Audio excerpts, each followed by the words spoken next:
end of time.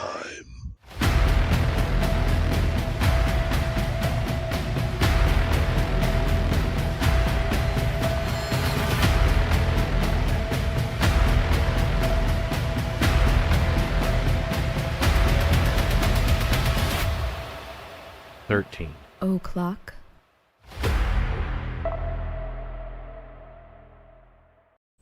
Well, hey everybody, what's going on? It's Wednesday. Yeah. And there's Tom with his hat. Yeah, and you're getting cut off, sir. Well, see, you always move it over that way, so I tried to preempt you. Is that what it is? I tried to preempt you because you always did. Now you moved it back to where I would have had See, it I see normally. the center. See that?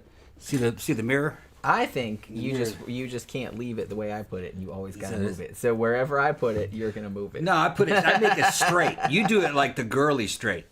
Girls have a different straight than men. because I always men can make the shit straight. Well, Girls no, just kinda, because I always have it like this, Yeah. and then you come in and change it.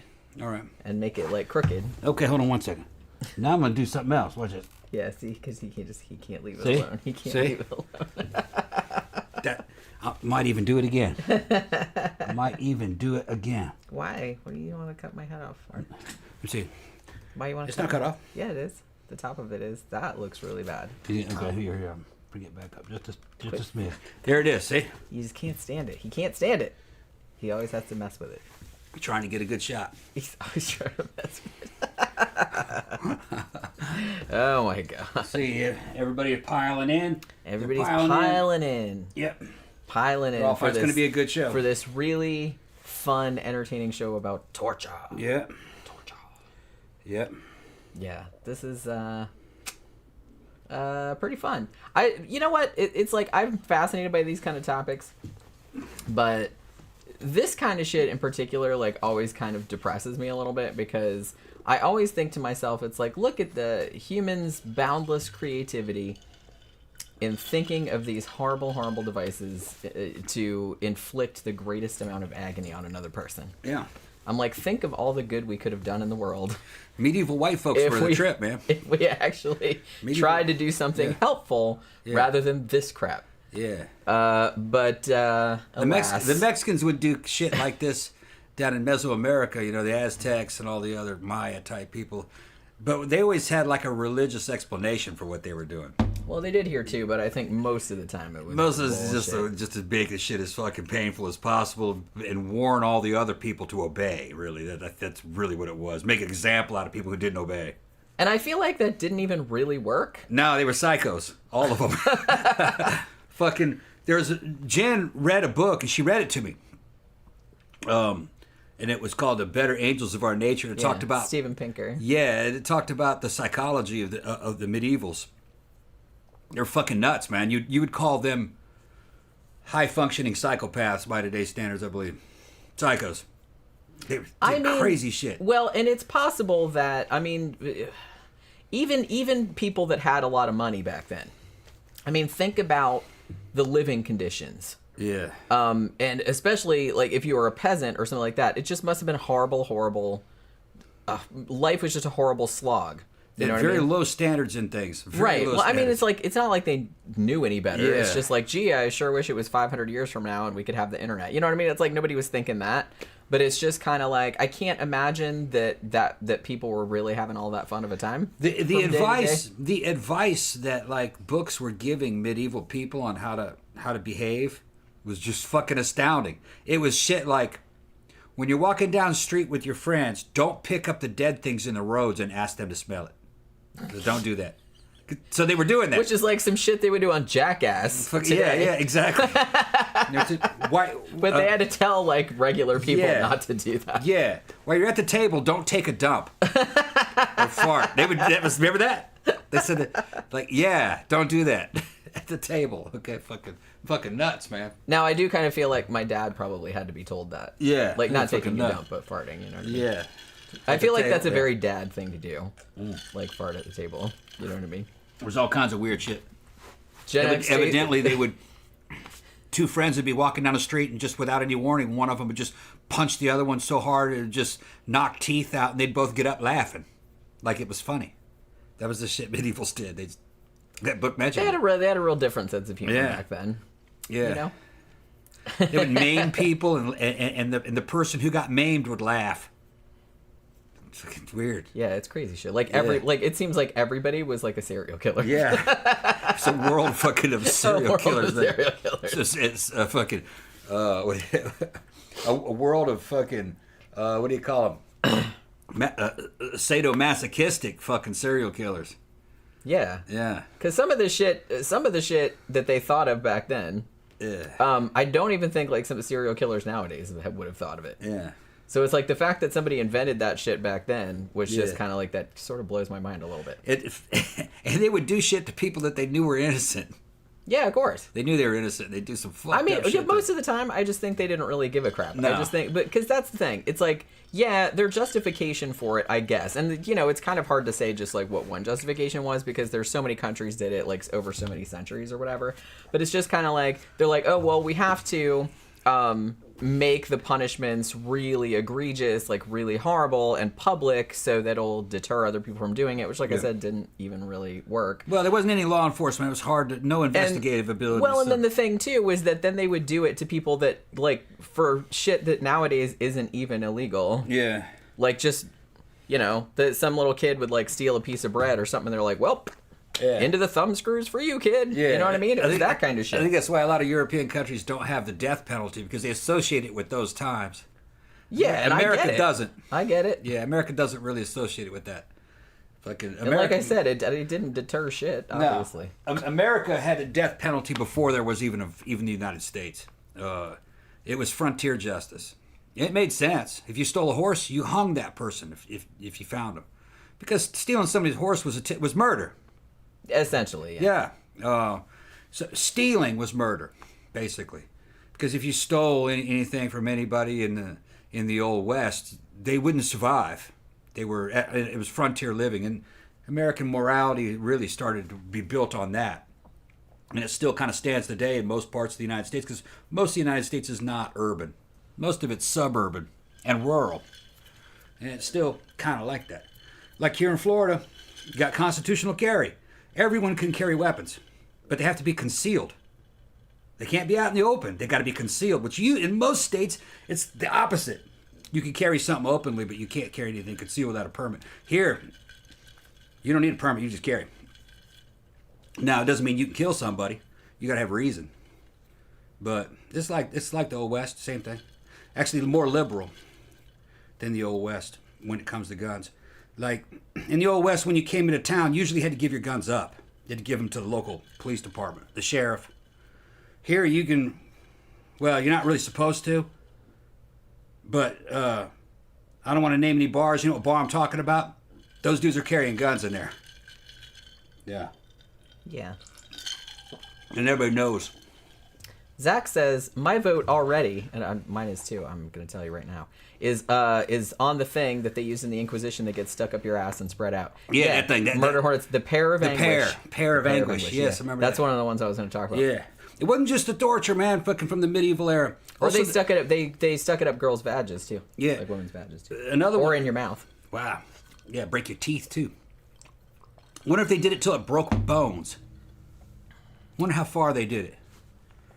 Well, it did kill some people, I'm pretty sure. Okay. Hiccuping. Another thing that was a trip about the medievals was their forms of justice. You had trial by combat, trial by ordeal, and another one was like to married couples that were divorcing or had some kind of a disagreement between the two could challenge each other to a duel to the death.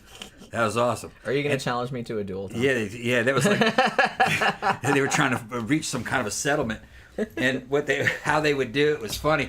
They'd put the dude in a hole that went up to about his shoulders. He couldn't get out of the hole, and he only had I think he had a knife, and then the woman could be above the hole, and she had a shield that I think was sharp. So like handicapping was what they. So yeah, they would handicap. It was kind of. I think they learned that from the Romans, because the Roman gladiator fights were like that. Their sense of fair was kind of weird.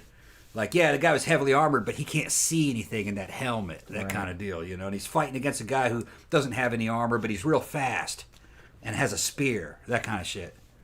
But that's the way they would do it. Yeah, and evidently, like, fucking, they'd fight each other to the death. Which seems a little extreme. I mean, maybe you should just go to couples counseling and just like work it out. I think a lot of that was psychological. They didn't want people fucking challenging each other, so they made the challenges fucking basically to the death real Right, real so dangerous. they tried to keep people in line. To keep everything, it was a way of keeping people in line. In other words, like, you know, it's like, don't complain unless you're willing to go through the justice system. You know, Right. I think that's what had a lot Although, to do. like I said, it's like I can see why they were thinking that, but it's just like in practice, it never worked out. Like I said, it's no matter how horrific the torture that they would do, like in saying we're making examples of people, it's like you're never gonna stop crime. You're just not going. No, to. they'll invent it if they can't find it. That's another thing. Right. They'll just invent the crime. Right. They'll just accuse people of doing something and they didn't do it. That kind of shit. Well, yeah, that too. Because there was a huge industry. See the entire witch trial. Yeah, there was a huge industry around this. You know, whenever they would do trials or tortures, executions, it was a fucking big deal. It was a huge festival, man. Everybody loved that shit. They'd bring their children and fucking bring a picnic lunch and everything. They were, woohoo! We're gonna go see the torture today. yeah, kids. they're selling food. Yay! They're It's like selling going to food, fucking Disney World. food and refreshments and shit. It was a carnival. Yeah. Yeah. And they just thought it was hilarious. Yeah, they loved it. They loved it. Fucking weirdo. And like, you see, and really, this went on for a long time. Humans, I don't think, really changed that much over time. The situation has changed, but humans themselves, I think they're still like this. Like even in the 1700s, you know, in France, you'd have revolutionary courts beheading fucking royalty. And the army standing right there, not knowing really what to do. They're just in formation. Yeah, I guess this is what's happening. This is what we're doing today. We're beheading the king today. Okay, you know. And they would just behead anybody who was accused. They'd put them before a revolutionary court, and it wasn't the real court. It was just some guys, you know, some rabble rousers. They'd sentence the dude to death, and then most of it was fucking Robespierre. And then he ended up getting beheaded himself later on. Because the revolution's always become a fucking circular firing squad. Say the wrong thing and all of a sudden you get accused. Or really, just another person enters the scene who wants your position will accuse you. And if you can't talk your way out of it, you get executed as a fucking traitor to the revolution. And when you look at a lot of the revolution shit, it looked a lot medieval. And there's a long time in between these two periods we're talking about, but humans remained them same assholes. Gen X Jason says, oops, I got way behind on the comments. Oh, God damn it. I'm getting all these notifications. Gen X Jason says, where did it go? Did I miss the pre-show fight over the camera angle? Yes, you did. Yeah. It's back there. We're so predictable. Yeah. Well, because he doesn't come in early. Like, he came in earlier, and I was like, does the lighting look okay? And he said, yeah, but he didn't say anything about the camera angle. Yeah. But then, like, when he sat down and, like, the show started, he's like, oh, it's all fucked up. And, like, he started messing with it. Yeah, she cut herself off. No, you cut your... No, you cut me off. Okay, look, we're having a replay of the shit. Fucking, you can go back and watch it. We settled that one. No, you cut the top of my head I said off. it. No, you cut the side of your arm Oh. off. No, it's not, because that's not... No, it's before. fine. That's what I fixed. It's fine. She wants to fight. I'm not fighting. All right. Zach says, do you think people were just legit less intelligent generally back then, or have we just always been a certain level of smart? Yeah, about the same. I think we've been about the same, but I Yeah. don't know if it's so much intelligence as it's just cultural And the zeitgeist, situation. and it's situational Yeah. rather than intelligence based, if that makes any sense. And it's like easy to be that way when everyone else is that way too. You can go back and read Roman writings translated into English, like you can read Suetonius or fucking, you can go back and even read Cicero. It was like that shit was written today. Yeah, it seems very Like modern. it was yeah.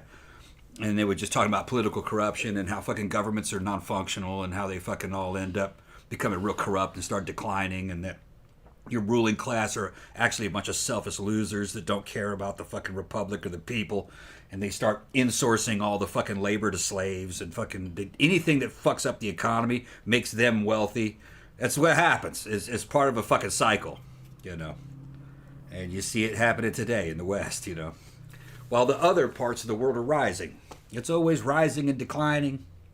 Even Friedrich Nietzsche says that, you know, or Nietzsche, whatever you want to call him, that the spirit of the tiger travels around the earth. It goes through different peoples. You know what I mean? And he called them, the master cultures, usually mistranslated into master race. But he said that the Japanese were like that for a time, the French were like that for a time, the Chinese. It just travels through. There's always going to be kind of like a key master culture that's fucking having all the innovations and doing all the fucking good shit while everybody else is kind of floundering. It's because everybody's on at different cycles.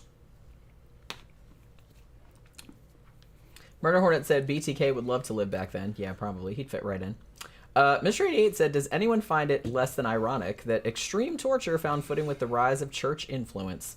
Yeah. The problem is, it's like, I don't think it necessarily takes religious belief to be into this kind of shit. It happens everywhere. It happens everywhere. However, I will say that usually having that type of religious belief and having everybody kind of going along with it is always like really dangerous, because then you have like essentially like supernatural justification for what God said it was okay, and so and we have the power of God, so we can do whatever the fuck we want to, which is always a really dangerous proposition. Yeah, but you can do the same thing with politics. Well, I know that, but I'm just saying Maoism and certain forms of Marxism. Well, yeah, but in a way that's kind of the same. It's the same thing, because I can explain it all. It's all the same idea. There's no difference between politics and religion. It's a fucking, what do you call it? It's a spectrum.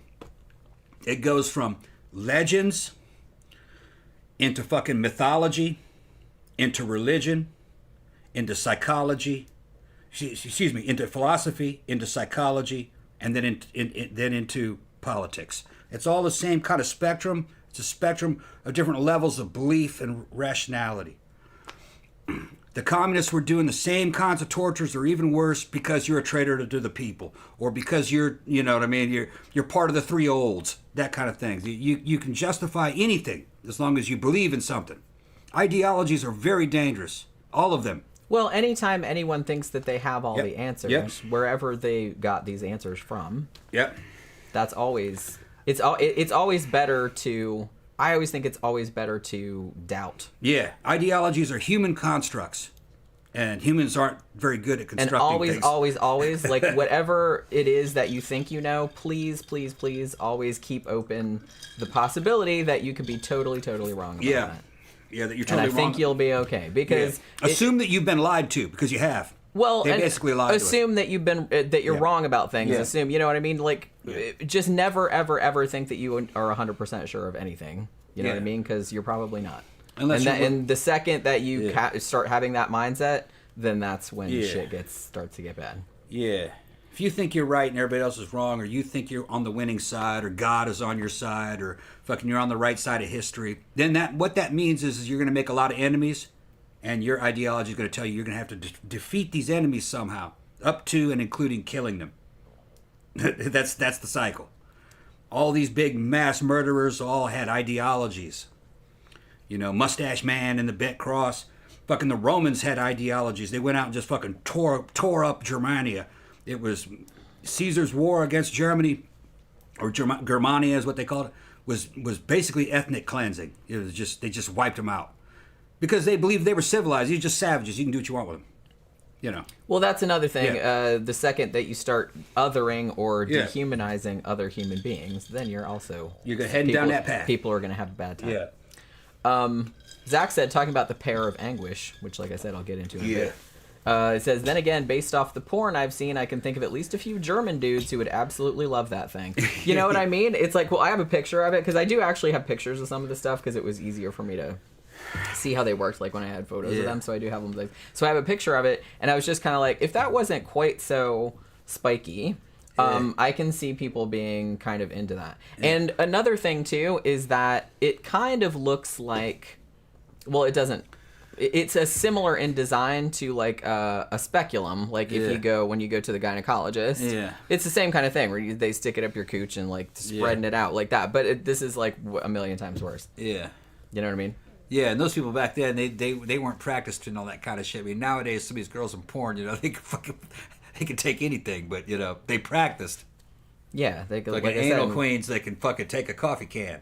Yeah, you know. or like that girl that can stick her entire arm up her ass, like up to her elbow. Up to her elbow, It's pretty impressive. That's not that impressive because that's not very big around. Well, I know, but what I'm was just impressive saying. was that girl we were looking at that shit was fucking huge. It was about the size of a fire extinguisher. That rubber thing. Yeah, that's right. Yeah, and it was flat on the end. Yeah. So, Yeah, you know. we were studying that girl's work. She was a masterpiece. Hey, everybody's good at Like, something. what the like fuck? I said, Damn. you got to work up to that shit. Yeah. So Oscar says, Gen VHS 85 just came out a couple days ago. Yeah, would love a review. I will eventually do a review of that. Matter of fact, Tom was at Bike Night last night, and I was like, oh yeah, VHS 85 just came on Shudder. So I went to watch it, but Shudder wasn't working. So I went over to Amazon Prime and watched Renfield instead. But I definitely will do a review of that because I know I did all the other VHS movies and I did actually want to see this one. Found out they were working on the internet last night. Well, that's why. That's why. Yeah, it just went off at like 10:30 or something like that. Went off for a few hours. Yeah, and then I was just kind of like, oh well. I was trying to watch something, but Yeah. it just kind of, But yeah, so let's see. Now I got way behind on the comments. But yeah, so here's the thing. Like, I know that because what you were saying before, not on this show, but I think you said it on Monday's show when I said what the topic for this show was, and you were saying, oh, they should bring some of that shit back and everything like that. I will admit, some of these tortures, if you did it to somebody like Ted Bundy or something like that, I'm not going to feel too bad about it, all right? I don't think it should be done, just ever. But like I said, if somebody took somebody like Ted Bundy and did that to him, I'm not going to cry about it. You know what I mean? But then on the other hand, I was thinking to myself, well, what would be the point of that, though? It's like, one, it's not going to deter other serial killers because serial killers going to serial kill. So they're just going to do it anyway. And it's not like Ted Bundy, hypothetically, is going to suddenly realize that he's a terrible person and is going to, stop doing that shit. That's not going to happen either. So I think, really the only... we're just giving ourselves, a sick satisfaction watching this motherfucker suffer the way he made other people suffer. Like I said, I don't know if there's really any point of it beyond that. You know what I'm saying? Although I would admit that, that's really the only kind of person I could see justify, doing it to. But then again, I don't really see any point to it on the other hand. So. Mr. Idiot Scott about who would Jesus bomb, and there was no Jesus. Well, yeah, we know. Yeah, there was no Jesus. I used to think there was a historical Jesus, that a religion was based around an old preacher or something down in Judea, and the Romans. No, it was an artificial construct. There was never a Jesus. Everything we have about him was borrowed from another religion. Every quote is kind of borrowed from other religions and are inspired by Socrates and shit like that. It's just a Roman god. That's all it is. Gen X Jason said, have I done a review of the Steven Pinker book? I haven't. I don't usually do reviews of nonfiction, but I don't know. I might one of these days. I'd have to reread it because it was several years ago, and I forgot a lot of the stuff that was in there. But it was actually really good. That's not the only book of his that I've read, but yeah, it was really interesting. And I think that was the most interesting aspect of it, just the different mindsets and the different cultural contexts between people back then, what was acceptable back then and what is acceptable nowadays, you know what I mean? But yeah, so let's oh god, Danny rolling with all these dad jokes. Mr. T used to wrap his enemies in flatbread to torture them because he liked to pee to the fool. That was pretty good. That was a pretty good one. But yeah, some of these I did see a video, I think it was on YouTube. I didn't watch the whole thing, but I just saw the little teaser or whatever, where people were trying out the torture methods, not until they died or had their limbs ripped off or anything like that. But I think it was some of the ones that were less fatal, just to just a little bit, to see what it would be like. And I was kind of wondering too, I was watching Bailey Sarian did a really funny, hour-long Dark History episode about medieval torture methods. And she actually asked a really good question at the end. She's like, if you had to be subjected to any of these torture methods, which one would you pick? And it was and I was like, none of them. I know. Well, yeah, they were all pretty bad. But that's kind of the whole thing, is you're supposed to choose the one that's the least bad. The rack, probably. Yeah, maybe. everything else was fucking. I mean, they're still pulling you apart. Yeah. It's a lot better than putting your foot in that iron shoe and having pour fucking boiling oil in it or boil fucking molten lead, you know. Pouring that down your throat and shit like that. Holy crap. Yeah. Like I said, why would you even think of that? Yeah. The fact that people just thought of that back then and like did it like it was no thing, it's just that blows my fucking mind. You know what I mean? They were fucking psychos. That's what I mean. It's just like I don't think they were necessarily any dumber than we are. No, they liked that but shit. They for sure were. Yeah. And I'm not saying like people nowadays, like we like morbid shit. Like, you know, I like stuff like that, but I don't want to really see the shit. I don't want that to happen to a real person. Like, I'll watch horror movies all day long, but that's fake. You still got Hamas throwing people off buildings and shit. Well, I know that, and I'm not saying that. I'm just they were regular people. It's just they were in a much harsher environment. Yeah, that was probably a big factor. People were a lot worse. I think that's another thing. They weren't doing this to modern people that were raised in a civilized culture with ideas of like law or morality. They didn't really have that. The closest thing they had to morality was probably religion.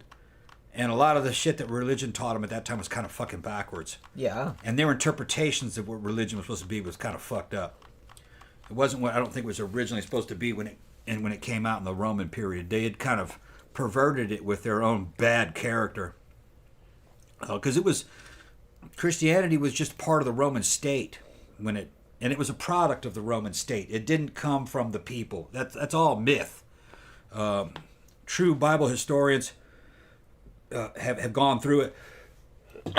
Guys like Carrier and fucking we had him on the show. What was his name?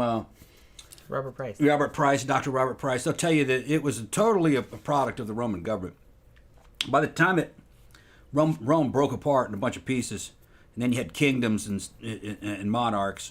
Basically, they were kind of like cartels. You know, they weren't respectable or anything. They were just gangs. And they'd enslaved people, made them work, serfs and shit, had them tied to the land. There was merchant stuff going on. Now, there were certain parts of the medieval era that was supposed to be real nice. I think it was like the late medieval period. Supposed to be pretty good. And then it turned into the Renaissance. But a lot of that early shit was pretty bad.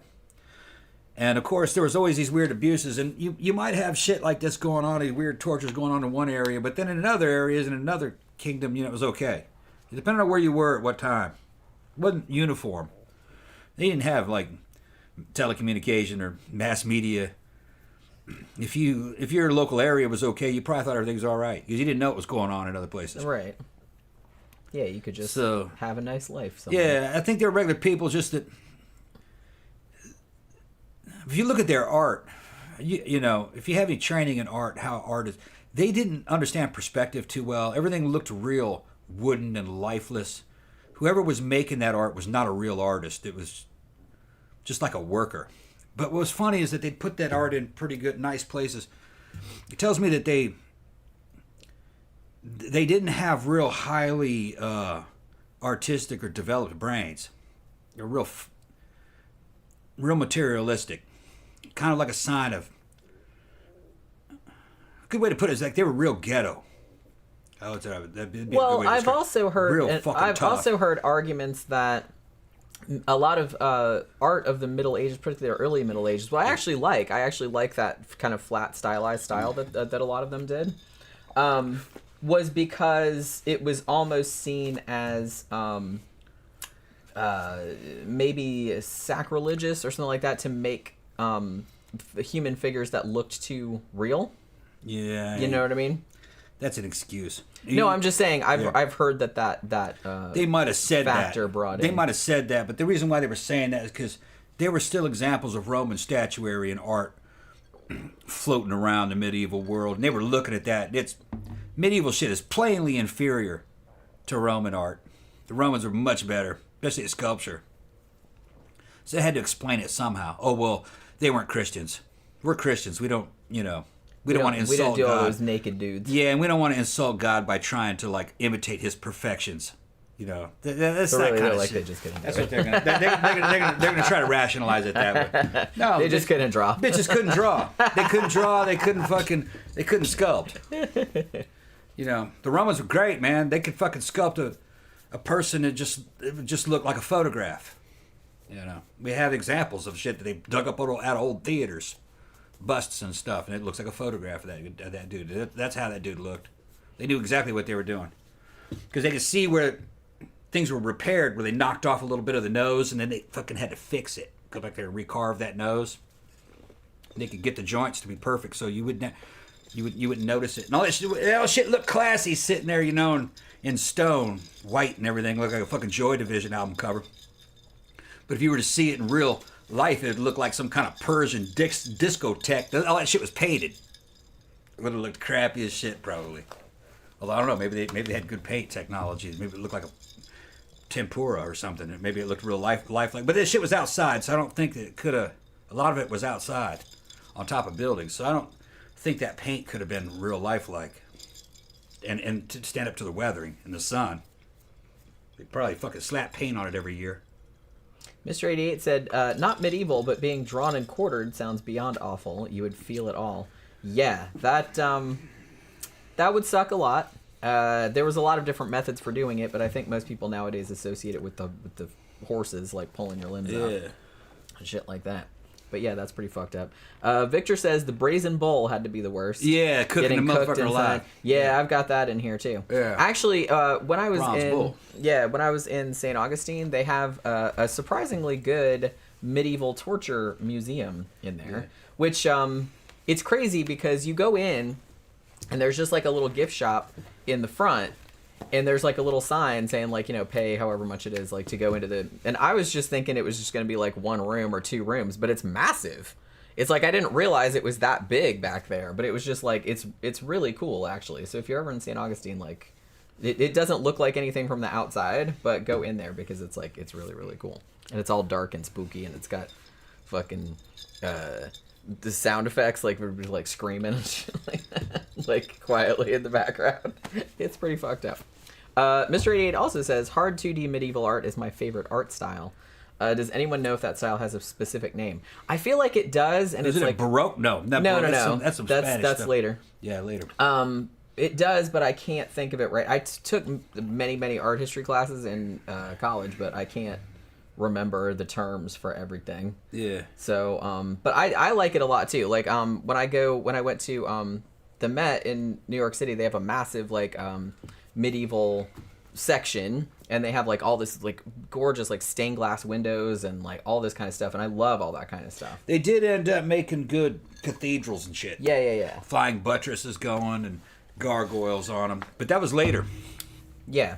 It was later. They got good at their shit, but they never quite matched the Romans when it came to sculpting.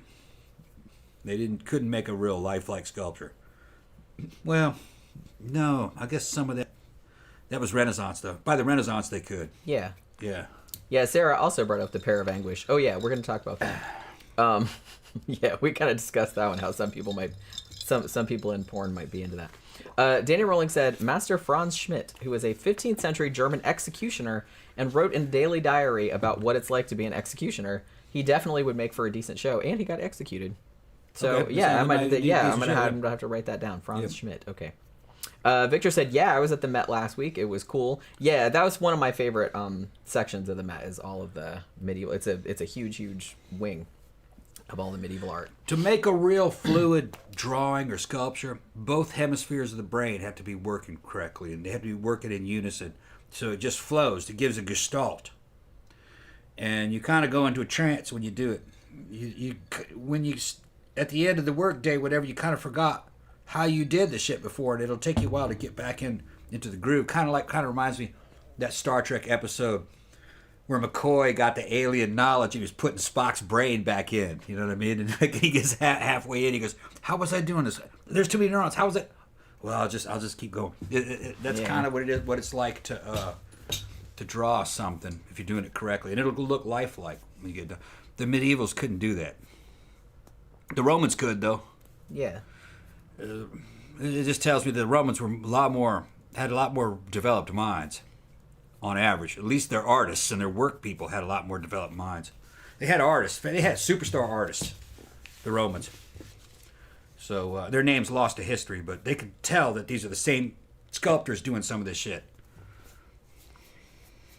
Although now that I'm thinking about it, I mean, well, I was gonna say Leonardo da Vinci, but he was a little past. That's Renaissance. That is early Renaissance. Yeah, because I've seen some of his paintings like in person, and that was the new beginning. Yeah, and the thing about it is that, you know, it's easy to be like, oh wow, they're beautiful, like when you just see a picture of them, but when you see them in real life, they look three-dimensional. They look like you could reach into them. Yeah. You know what I mean? For those of you who didn't take history courses, Renaissance means rebirth. What's being reborn is the knowledge of the Roman Empire, or the Roman Republic. After the stupid Middle Ages. Yeah, although that is also a stereotype. It's a simplification. That's a stereotype. There was a lot of fucking advancements there in the Middle Ages. There were. Especially weaponry and metallurgy. And torture devices. Yeah, they were good at They were very creative. Especially in certain areas. You know, some of their technology was better than Roman technology, but their literature wasn't that good, their art wasn't that good. But it came back later, Renaissance. Then when Renaissance happened, they started kicking ass. Europe started to slowly become a power in the world, and that's what started the discovery of the New World and the expansion of the European type civilizations. It went out throughout the world because of the Renaissance. Yep. Which is funny. We weren't the only people that did that. China had that shit too, but they were insular. They didn't leave. Zheng Ha, had a huge fucking fleet. Super ships. I think one of them might have even been a steamship. It had horses in it and everything. This is in the Middle Ages. It went to Europe. It made it to Europe. They saw it. They saw Africa. And then they went back to China and reported what they saw. And they had a new emperor when they got back. He told them to burn all those ships and never leave again. And they didn't. Crazy. That is crazy. Crazy, yeah. Zheng Ha was a eunuch. Well, and I mean, the thing about Europe was that it was very, I mean, there was so much trading and shit going on that they had so much influence, like, from other parts of the world. Yeah, but there's a lot of... which really helped out. The West doesn't understand China. During our medieval period, the Chinese were fucking way advanced. They had all kinds of cool shit. They were dealing with steam engines and shit. Steamboats. It's amazing. They were way ahead. But they didn't project it. Well, maybe they were afraid everybody was going to, take their shit. It was a bunch of warring kingdoms, and they had a pretty big piece of land. There was no reason for them to go anywhere. Yeah. They stayed there fighting each other. Good job. Yeah. But yeah, one of the things that I was reading about torture, which always kind of made me laugh, I was always just kind of like, well, you know, particularly like when we did the show about the witch trials and everything like that, I said, to some degree, they had to know that people would confess to anything if you put them through enough pain, right? And I think on some level, they did know that, because I think in a lot of jurisdictions, they did have a law that said, well, if you confess to something under torture, you also had to confess to it later, like when you weren't being tortured, so they could say it was legit. Yeah. Which meant that they'd torture you again. Right, that's what I just said. That's what I was going to say. I was like, but the only caveat to that is that if you were like, no, I didn't mean any of that, they're like, well, let's put you back on the rack until you say what we want you to say. Then we'll check. So I was like, so what's the fucking point of that? Yeah. You know what I mean? Honestly, I don't really see any point of it at all. It's like, look, if you just want to torture them just to get your rocks off, then they're just going to do it. It's like, if you're not going to accept the confession or you're going to kill them anyway, it's like, why do they even have to say anything? I studied this period throughout my life. And I remember seeing that there was a lot of evidence that there were medieval people that knew that this was all bullshit. Well, there had this to kind of have stuff. been. Because it wasn't the same everywhere at all times. Right. They'd have some guys doing this fucked up shit, and 40 miles away, there's some other people going, what are they fucking doing? Are they crazy? Are you guys nuts? Yeah. So you can't paint them all with the same brush. I think certain areas were real bad. Probably big cities, bigger areas with higher population density. You didn't want to be there. You're probably better off out in the country somewhere, living on a manor, from some local lord that was a good lord or a good king. You know, right.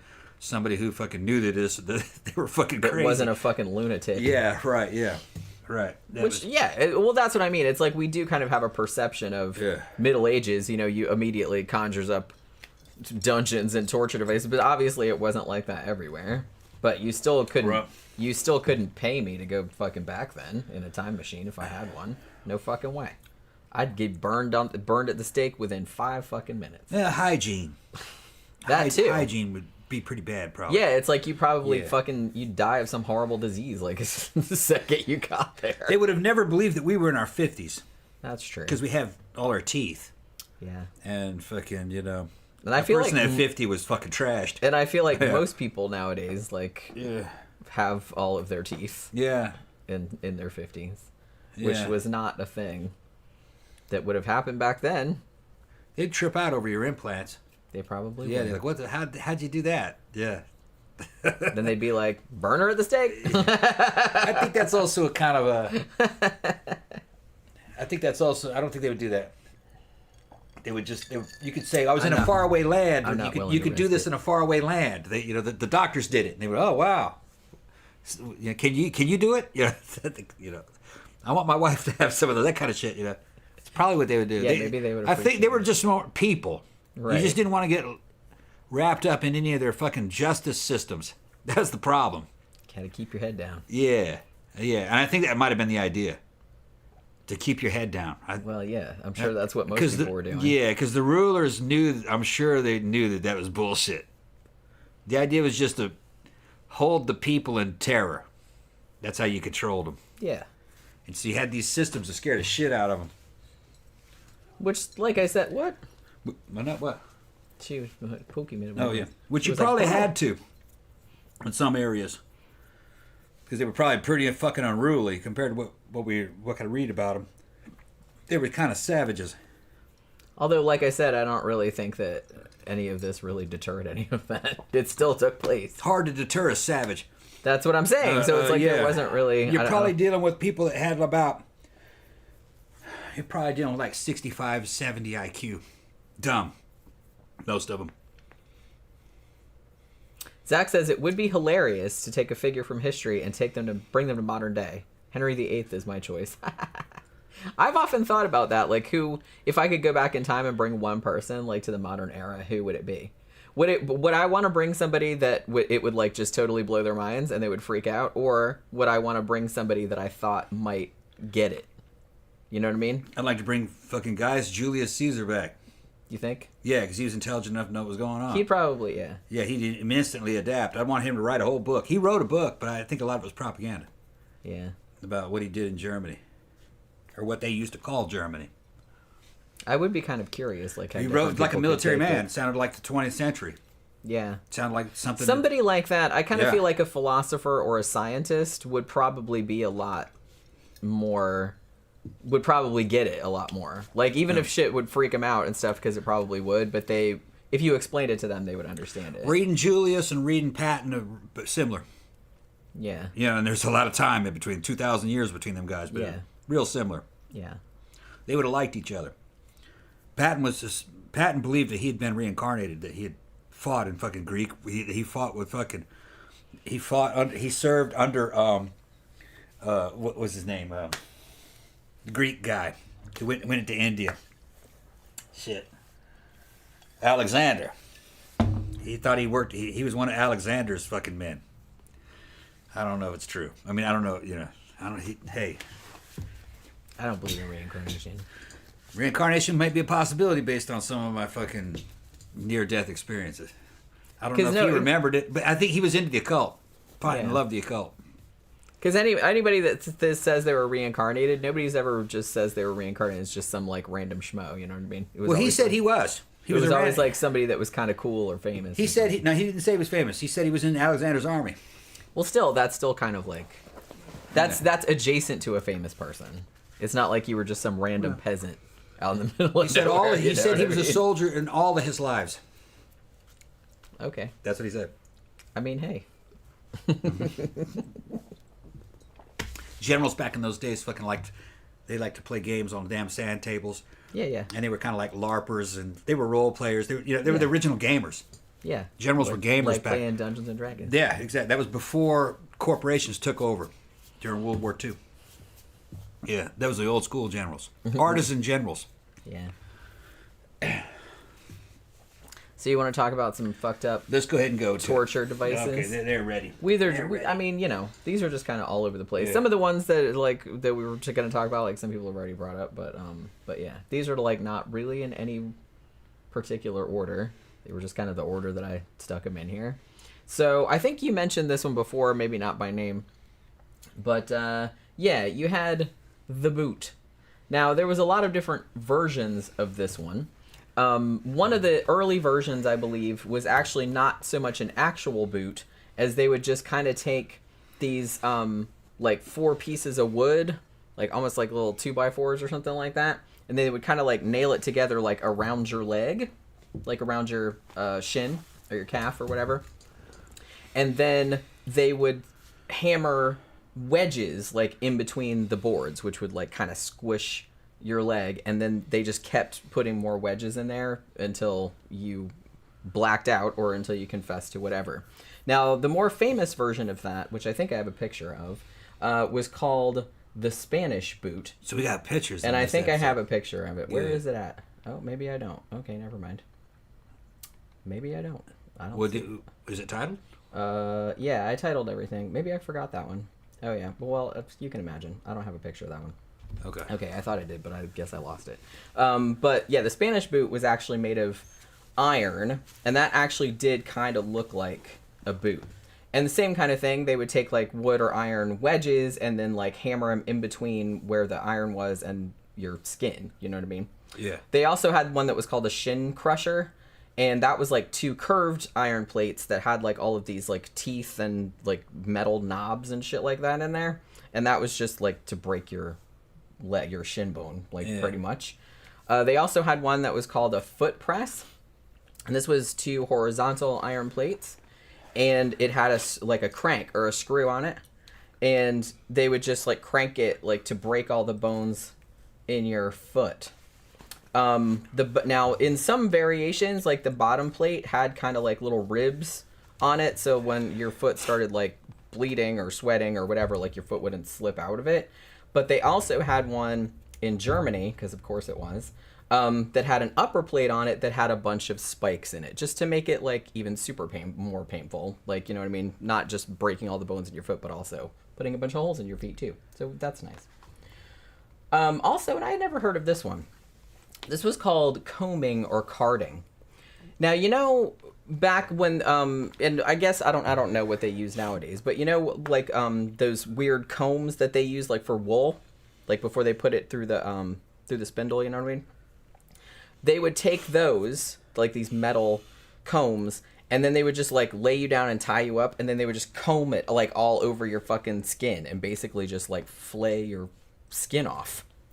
What was it again?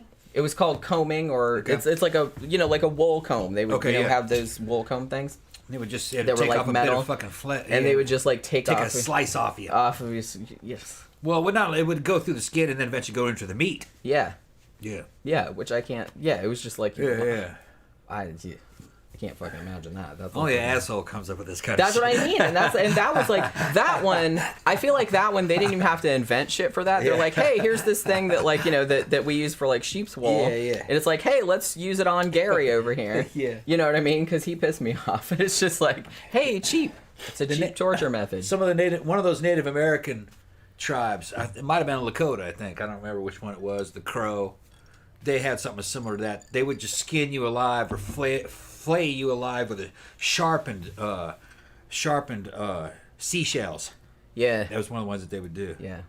And the more you cried out and screamed, the harder they'd work on you. If you just grinned and bared it like a man, they would fucking you gain respect. They'd let you go. That's what happened. They tortured with one half guy. your flesh off. Yeah, they tortured some British soldier. I think he was a British looking guy, like Frank from Hellraiser. I think he was a British guy who was in who ended up in the American Army. They killed his whole party. He was with a party of fucking civilians. I think he was off duty or something like that. And he bore the torture so well that they just let him go. They respected his ass, yeah. Because he didn't scream or cry. He just fucking bared it. It's like, wow, we peeled that motherfucker like an orange, and he just didn't even say nothing. They didn't detail what they did to him. They did some bunch of shit to him, but they let him go. That's fucking crazy. Yeah. Fucking crazy. Like I said, I don't know how people come up with this stuff, man. Yeah, listen to Indian tribes, man. Look, man, you guys don't know anything about Indians. Indians were fucking bad asses, and they were like the Klingons, some of them, especially Plains Indians. If you showed any weakness, they just fucking bore down more on you. They liked strength. That's the only thing they respected. They just wanted you to suck it up and take it. Yep. If you cried like a bitch, they just fucking doubled, tripled down on you. Yeah, well, you know. Mm-hmm. Danny Rolling said, now that's some hardcore old school deli meat counter service. Yeah. You know what? That's kind of what I was thinking. Why would you let that go to waste if you were in the Middle Ages? You'd throw that shit up on the fire. Throw it up on the fire would be right there. Yeah, now see, I wonder about that. Nice little slim thing, put it in the bread. Hey, you hungry? Here, have some. Guy eating himself. That's some Hannibal Lecter shit. Well, I think that there was in the Middle Ages, and maybe a little bit before and after, I think there was a thing where like they were gonna burn the dude at the stake, but first they would cut his dick off and burn it and feed it to him. Wow. And like cook it and feed it to him. Yeah. So yeah, I heard him doing that too. Like I said, that is some Hannibal Lecter shit right there. Yeah. That is that motherfucker that was like, wasn't that what was that German dude's name? That weirdo that wanted to eat the person, and then the person he was like looked willing. weird. That dude fucking looked weird. Yeah. Like, you know, I'm a big advocate of it's like, oh, you know, don't judge a book by its cover, but like that sometimes. Yeah. Oh yeah. Sometimes when you look at a person, you're like, yeah, there's something the matter with that person. And like he definitely looked like genes don't lie sometimes. I mean, sometimes. But yeah, now I'm kind of thinking that. I guess like that new Subway deli meat slicer they have in there, you could use that for like fucking torture purposes. Damn. Also, please don't do that if you work at Subway. I'm just saying. Also, let's talk about some thumb screws. Now, I do have a picture of that. Now, this is kind of like... Yeah. Now, this is one variation of the thumb screws, because you do have some variations that are like this, that you can put a bunch of fingers in at the same time. Most of the ones I think that people are familiar with are just one that has like one thumb in it, or when you can put their big toe in there too. So yeah, it's basically just, it's the same kind of thing like I was talking about with the foot press, where it's just kind of like, it's essentially, like a vice essentially. Yeah. It's just like two things, and it's just like a screw, and then they would like screw it. Now, did they eventually just keep tightening that down until you broke the thumb? Yes. Yeah. Okay. Yeah. So no matter what was going to happen, you were going to get a finger broken. Well, not necessarily, because I think they were basically just doing it until you confessed to, or you said what they wanted you to say. Yeah. If you didn't confess, then yeah, they would absolutely keep going until they smushed your fingers. Yeah. And broke the bone. Yeah, because it would just like smush your fingers. And then after it was broken, wonder if they kept going. Like to keep. Oh, grinding. I'm sure. Yeah. I guess it would depend on the torture, like how much because I'm sure they fucking got off on it. Because why would you even want that job to start with if you weren't messed up? And I'm guarantee you, man, these people knew that this shit really didn't work. They were just trying to get the confession. They're like, we don't even care if you really did it or not. Confession. Yeah. Right. I think that's what was going on. Well, and I think a lot of it, too, because I was kind of thinking this about how, you know, like the Inquisition and like the Catholic Church and all the shit they did and everything.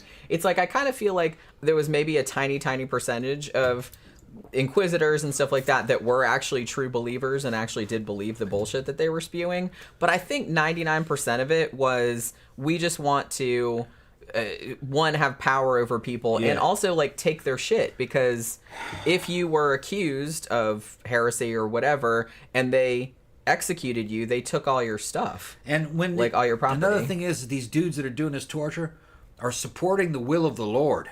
Mm-hmm. Whatever their local lord was, or their local king, they were giving him what he wanted. Right. He wanted the confession, probably. And with that confession, he could take your shit. Right. That's what he's like, well, I just have to get him to say this particular thing by whatever means necessary. And chances are you were targeted already. He's like, I don't like that motherfucker. I'm going to take his shit. Okay, accuse him of this, torture him. He'll make the confession. I'll get. Well, that for real. Probably what it was. Well, that happened a lot for like. So when we did a show about the witch trials, that was very common. Yeah, it's probably all it was. During that, it was just like it was usually people that were one like didn't really fit into the community, or people thought they were weirdos, or two like people with some shit that they wanted. Yeah, and the dumbass plebes and the fucking peasants bought into it. They're like, oh, that person was guilty. They probably believed it. Of course. But, you know, the people ordered it and knew it was bullshit. They're just like, nah, whatever. It had to have been. I'm not going to fucking undersell my fucking my European ancestors to think that they were that stupid. No, they were just fucking ruthless. That's what it was. Yeah, I they think just and wanted those are your two shit. completely different things. Yeah. They just had their own reasons Right. for doing the shit. I don't really Right. think they cared if you did the thing that they were accusing you They of. knew you didn't do it, and they'd do it. And I think a lot of times they knew that you didn't do it. Mr. 88 said, new 13 o'clock shirt, occasionally judge a book by its cover. Yeah. I like that. I actually like Follow that. your instincts. Well, that too, because Yes. sometimes, sometimes people that look real weird are perfectly nice people, but sometimes people that are weird looking. The thing they're is, weird you looking can for a tell the reason. difference between something where somebody who's fucking sick, Yeah. you know what I mean? Fucking, that's not their fault. Right. Or somebody they're in a condition that tells you that there's something mentally wrong. It doesn't mean you attack the person. It just means that you can't really trust that person. Don't go anywhere with that person. That particular dude was calling somebody. He called somebody to be eaten. And that dude So it was two freaks. knew that He was gonna be eaten. So I mean, I guess, unless he he knew. thought the dude was kidding. He stayed after he got his dick cut off and Right. the guy ate it. He ate some of it, if I remember correctly. I think he tried some I of it. think he didn't tried some of it too, but they said, well, he kind of burned it, and he said it was like was too tough. chewy, and it wasn't. Yeah, wasn't any good. See, that's what Should've happens. slow cooked You it. have all. Should have put it in the instant It pot. hurt, though. He was holding... It hurt. It was bleeding a lot. Well, yeah, that's what happens when you cut off. But you an deal with organ these like two that. German freakazoids, man. One wanted to eat the other, and they both wanted it to happen. Yeah, it was consensual. That shit was murder, though, man. Murder. Well, he still got in trouble for it. Yeah, of course. Because that was, just- I mean, that was the argument he tried to make. He's like, hey, he was like, It was they're like, still yeah. though, Yeah, and it was consensual, but still. you can't let some dude like that walk around. No, you can't. No. You can't. He got to go. That's the thing. And like I said, It's just too weird, man. I'm very open-minded about people's fetishes and about their sexual proclivities There's and stuff limits, like man. that. But yeah, and as long as everyone's consenting, I'm fine. Unless somebody dies, yeah, or somebody's then underage, that's going into or it. if somebody's a captive, right. A captive, Then that's like a whole Yeah. other. captives that's a whole other can't thing. captives can't consent. No. Fucking underage people can't consent. Insane people can't consent. And that dude That that too. consented was insane. Okay, he belonged in a hospital, not Yeah, on somebody's fucking he menu. needed help. Yeah. Yeah. Big time. Yeah, and then It's the other just a dude was sad insane too. It's a sad situation. Yeah. Other dude was all insane around. too. But yeah, so it's fucked up that some people have like a fetish out of stuff that they were doing back then that most people would be like horrified by. You know what I mean? Yeah. But yeah, here's something that I found that was funny about thumb screws. Well, it's not funny, but kind of. So the precursor to the thumb screw was called, you're gonna love this, it was called a pillywinks, Sounds which familiar. sounds like a Teletubby. Yeah, it sounds familiar. I remember this. I remember that name. Oh, I'm gonna get put in the pillywinks. Oh, yeah, boy. it was not with some bad shit. From what I remember, It was like a nutcracker. but for your fingers. But for your fingers. Yeah. I think there was one for your nuts itself, though, too, wasn't there? Wasn't one look like a spoon with a fucking with a spike on the other Oh end? yeah, I think that was. Man. Actually. Oh, just Tom's looking like, at that bitch makes me uncomfortable. oh, Tom's starting to fidget. Yeah. He's like thinking about. Oh. It went on one of your nut. I ain't gonna talk about it. I can imagine. Yeah. I don't have nuts, but it's like Yeah, I can yeah. imagine what that might feel like. Oh man. Ooh, that would be bad. Yeah. But yeah, I also found this fact interesting. Was that kind of a famous person that was subjected to, the thumb screws was Artemisia Gentileschi, who was quite a famous Baroque era painter. I've actually seen some of her paintings in person, and they are quite beautiful. She's a female? Yeah. Yeah, okay. Yeah, she was early 17th century. Now, she was put under thumbscrew torture for a fucked up reason. She was accused of having lost her virginity, but to rape. Like a dude raped her. Right. But so of course it was her fault. Yeah, yeah. Like the dude didn't get put in the thumb yeah. screws. Yeah, she put magic on him. That's So probably what they said. you know what I mean? Because You were like, so attractive, we gotta punish you. yeah, it's your fault. You did. So you it didn't kill her, obviously, but Yeah. but yeah, because the thumb screws, that was kind of the fucked up thing about it. What were they gonna get out of her though? They just wanted her to confess, maybe that she had bewitched him or something. Yeah, right. Yeah. Because of course it's not his fault. Because men are blameless I for guarantee that you kind what of happened crap. is he was from a powerful family. They tried to Oh, get I'm him sure he was a painter too. He's from a powerful family. They had money. They bribed the court. Said, "Look, we got to get him out of this shit." So they fucking tortured her to make her to confess that it was her fault. Yeah. That's probably what happened. And they all knew it was bullshit. Yeah, that's messed up. But who cares? They just smushed their little fingers. Yeah, you know. These people were ruthless, man. That's what I mean. They're terrible. Well, I they would were- never fucking go back down at them. Well, they're basically cartels. Well, yeah, it's the same kind of thing. Same kind of deal, yeah. Tammy says she was probably out there showing some ankle, right? No, she was probably just pretty. She's just pretty. Had a nice Well, dress now on. I've seen. He thought she was well, pretty. she's a painter, right? And she did some self-portraits.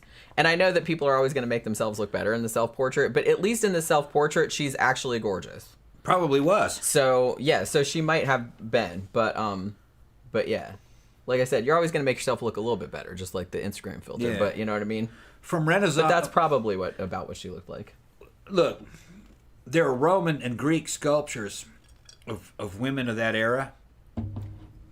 That people used to think that they were idealized sculptures, that they didn't really look like that.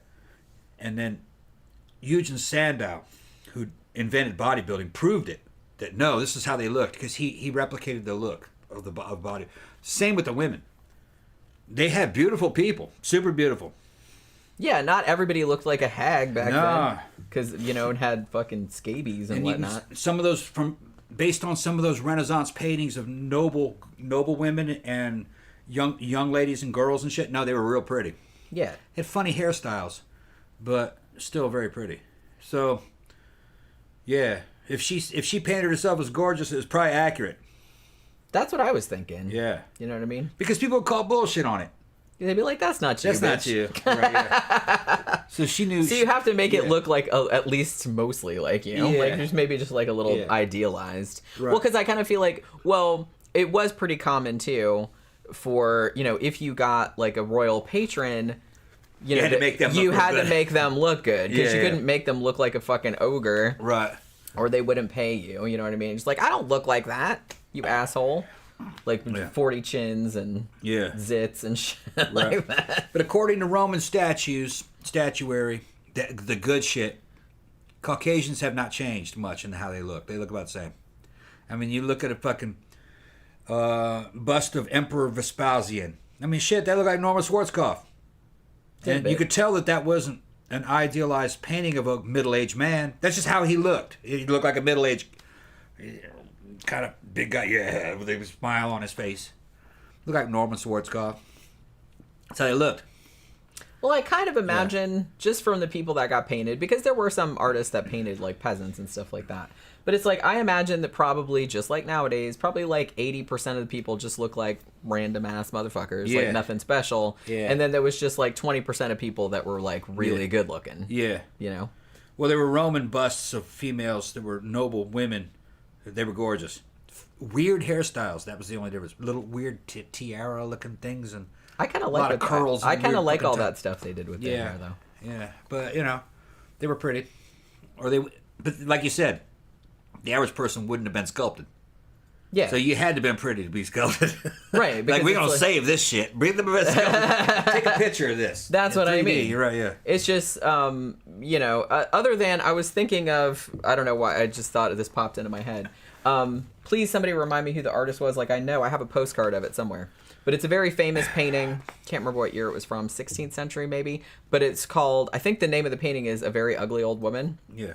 And it doesn't look like, it almost looks like an ogress. Yeah. You know what I mean? I guess it was a real person, but there were some artists back then that were interested in painting Ugly people. regular people or Yeah. ugly people or Yeah. grotesques. Yeah. So there was like a small thread of that, which I actually found really fascinating. And it's actually, I love that painting, actually. Yeah. I would have a big print of it.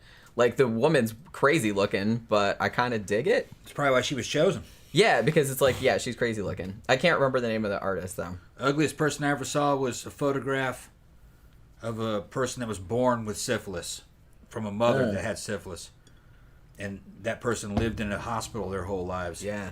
And if you're an Iron Maiden fan, you ever seen Eddie, that fucking zombie on the cover? That's exactly what that dude looked like. Poor person. Not their fault. Just well, yeah, of course. born It's like they fucking didn't. ate up with they syphilis. didn't ask for that. Look just like that. Look like a living corpse. Like something out of a horror movie. I mean, you just got to think that it's like late 1800s, early 1900s, where the photo was came from. It was just fucking scary as fuck. Just maybe like, I should. Wow.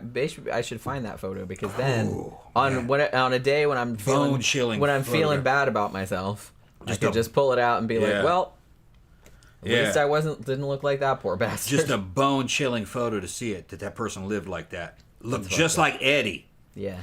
off the damn fucking Killers album. Fucking, that's what it looked like. Ooh. High Desert said Pillywink sounds very kinky. Oh, yeah, it does. That's what I thought. I said I thought it sounded like a Teletubby. I'll make you another drink. Okay, but yeah, it was just like it sounds so cute, doesn't it?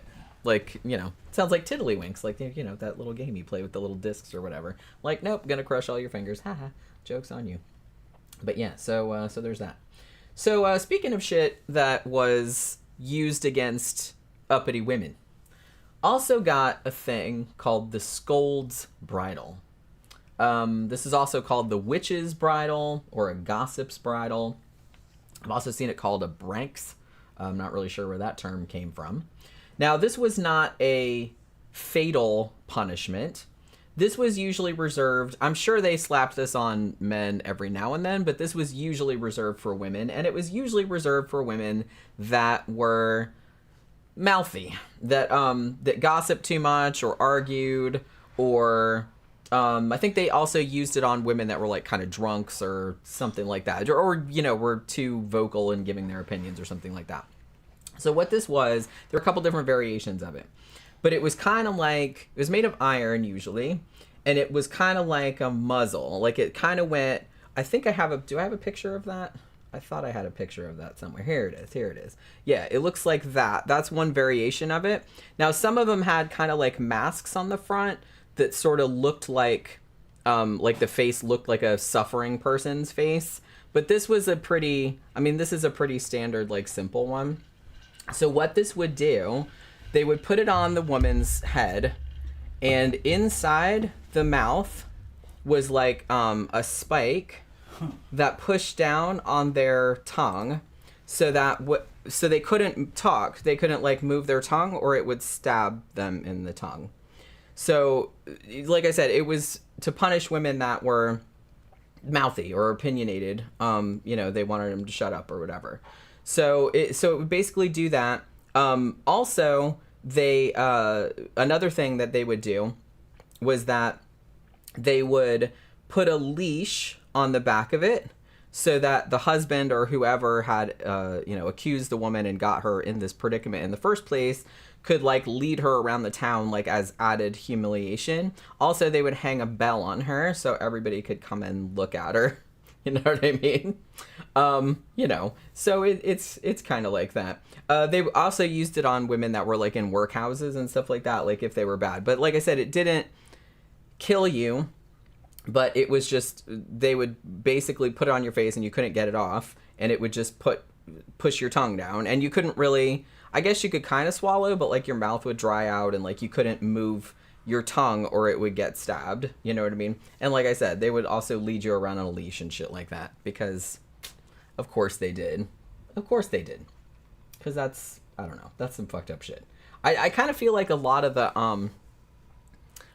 the torture methods they devised, and a lot of them were used on men too, but they seem to take great delight in inventing ones that would fuck up women specifically. You know what I mean? Well, because they were bad. Well, I mean, yeah, the Scold's Bridle was used almost exclusively on women.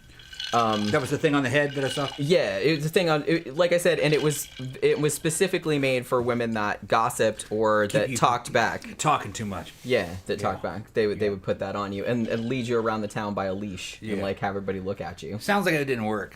And shit like that. It's probably just a thing of humiliation more than anything else. Well, yeah, that's exactly what it was. That's exactly. That was probably an easy way out of some punishment. You talking too much. We're gonna put you in that shit. Come on. Yeah, that's it. Well, that's what it was. Like, husband would be like, I'm kind of sick of her nagging me. That was another thing. If you were like nagging your husband, he could like, slam that shit on her. In a way, it's kind of funny. I mean, not for her, it wasn't. It probably didn't hurt. It probably didn't hurt. No, it was a spike. But it probably didn't hurt. It was a spike that like pushed your. You just had to shut up. I wouldn't. They were assholes back then, but Yeah, no shit. it's nowhere near as bad as some of the other shit that was out there, though. Oh, Linwood Sly reminded me of that. Yeah. A grotesque old woman. That's right. Quentin Matsis. That's right. I knew I had his. I have a postcard of it somewhere, like in a little frame, and I don't remember what happened to it. I bought it at the Met actually because I think I saw it there when it was there. That's actually one of my favorite paintings. I love that painting. But yeah, so that was. He talked about Ugly's Duchess too. Yeah. Yeah, he talked about it later on. Yeah. You must be behind. Yeah. Well, no, Okay. I'm right here. Okay. Yeah, the Ugly Duchess, also known as grotesque old woman. Okay. Yeah. I can't see it. I have my glasses on. Oh, okay. I'm just trying to skim it. Yeah. Where it says, "Damn opinionated women," right? Yeah, you got to keep them shut up somehow. Talking too fucking much. Put this on. I'm gonna tell you you're leading her around town. People laughing. Well, yeah, people would laugh and like throw rotten fruit at her and shit like that. Like, yeah, you stupid Other women bitch, are shut like, the fuck up. Other women are like, you fucking talk too much, bitch.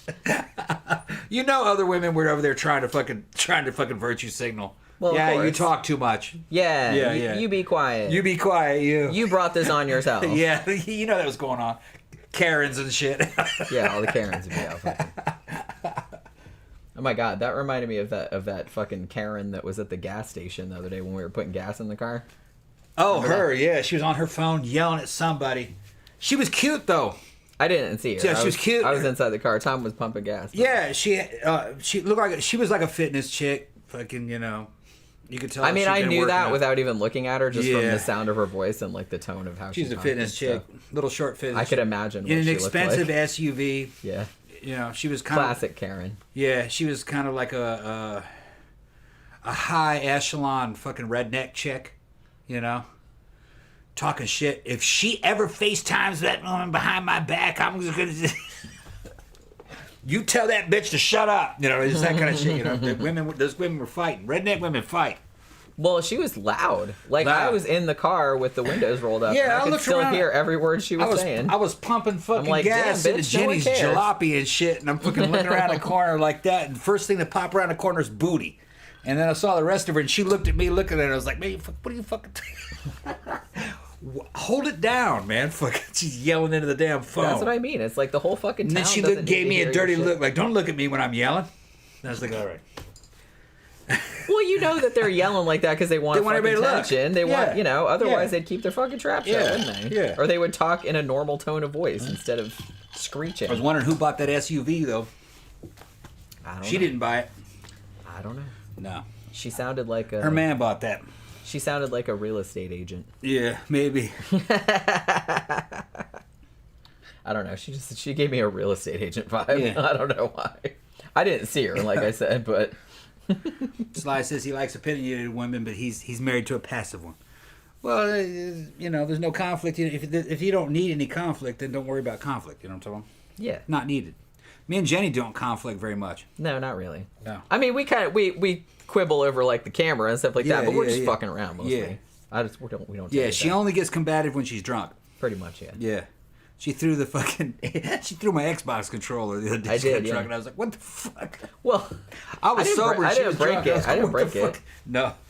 I didn't break it. It's all right.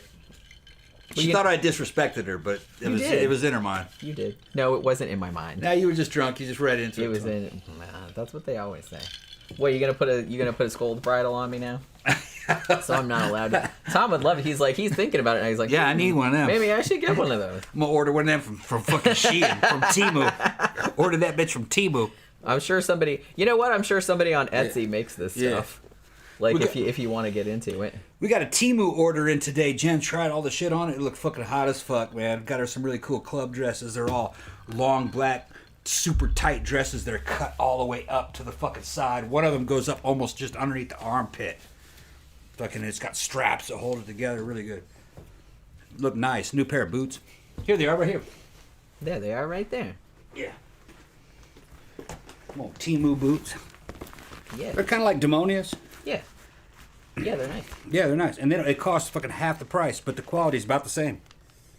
Just, I was just excited because all of the dresses you ordered yeah. were smalls, They were all smalls. and I got into all of them. I was they so were all excited. size 4. These I'm are some so excited. these little Temu boots. These These are are my like sandals. Yeah. little sandal boots. I love those. I wear They're those so all the cute. time. Yeah. We got those from Shein though, didn't we? That was Shein, but it's the same company. Yeah, It makes them for Temu and Shein. One of those dresses you got me today, I'm gonna wear to Memento on Friday night. Got the tribal pattern. Yeah, it's like it's long, but it's got like slits up the side, and it's got like this white tribal like pattern on the bottom. Yeah, of the sleeveless, skirt. and it's got a fucking kind of like a priest collar or a Yeah. turtleneck type thing, but it's real low cut. And her boobs are fucking. She's got the boob shelf.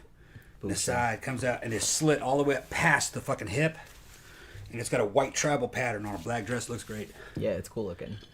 I love all of them look good. I thought, but Yeah. I think that was my favorite one. All right, so now let's talk about the famous, the OG, the rack. Now, Okay. even though this is associated a lot with the Middle Ages, they think actually it originated in ancient Greece, and it has been used across different eras, across different countries and stuff like that. Because when you think about it, it's a pretty simple thing to come up with. I think it became associated with the Middle Ages largely because it was used a lot of the Tower of London. So there was that, which I've been to, actually, by the way. Now, there's a lot of different variations of this. I think the two most common ones are just the kind of standard one you'd see like in a movie or something like that, which is just like a big flat, looks like a big flat wooden dining table. And it's got kind of like these like cranks on the end. And you know, It's got cylinders. yeah, With ratchets. And right. fucking So gears. like you tie the people's wrists and ankles. I think it's to called the windlass. ship. Yeah. On either side. And then you just slowly crank it, and it just like pulls Yeah. and pulls and pulls. Yeah. And I'm assuming that some of them were strong enough to just like pull your shit right out of the. I think that's what they're fucking deciding. socket. They were to dislocate everything. Yeah, which I'm sure was really, really horrible. There's also one Better that's than being burned, though. probably. Yeah. I mean, like I said, none of this is good. None of this is good, but I could deal with this one. Being burned alive would Yeah. probably be The bad. worst. I mean, unless Or you boiled died of, alive. oh yeah. Yeah. Or like I said, shit like having Yeah. well anything. Okay, so there was one. I don't even think I have it in my notes, but I just remembered this one from a documentary earlier. They had one. This might have originated in China, but they did it in the in Europe as well, where it was the saw, which is pretty much what you think it is.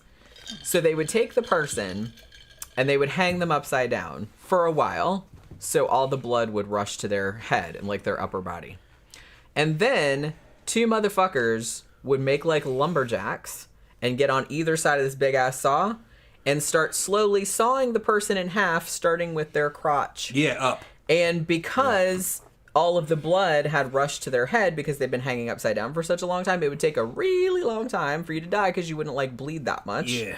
From that. So they would just like slowly start like right at your taint, and they would just like saw. And it took a while Yeah. to die that way. So that, and they had another one too, which again, I don't think I even put in my notes, but I just remembered it from a documentary earlier, was that they would make a little incision in your abdomen, like about the size of like, so you could get a hand in there, take your part of your intestine, wrap it around like a dowel, and then like pull it, and then slowly. Yeah, and it had fucking little spikes on the dowel. Yeah. So it wouldn't lose grip. And it would take a long time for you to pull your die from guts that, out, and it would yeah. just like slowly Yeah. pull your intestines out. As far as getting cut in half with a saw, they had another one where they would take a dude and they'd strap him up by his arms like that so he'd be hanging, and his feet were secured to the ground. And one guy get in front of him, and the other get back with him with like a fucking tree saw, big fucking with big teeth on the saw. Yeah, And put it that's up what his this chin, is, yeah. And they'd start fucking doing Yep. that like that and saw up. Yeah. Now she said that they did when the guy was upside down. Upside down. To stay alive longer. Yeah. Probably the original was just to saw up. Probably. But like I Right. said, when they thought, it's like, oh, hey, if we Yeah. hang him upside down, He'll we'll last prolong, longer. we'll Yeah. prolong the agony. Yeah. Ooh, good idea. Yeah. Science, bitch. Yeah, let's do that. Because like I said, it does seem like a lot of the, early tortures were pretty, I mean, they were horrible, but they were like pretty rudimentary. But Yeah. then like some brilliant motherfucker somewhere would be like, hey, if we did this and that and the other, it would take like so much longer for them to die, and wouldn't that be fun? I just kind of feel like that was, because the thing about it was that a lot of times when these people were being tortured, they didn't necessarily want to kill him, or at least kill him right away. Yeah. They wanted them to confess to shit, or they wanted to punish them for something. So it would behoove them, because they got paid to do this, to make them last as long as possible. Yeah. So there was kind of a fucked up art to torturing people and doing horrible, excruciating pain to them, but not killing them. Yeah. Which, like I said, very creative, some of the shit they came up with, but also monstrous. Here's the weird thing. We're talking about all this fucking torture that these guys came up with. You also have to remember that during the same period, you had people who knew about evolution. They just couldn't talk about it. They'd been reading Greek and Roman writings that supported the idea that humans kind of arose out of a quagmire of competing animals. And that and then some of these guys also believed that stars were other suns, and that there were planets around them, and there may be aliens around those planets. So they weren't dumb. You had some people that fucking knew exactly what's going on. Giordano Bruno got executed for that. For telling people. Got shit, like, put through his lips and everything. Yeah, for talking about aliens. He got burned at the stake. Burned at the stake. Yeah. For talking about aliens. I read a couple And he books fought about him. over and over again. He would not back up on... Really, the church knew that he was right. Yeah, of course. But they're like, no, they didn't want them telling the peasants that, so they killed him. They gave him many... He was crazy. Bruno was fucking crazy. He was crazy. He was fucking crazy. But he stuck to his fucking but he was crazy. man. He was principled. But they gave him They gave him many opportunities to recant and back out of that statement. And he wouldn't do it. He wouldn't. And for no reason, really. He should have backed out of the shit and waited a few years, and he could come out with another book. Just go somewhere else. Just go somewhere else. Under a different name. I'm Giordano Juno. He could have moved to another kingdom. He could have gone to another kingdom and been fine. And his work would have still survived. So I think he was a little crazy, but he was right. Suns were stars, and there were other planets around them. The reason why the church didn't want that is because they said, well, what about God? Does that mean there's a Jesus on every one of these planets to try to save their souls? Are you saying our Jesus is a copy? Yeah. Yeah, that's what they were upset That about. was the problem. I have a great book. It's in here in my pile of books about him. I think it's called The Pope and the Heretic or something like that. But yeah. And they talked all about that. And he had a logical explanation. He says, well, maybe each one of them got delivered a different message from God. Yeah. But they didn't want to hear that. No, of course not. Because there could be no deviation. Yeah. From the Catholic version of the deal. Well, yeah, they didn't want any perception among the rabble that there was any uncertainty in their ranks. Like, they wanted to we know all the answers and you have to come to us for the answers. There's only one Bible and there's only one faith and there's only one... So anybody that came out and said, well, what about this? They'd be like, yeah, you shut up. Yeah. We're going to nail your lips together and then burn you alive. Right. It's pretty much what I salute Bruno. That's what I did. I read that book. I wouldn't have done that. I wouldn't have either. But that's the thing. It's like a lot of people wouldn't have. So I was like, well, you got to admire his fucking balls, man. He's remembered. Yeah. Yeah. Gotta admire his fuck. We should do a show about that motherfucker. Yeah, okay. Because I read a couple books about him. I'm like, man, this motherfucker was hardcore. Yeah. I do not think there's just no way. I mean, look, if I came and believed it, and look, my atheist ass, like going back to that time period and stuff, I'm be like, I don't really think any of this shit exists. You know what I mean? But it's like, I'm not gonna say that out loud. Jesus fucking Christ. I want to keep my head on my shoulders. Thank you. I'm pretty sure most people back in the honky motherland were like that. Yeah. They knew that it probably was bullshit. Yeah. But they couldn't say anything. We're just not gonna say it was a totalitarian society. Because, like I said, I don't want my fucking thumbs crushed or my feet crushed and like fucking molten gold poured down my throat or nothing like that. Yeah. No thanks. The church was supporting the oligarchy, basically, the monarchy. To go against the church was to go against the monarchy. The fucking church was the control mechanism. Yeah. To keep the peasants in line. To deviate from the church was to deviate from the king and the money and the power. Your ass was gonna die. Yeah, that's what's gonna happen. In the worst, most public way possible. Yeah. And they were gonna make an example of you, like they did to That's Giordano just Bruno. defying authority. Yep. It didn't have anything to do with truth. Nothing to do with trip. Mr. 88 said, I think I mentioned this before, but my first son was delivered by a cesarean section, and the epidural completely missed. My wife was completely cut open and sat that way for almost 2 minutes. Damn. So she could hear all of the stuff. Oh, okay. I can't even fucking imagine. I can't, because they make quite a big incision. You know. Victor says, the Spanish donkey was similar. Yeah, that's right. That's similar to the rack. It's kind of this... I don't have a picture of it, but it's like this wooden wedge thing that kind of looks like a donkey, obviously. And it's got legs. And you would sit on it, and they would weight your legs. So it would just kind of this triangular thing, like, going up into your fucking taint, like, all the time. But yeah, so like I said, you know, the rack people pretty much know about that. Sometimes, if they thought the person wasn't suffering enough, they'd be like, hey, I got an idea. Let's stretch them out on the rack. And also... we'll start a fire underneath the table, so we'll also kind of roast them alive while you're doing that, too. Because the rack wasn't bad enough. Because that's not bad enough, you know what I mean? So it's like... well, they were thinking like I would do. They were thinking like I'll choose the rack. They're pile some shit on. Well, we're going to add fire to the rack, because y'all are choosing the rack too much. Yeah. Also, another other shit they would do, like, concerning fire, was that they would take people's feet, and then they'd put, like, fat on the bottom of your feet, and then, like, fucking... you know, you basically like roasting your fucking hold extremities. It to the fire, and the fat would sizzle the bottom of your feet. Yeah. They would do like that kind of crap. I wonder if you could walk after that if you survived. I mean, you know, later on. Yeah, did it cook your bones and they have to amputate your feet? That's what I mean. It's like you just have to walk around with like fucking stumps and shit. Yeah, I mean, Jesus how Christ. you know? I'm sure they didn't keep any records. Even if you survived some of this shit, it's like you'd be crippled for life. Yeah, pretty much. And gangrene. Well, maybe people don't even think about that because I want to think about that too. Like when we get antibiotics. Yeah, there was no antibiotics. There was no real medical care or anything like that. So it's like and bad sanitation. Even something as relatively innocuous, like comparatively, as thumb screws, like still that would bust up your fingers. You wouldn't be able to fix them ever. You couldn't do anything with your hands, and you would probably just get it would just get infected. You would get blood poisoning, and you'd probably die anyway. Because it's not like they're getting, you know what I mean? Yeah. Like you said, they would just get gangrene or whatever. I mean, they were just like living in filth. So they didn't even know to like wash their hands or nothing. But yeah. So another thing they would do too, like especially with the ladder style of the rack, was they would do essentially like what we would call waterboarding nowadays, where they would just kind of like pour water into your mouth or put like cloth over your face and like just keep pouring water over it so you felt like you were drowning. So they would do that as well. Torquemada was doing that. So, that's fun. Also had the wheel, otherwise known as the Catherine wheel. It's usually named that because of St. Catherine. She was one of the people that supposedly died on it, was martyred on it.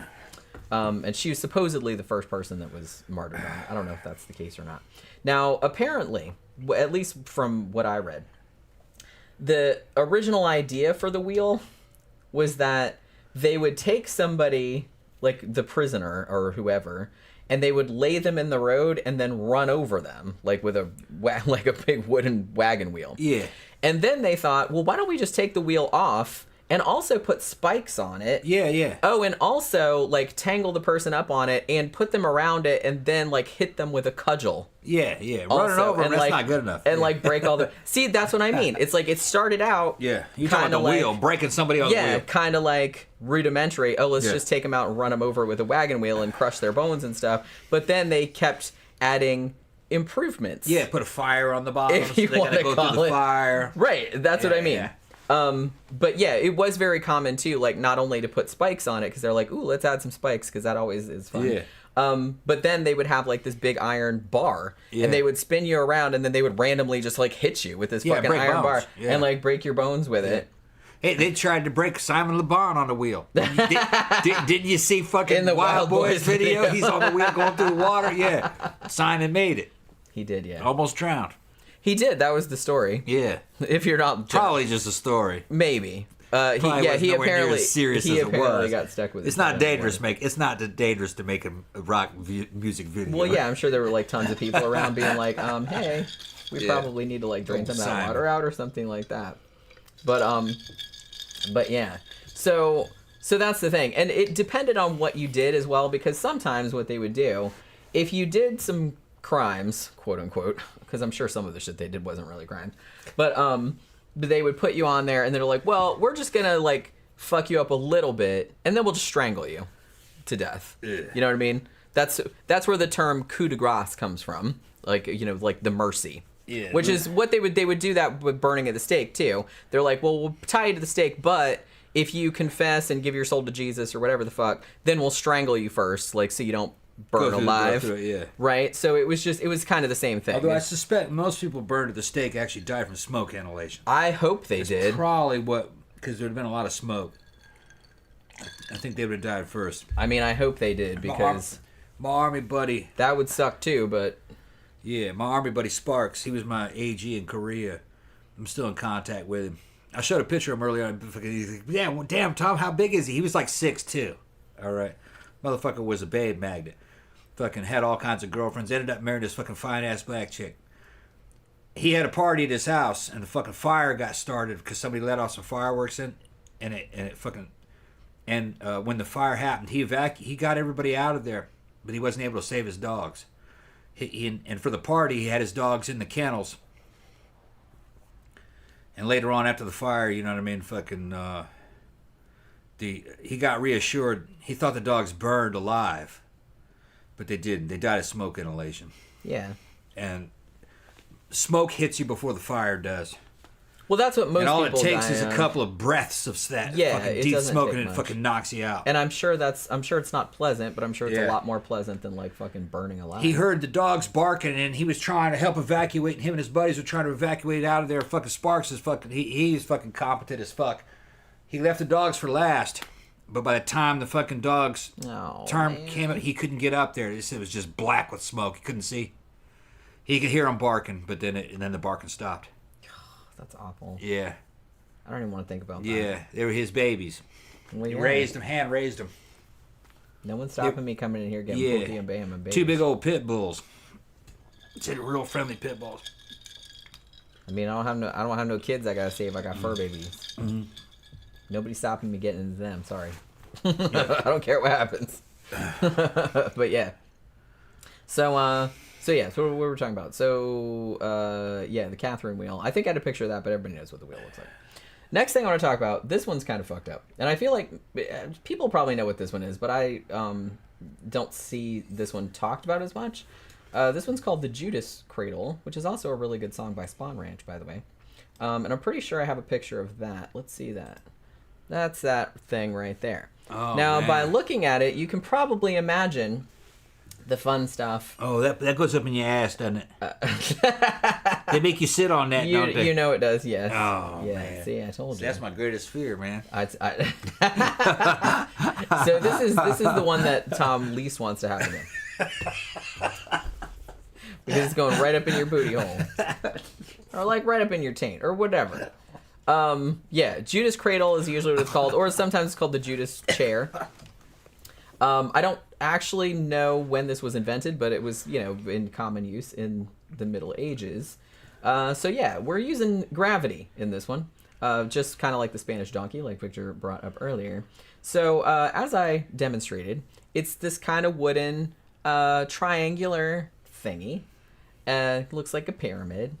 And hanging above it, there's like a little bit of a harness situation. So what they would do is they would put you in the harness, and then they would lower you onto, they would usually tie your hands and feet together, and then they would kind of lower you onto this pyramid here.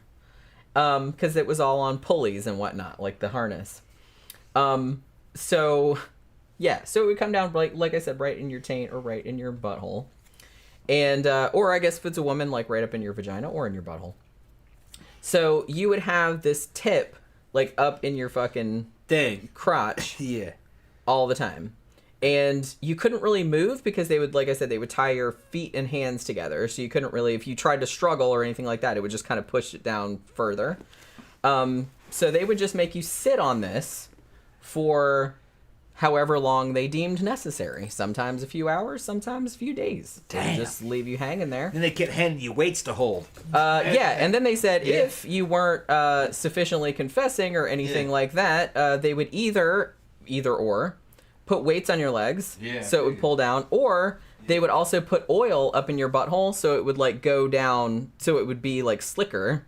You know what I mean? So it would like go in more. So they would do that as well. Another thing they would do was that sometimes they would like let you sit on it for a really long time until you were, I'm sure, like fucking screaming in agony. And then they would lift you off it for a little while, not because they were like, oh, poor dude needs a break, but because you could remember what it was, so you could remember what it was like to not have that thing up your butthole, and then knowing that they were going to lower you back down onto it again because they thought that made it worse, like, because then you would know what it was coming because you got like relief and you were like, oh shit, and then you have to do it again, you know what I mean? So yeah, this was, I don't know how common this one was, but it's pretty much, I mean, they did this a lot during the Spanish Inquisition. I believe it was invented by an Italian fella named Marsili, who was a lawyer, which, make your own jokes here. You know what I mean? Now, they usually use this for to punish heretics, which a lot of these were used for, but also used on political opponents as well. Usually took, I believe it usually took 2 or 3 people to do this, you know what I mean, to do this to a person, because you had one person on the pulley and then one person like doing the other shit and like supervising or whatever. So yeah, so like I said, adding more weight, adding oil, doing all that kind of shit. Now this one was one that they kind of had to be careful of, because remember how I said earlier that these torturers were generally paid to, that was their job, like to get confessions out of people, so they didn't necessarily want to kill the person, they just wanted to subject them to excruciating agony. So there was a real finesse, if you want to call it that, to torturing the person without killing them. And this one, if you weren't careful, I guess this would kill the person. So they really kind of had to be careful in the way they kind of like use the pulleys and everything like that. I just, you weren't in here, but I said they would also like take them off the pyramid for a little while, just to be like, hey, isn't it nice to be off the pyramid? And then bang, you know what I mean? And then put them back on there. Because they get used to it. Because they would get used to it after a while, and then they'd be like, hey, now we're going to do it again. It's like, isn't it nice not to have a thing up your butt? Yeah. You know what I mean? But yeah. So, yeah, and then they would also, like, some of the torturers would sometimes come over and, like, push on them like that. Like, so it was like, like that, which is like... Yeah. Assholes. That's what I mean. It's like, how can you fucking do that to another human being? It's like, it's awful. I don't even think I could do that. Well, I don't know. I don't know if I want to say I couldn't do that to the worst human being ever. Like, yeah, if it was Ted Bundy or something like that, I'd probably do it gladly. Of course. But it's like, if it was anybody else, fuck no. You'd have to be a lunatic to do that kind of stuff to other people. Yeah, the people doing worse, man. Fucking, you know, ISIS and shit was doing worse to people, but... You know. Right, but they're lunatics. Yeah, well, some people... Like I said, ideology is very dangerous. Well, that's what I mean. They're lunatics. Using ideology, you can hurt a lot of people. Anybody that believes something... Anybody that believes something so fervently that they are willing to do... Kill other people over it. I mean, I don't even care if the belief is true or not. That it's like, that is messed up. That's messed up. Right. And usually when you have these extreme ideologies, you make enemies because people don't agree with you. So then they have to kill you for their own safety. Right. So, you know...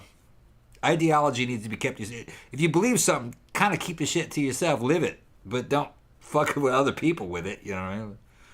Well, I just kind of there's an element of control freak in certain. Well, that's what I mean. It's just better to just kind of be like live and let live kind of motherfucker. You want to have like a Buddhist approach, right? The Buddhists have all kinds of ideologies, but it's about them, not about you. They're not trying to enforce it on you. They don't fucking even proselytize. They said, well, when you're ready for Buddhism, you come to it. We don't come to you. That's what I mean. See, I'm down for that kind of religion. I have absolutely no problem with. Which is more like a philosophy, pure Buddhism. That's what I mean. Like it's just kind of like, look, if it works for you and you like it, and you know, and you're not hurting anybody, knock yourself out. You don't see Buddhists trying to recruit. Right. Do whatever the fuck you want to do. Like I said, as long as you're not hurting anybody, everybody consenting, everybody is, you know, whatever. Do what you want to do. Right. But the second you try to like start forcing on other people or anything like that, then you're gonna have a problem. Or when you try to tell other people how they should do shit, because that's not you. I mean, that's another person. Same shit doesn't work for all these people. So here's something that's funny that this actually occurred to me earlier when I was researching the show. Mr. 88 said, interesting that sodomy was such a sin, yet they created anal sex toys aplenty. They really did. Yeah. Well, they saw it as punishment. Yeah. They're defiling you. Although, you know, some of them were like doing that shit for fun. I don't know. Maybe I not. I think they were. Just look at a Bosch painting. There's a lot of anal fucking things going on in damn Bosch paintings about hell. Yeah. And hell is about going in your booty.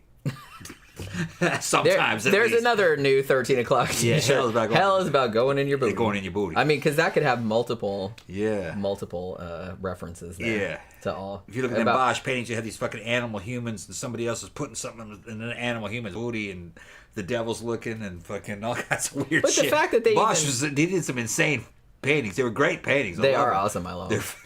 That bitch but they're crazy. Messed up. Like, you look at me, you're like, what the fuck was this dude smoking? He's trying to paint hell.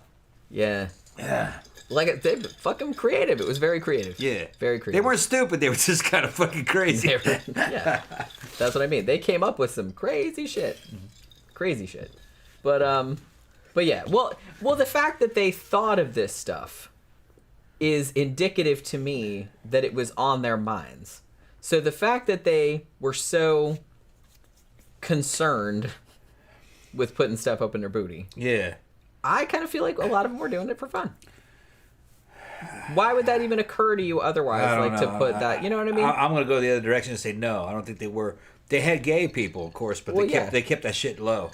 Well, yeah, because they would absolutely get burned. A lot of this stuff that's happening in the medieval period is a backlash from what had been happening in the Roman period.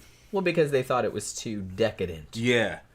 And the church survived the Roman period, and the church was kind of like something that the Roman government tried to put together to keep the shit from falling apart. And later on, after Rome was gone, you had aristocratic European medieval era families getting their hands on things like Roman statues, and some of it shit like satyrs raping she-goats. Yeah. And it's that kind of stuff.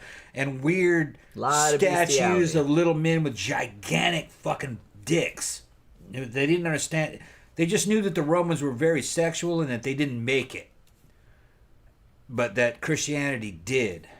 So therefore the Romans were bad. And sexuality was bad. Definitely homosexuality and bisexuality, that was bad. So they were reinforcing that. So all this stuff about booty action, that was more about punishment than it was anything else. I don't think they were into that, like Jenny's saying. They were trying to enforce that on. They were trying to force that onto people who they thought were sinners and were evil, and that they were trying to make it an unpleasant experience.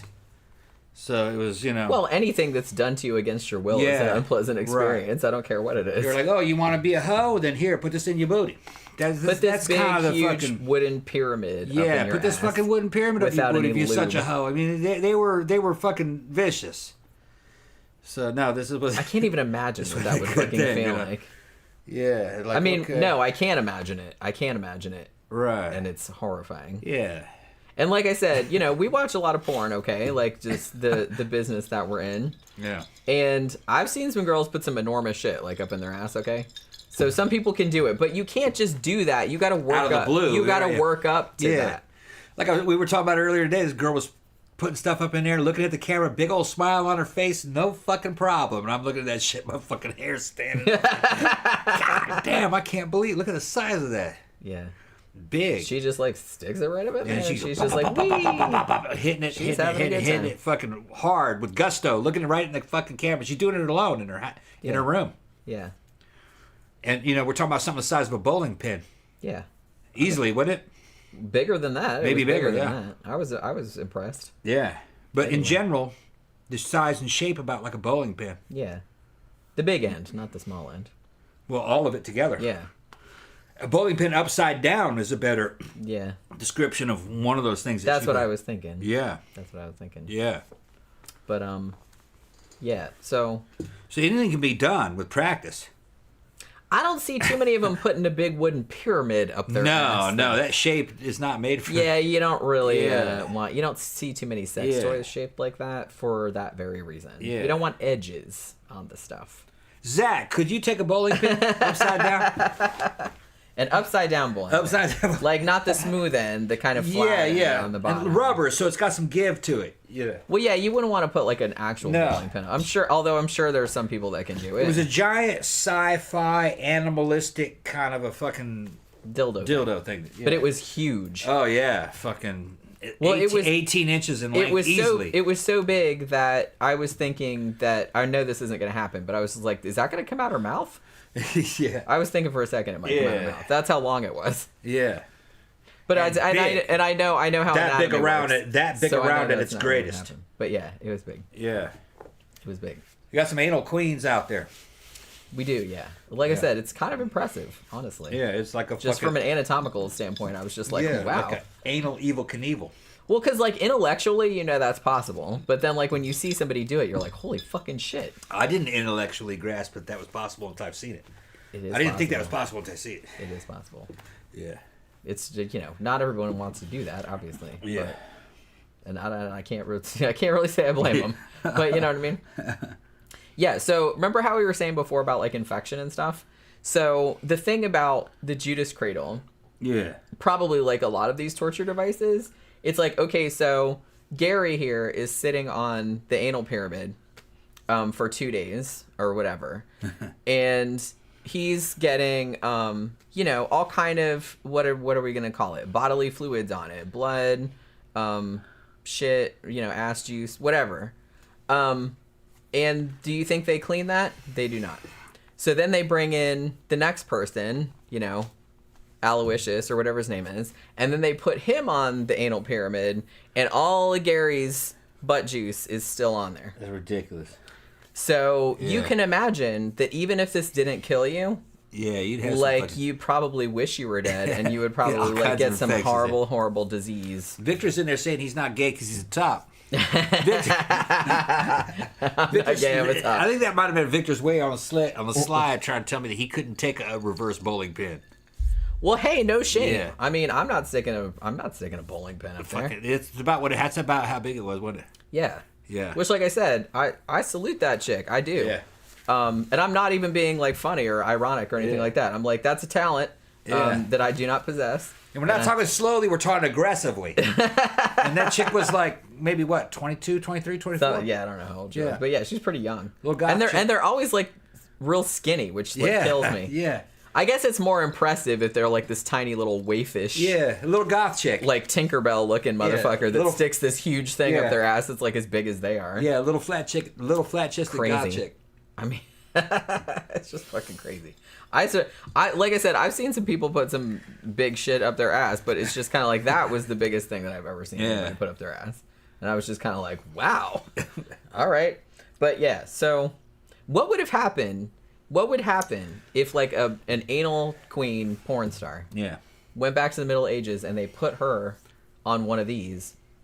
She'd probably just be like, what? No problem. She'd just open up and relax. Yeah. And just, This is kind of nice. Although she's just riding it. Yeah, this isn't the only one. I'm just kidding. I don't mean to make light of torture. It's just that there's no way a pyramid that size is going to go anywhere. The one that fucking you had to worry about was Vlad Tepes. Yeah. Also, that's who they made Count Dracula after. Well, yeah. Or Vlad the Impaler. And he would just take like a tree, a log, probably about 3 or 4 inches in diameter, 4 or 5 inches in diameter, and kind of round it off and grease it up, tie you up and put that up in you and stand that shit up in the fucking ground. It was kind of slightly sharp. It had been greased up the pole, and over time it would just slide up into you. And you were up there for days, evidently. And it took a while. Yeah, because it would take a while. Come out. Eventually, you die, and it would come up out of your chest. Because it would take a while before it got to any vital organs. Yeah. Well, things would move out of the way. That's what I mean. Because you slide, and so things would move out of the way. Yeah. Over time, over hours and days, it'd eventually like come out of your clavicle. Mm-hmm. And he'd have them lined up around the road. So when the fucking Ottoman Turks had come in, eventually his land got invaded. He's a hero, he's not a villain. Fucking Vlad was a fucking bad motherfucker. I respect his resolve. And in fucking, what is it, Turkovista? I think it was the name of the place, which is It's in fucking Romania now. I think it was called Transylvania for a while, but I think it was originally called Turkovista. I think it was what the name of the place was. And when the Ottoman Turks came in there, fucking one of those fucking sultans sent their army out, and he saw all those impaled people, and he turned around. He says, "We can't fight a guy who's willing to do this kind of shit." And he was doing that to his own people. You know, if they disobeyed him, he was a strict disciplinarian. I just kind of... There was zero tolerance for crime. It's fucked up, but it's just like, I kind of love the idea of like this army, like a bunch of dudes on horses or whatever, riding up over this ridge, and then just seeing all these impaled people, and then like the first guy just like pauses and he's like, nope. Yeah. And then they just turn around and go back. Well, it was the general in charge. He said, "Nah, this is bad shit." And he turned around. Wouldn't it be funny if they made a movie about Vlad the Impaler where that exact thing happened? Yeah, oh my God, right. I would die laughing. The guy's just like, nope. He went through several wars. Eventually got killed. But, so I don't know exactly what war that was where they turned around. I'd have to go back and read it again. It's been a long time. He's like, yeah, but I'm not getting involved in that yet. Yeah, Vlad. Let's go back. Vlad the Let's Impaler. go back home. We don't want this. We don't want the land that bad. He was from the Order of the Draco, which is a gang of knights that were fucking hired to... Mercenaries, what you call them today. They were hired to fucking defend Constantinople and the Eastern fucking Roman Empire from fucking Ottoman invasion of the Muslims. It was a different time, man. It was some badass times. Only the strong survived. Yeah. Tom wants to go back to those times. I would love that time. Yeah. As long as he had fucking good hygiene. But I had good hygiene. I just tried to fucking wash up. Be like, but nobody else would. They wouldn't, though, yeah. Everybody was Yeah, gross. be like, shave that shit, bitch. God damn. Disease-ridden. Dingleberries and shit, man. Come on. Yeah, can you imagine just like walking around? Yeah. Even like the fucking... Even animals don't do that. Even the noble women, it'd be kind of nasty, probably, compared to what I was used to. I'd be like, ugh. Shave your legs. Nobody's got deodorant. Nobody brushes their teeth. What the fuck is The Romans were all about that, though. The Romans, even Roman men shaved, you know. They didn't like body hair. They plucked. Yeah. Yeah, they had everything tweezed. Which- If you were high class, Yeah. you didn't have any body hair. That helped you keep clean. So were the Egyptians. The Egyptians were like that, too. Egyptians Well, that's didn't the like body thing. hair. Like, if you, and especially if you live in conditions that aren't super clean, like, it's better to, like, shave all the hair off because you don't get, like, fucking no lice. lice. Body lice. And just all kinds of other stuff. So it is better. Yeah, and it's easier because you don't have showers, so you got to do sponge bath type deals. So They're scraping all the sweat off right, and all that kind of shit. Danny Rowling said, Paris Hilton got impaled in House of Wax, Vlad style. She died giving head. That's right, I forgot all about that. We should probably review that movie one of these days. I remember quite enjoying that. I mean, I like the original better, but I remember being pretty entertained by that. And I kind of feel like it was kind of funny the way they were just kind of like, hey, everybody come see this movie and see Paris Hilton get killed in a really horrific way, which I guess it kind of worked because that's what everybody remembers about that movie. So, you know. That's kind of what made me want to see it. And you're all saying, like, a Pringles container. Yeah, I have seen some girls put... I've never seen anybody put a Pringles container up their ass, but I've seen people put an equivalent size of that, like, up their ass. Which, hey, if that's what you want to do, like I said, it takes commitment. You can't just do that, like, right out the blue. Zach says... I'll wait till Tom comes back, but I'm going to read it. If you want to be both impressed and nauseated at the same time... Look up a guy on Pornhub called Kirk J or Kirk Johnson. Okay. I'm gonna look that up. I don't know if Tom will. Because I'll probably be like, ooh. You know what I mean? He'll be like, ah. So, yeah. So we're going to have to, like, check that out. And then Linwood Sly says, Vlad's family was tortured and murdered. Yeah, that's right. He was just seeking retribution, so he took it to a whole other level. Oh, yeah, big time. Yeah, we did a show about Vlad the Impaler. It was probably, like, I think it was, like, a few years ago. But yeah, we did a show about Vlad the Impaler. We did one about Countess Bathory. We did all of those. We did all that kind of stuff. And then Danny Rowling also says, look up Mr. 18 Inches, Tony Duncan on adult sites. Okay. Like I said, I'm gonna look all this stuff up. I love that kind of stuff. But you know. Yeah, Carl Panzram is the modern Vlad. Resolved for days. That dude, yeah, we did a show about him too. That dude, of all like the modernish era serial killers, that dude, I want to say he was almost like the purest serial killer because he was just like a complete and utter sociopath. You know what I mean? Carl Panzram. Oh, Panzram? Yeah. Yeah, that's what you were telling. Yeah, Panzram was a monster. Yeah, he was just like not like barely human. Not really his fault, but monster. That's what's kind of fucked up. Yeah. Is just like if he had had a normal upbringing, would he still have been? Because he had a horrible upbringing, just horrible. You still have to kill Panzram if you see him. That's what I mean. It's more like euthanasia and preventing him from fucking hurting somebody else because he was like a natural disaster. And we've talked about that a lot before. It's just like I'm not saying that, when somebody that becomes a serial killer later on, like obviously if you knew them when they were children, and if they endured like horrible, because some of them did endure like horrible abuse and shit like that. Like obviously you're sympathetic to them back then, but when they become adults, and perpetuate he'd roll up on the dudes. Cycle of violence. He'd roll up on fucking dudes who were like bums and vagrants up on the damn train. He'd ride those trains back in the fucking 20s, I think it was, wasn't it? 20s or 30s? Yeah, I can't remember. I think it was 20s. Yeah, might have been. Or might have been slightly earlier, I can't remember. Yeah. He'd roll up on them in the trains and pull a gun on them, make them have sex with each other, and then kill them anyway. Fucking, he'd do things like fucking pick up little boys, take them out on boats, fucking do bad things to them, and fucking throw them overboard and shoot them. He was fucking nasty. Like I said, just a complete nasty. No, no emotion whatsoever. Like everything had just been like. And what was weird is that his target were nothing but men and boys. Didn't hurt any women. He hated men and boys because he came up in that damn orphanages and prisons where they were fucking abused him. Well, yeah, he probably didn't really have a lot of interaction with women, so he probably didn't. He had no interest in women, evidently. Right. None at all. But he hated men, and there was a sexual element to it. Well, hi, Boki. He was a monster. She's like she's smooching all over my feet. And he wasn't a bad looking guy. If you saw him, he looked normal. Yeah, he didn't look like a crazy. Well, he does in that one picture that I'm thinking of, like the most famous picture. If you saw him walking around, he'd just be a normal guy. But yeah, he would just look normal if he was. Yeah, he was in pretty good shape for his time, and he wasn't an old guy or anything. That dude was the devil. Yeah, like I said, he's pretty much the worst. He was the devil. Yeah, probably the worst out of all of them, I would think. Although other ones did more sadistic stuff. He was just, fucking. But he was just. That motherfucker was dangerous. Like I said, he seemed dangerous. to have like no redeeming or human qualities whatsoever. He was like a damn gay kamikaze. that's like I said, he was barely a human being. Yeah. After that point. And like I said, I'm not, it was horrible what happened to him when he was a kid, obviously. But it removed any empathy or any like human emotion that he might have had to start with. He was at war with all men.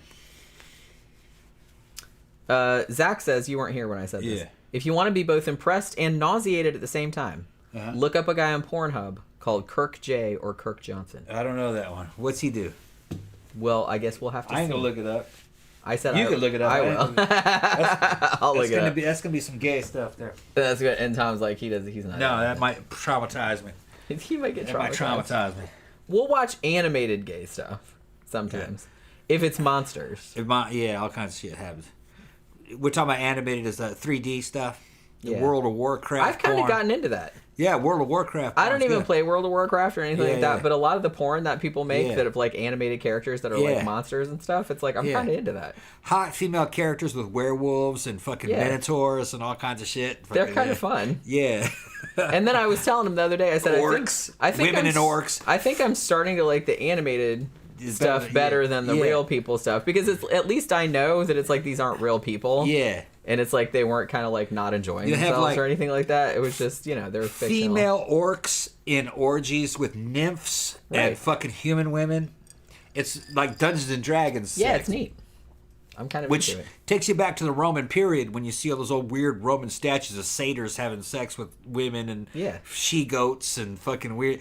And the Minotaur. And that's what they were talking about. Yeah. That's exactly what they were talking about. They had all those same ideas. Like, they were living the Dungeons and Dragons life. Sure. Their religions were like that. Yeah, so it's like, nobody's doing anything nowadays that they weren't doing back then. Same shit. It's the same shit. Like all the furries and stuff like that. It's not that weird. Furries. It's not that weird. A werewolf is a furry. pretty much. Yeah. I mean, kind of. It's a man that turns into a dog. Yeah. Or a wolf. And then women have sex with him. Yeah. That's what a werewolf was. Or sometimes several werewolves have sex with one. Yeah. And then you're lucky to survive. They're standing around waiting. You might get made turn. into a female werewolf, or they might eat you. You don't know. But see, that's the thrill. That's part of the thrill That's the of thrill. it. It's It's like vampires. He Vampires. might eat me after Yeah, this is yeah, over. yeah. You know what I Right, mean? Man, we saw this one the other day. It was like, she got kidnapped. She's in the woods just like farting around doing something, and then like a werewolf kidnapped her, dragged her back to the cave With the other werewolves. by his knot. Yeah. She jumped up on her and then fucking doggy style, and then turned around. I laughed like a dog and and laughed. It ran was back great. to her. And then took her to the cave, and then all the other werewolves. They had a orgy. Werewolf. This is orgy. animated. It's not. Yeah, it's real. all animated. Yeah. It's like, but yeah, I was just kind of like, oh, this is And she was exhausted. They were all exhausted. Yeah. It was like pretty entertaining. I was entertained. But yeah, I don't know why I like those so much. I like Because it's not real people. I like the Futanari ones too. The Fuda, yeah. The Fuda. Fuda is a Japanese concept. The Fuda is a female. It's called. It translates basically as dick girl. It's a female with a large penis. Yeah. And sometimes they have both. Sometimes they have both male and female genitalia at the same time. Yeah. And the Japanese came up with this shit. And what they would do is they would do a Futanari version of anything, like a Futanari cat woman. Yeah. Or like, you know what I mean, a Futanari fucking Wonder Woman.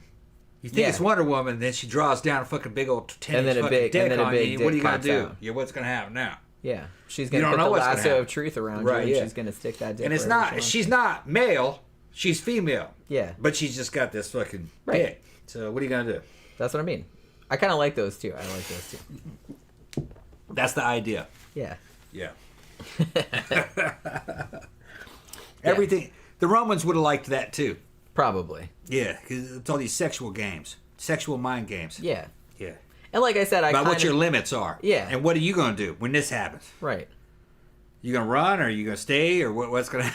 that's what, that's well, I the question. think that's the great thing nowadays, that's because the animation is so good. Animation of fucking and right you here. can do anything. And you can get away with anything because it's not real people. Yeah, you know what I mean? Animated, right, yeah. It's just animated. Right. So it's like you can put all kind of crazy shit in there and like no one's going to get in trouble because it's not, you know what I mean? It's not real people doing it. It's just some cartoons. Some dude just made it. Yeah. So I kind of like that because you can do crazier. Cartoon. You can do crazier shit. Yeah. Yeah, as a matter of fact, now that we plugged that is all found on a platform called Rule 34. Rule 34 video. You'll find it. Yep. They got all kinds of shit. And it's just dudes creating it. Some of it's bad, some of it's real good.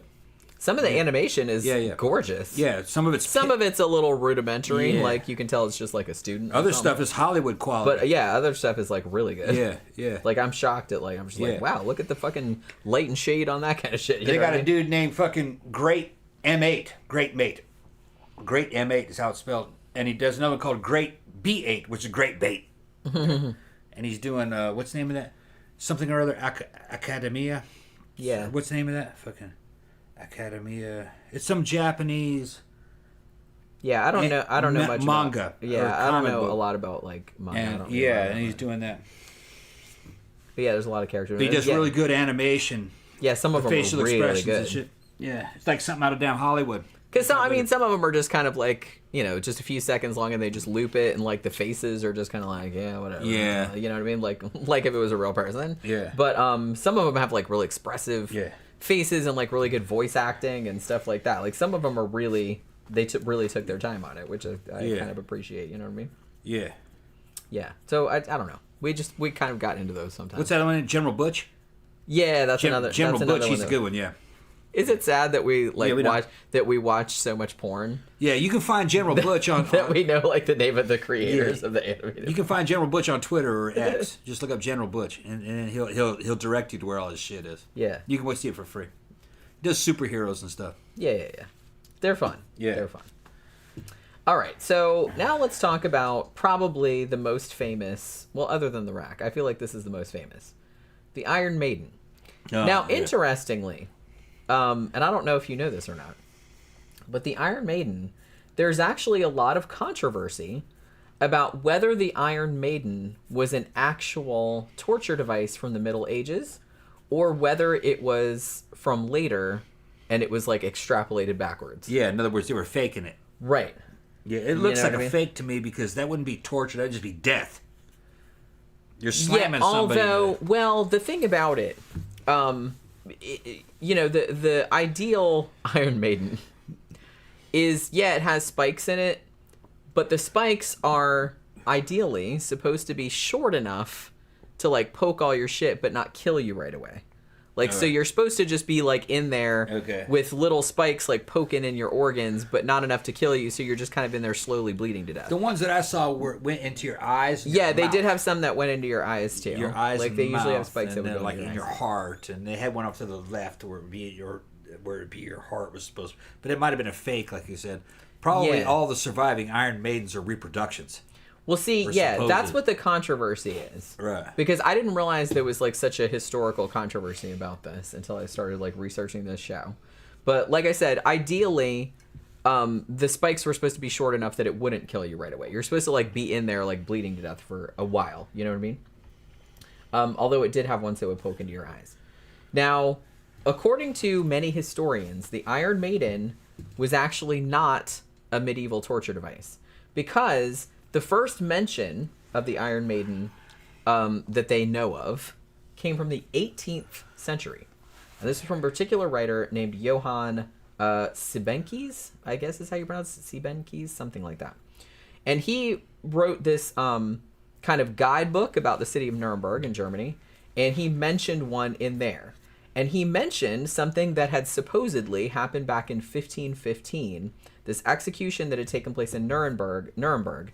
And they said there was this criminal, I don't know what he did, but he was put in what the writer described as something that looked like a sarcophagus, but that had spikes inside. Now, this allegedly happened in 1515, but as far as I know, there's no record of that actually happening. The only record of it is from his 18th century book saying that this happened back in 1515. You know what I mean? So the quote from the book from the 18th century says, "The man was shoved into the device and executed slowly so that the very sharp points penetrated his arms and his legs in several places, and his belly and chest and his bladder and the root of his member." Mm-hmm. The root of his member? Yeah. The base of his dick? Yeah, pretty much. And his eyes and his shoulder and his buttocks, but not enough to kill him. And so he remained making great cry and lament for 2 days, after which he died. So he was in there for 2 days. All right. Now, whether this was true or not, because like I said, there's a big debate, like among historians. They're like, now, did he just make this up? Or was this a real thing, or was it based on a real thing? Who was this again? It was a writer, named, like from the 18th century. 18th century. Johann Sibenkes. Well, does he state his sources? See, I guess not. Because that's what I mean. Because 1800s is not fucking modern era. It's not ancient era. That's modern. Well, yeah, that's Problems with that story. That's what I'm saying. He should have fucking named his sources.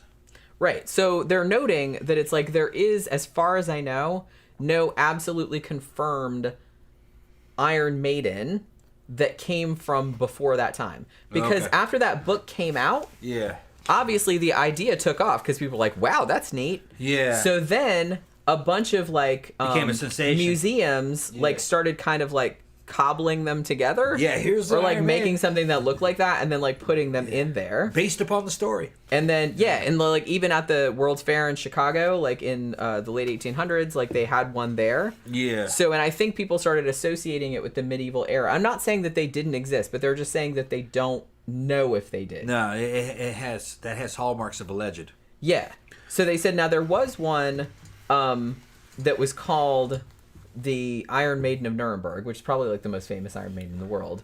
But they found out that wasn't actually made until the early 19th century. Yeah, so there you go. And it was destroyed in an Allied bombing in 1944. But yeah, so they found out that was a fake. That means it's a myth.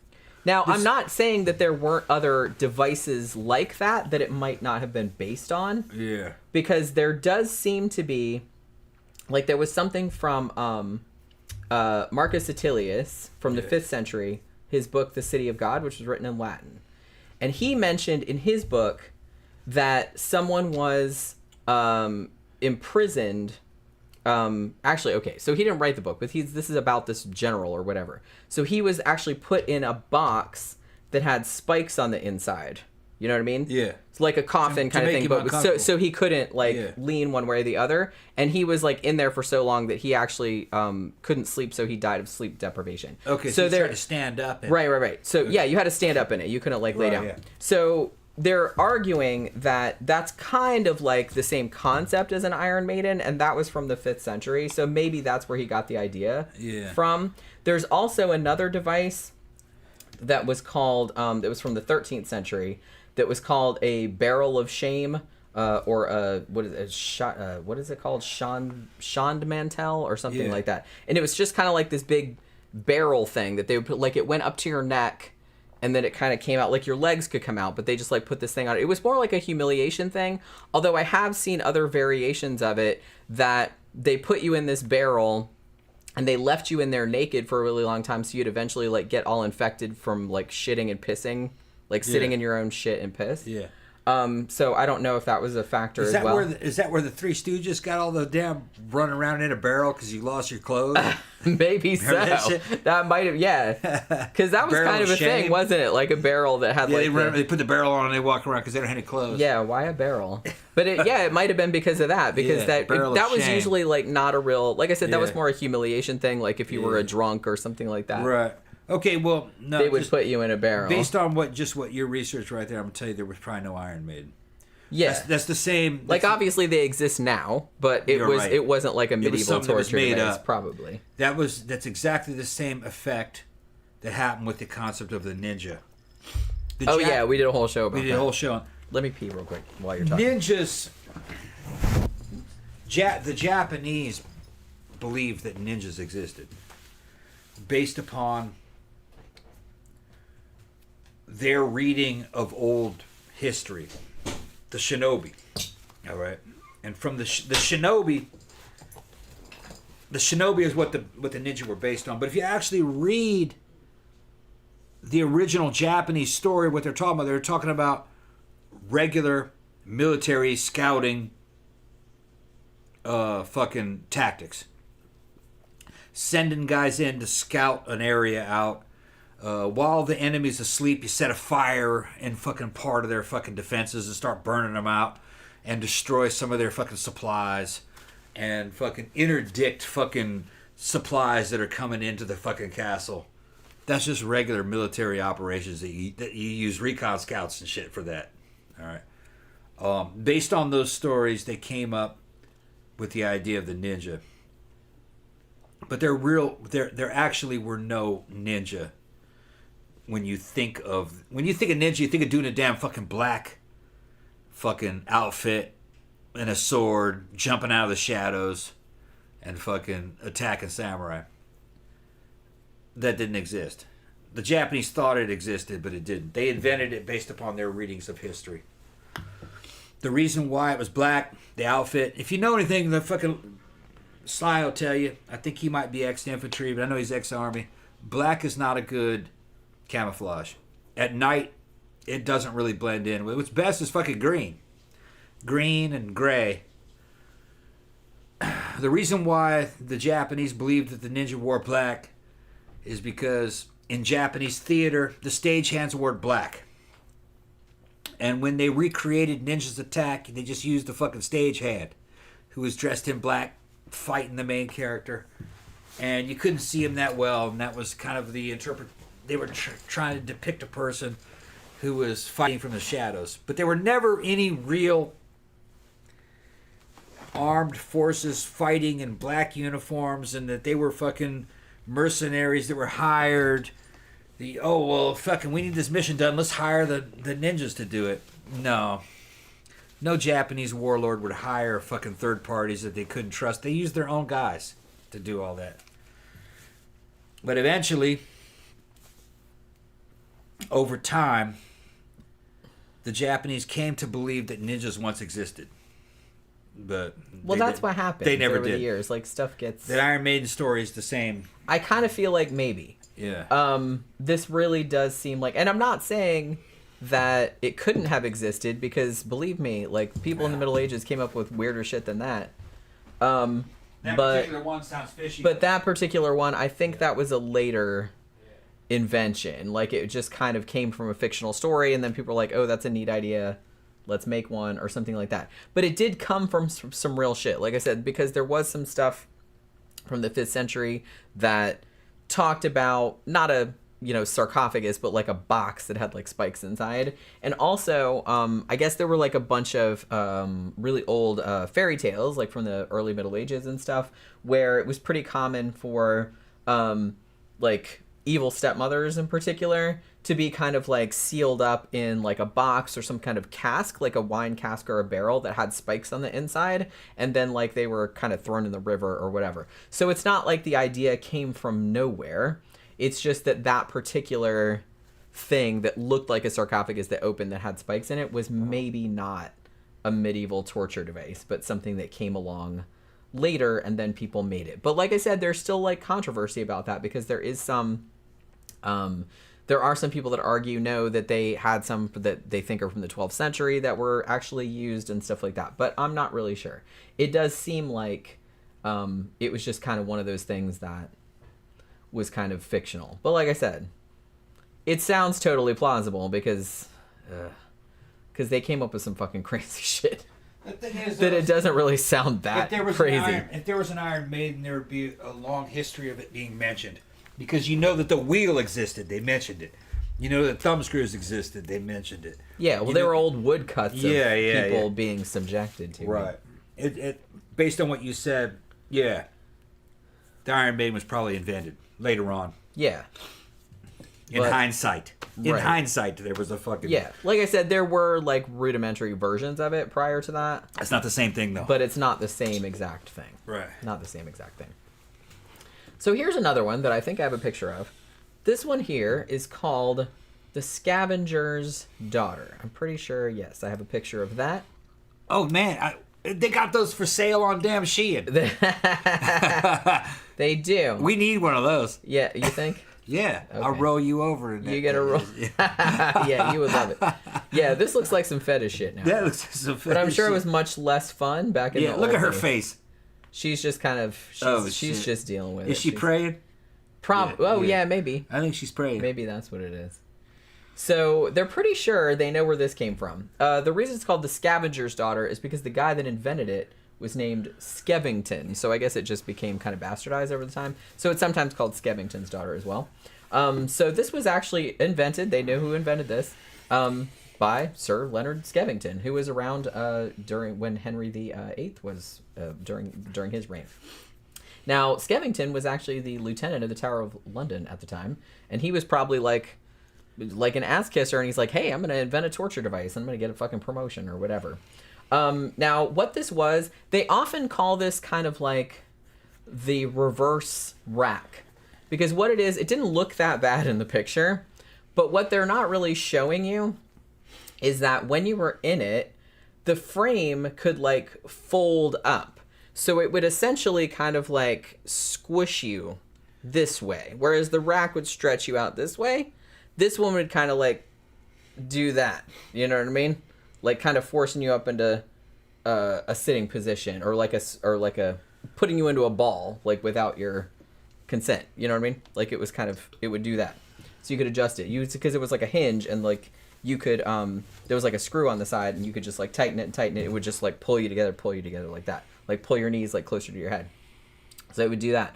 And eventually it was strong enough that it would crack your ribs and crack your breastbone and possibly dislocate your spine also. They said that sometimes when it was used, blood would come out of your face and your fingertips. So there was that too. Henry VIII was apparently a big fan of using this one on people that were accused of treason against him. So that's nice. But yeah, so... I got a answer fucking Sly. Yeah, Sly says, there's no ninjas? Wow. You know, yeah, and we did a whole show on that. Just look up our show called Bullshito. That bullshit, right? Bullshito. Did we talk about ninjas on their own show, or was it all in the Bullshito? No, it was all in Bullshito, yeah. I think it was all in the Bullshito. It was the bullshit that's in the martial arts scene. Yeah. That was a fun show to do. It was really fun, yeah. And I detail it fucking more in Bullshido because the information was more fresh in my mind. But no, there were no ninjas. There were special operators, basically, and scouts that did a lot of shit. Based on the stories of those guys, the Japanese created ninja. Ninja came later, but only in the modern era. They were something that were always legendary. Like, you could go find some fucking guys calling themselves ninjas right now, like Shida Kim calls himself a fucking ninja. He's a fucking hoax. No, he's not. I could beat that dude's ass. I could have beat that dude's ass when I was a little kid, all right? He was not a ninja. There aren't any ninjas. There never really were. They were just scouts, recon soldiers type deal. But he made mixed money with out of the stuff, so. The closest thing to a ninja, really, was probably a geisha, a hooker. Because she could sell information. She's sleeping with the enemy and you can pay her. What do you say? When are they coming? What route are they taking? When do they plan on attacking? That was really where ninjutsu fucking happened. I kind of feel like sex operatives are really underappreciated. It's the best ones. Women, the best role. Women are used in militaries to take place of men in support roles, places where you don't actually need a man to do that. Women do that. But when it comes to fucking warfare and combat and body count, sex operatives, because they are sleeping with the damn enemy. They're sleeping with the enemy, and for the right price, they'll tell you what's going to happen if they know, But and they'll know from weird ways is by knowing where you are. It's the same thing with Korea, man. Fucking the Korean brothels, they were all fucking working for the South Korean intelligence, and they wanted to know what we were doing and how good we were doing based upon what the fucking... Did you ever tell any of those girls anything? Well, they know what's happening just by your presence. Yeah. You know what I mean? They're like... Yeah, they're not dumb. They're not dumb. They're like, what unit are you for the 506? Oh, okay, so they know on this date, the 506 sent 4 guys. So it's simple shit. So if somebody needed to they know can that track troop information, activity then based upon who's... all of the girls at the brothel would know. Yeah, they can track troop deployment and activity based upon who's in the club. Right. When. Yeah. And who's got money and who doesn't. That kind of shit. We were talking about his experiences in the Korean brothels the other day. Yeah. Yeah. I had game before that, but fucking... No, I got appreciation for the Korean girls. He was single then. We were in our army and they were in their army. Yeah. And it was a whole army of Korean girls that were basically working for their country.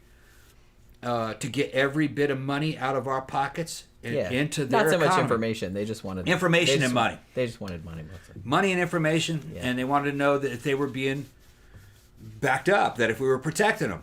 That's all it was. Linwood Sly said, thanks, Tom. I never told the Korean girls anything in Korea. They tell you shit, Anna, but you tell them shit without having to say it. Just where you are.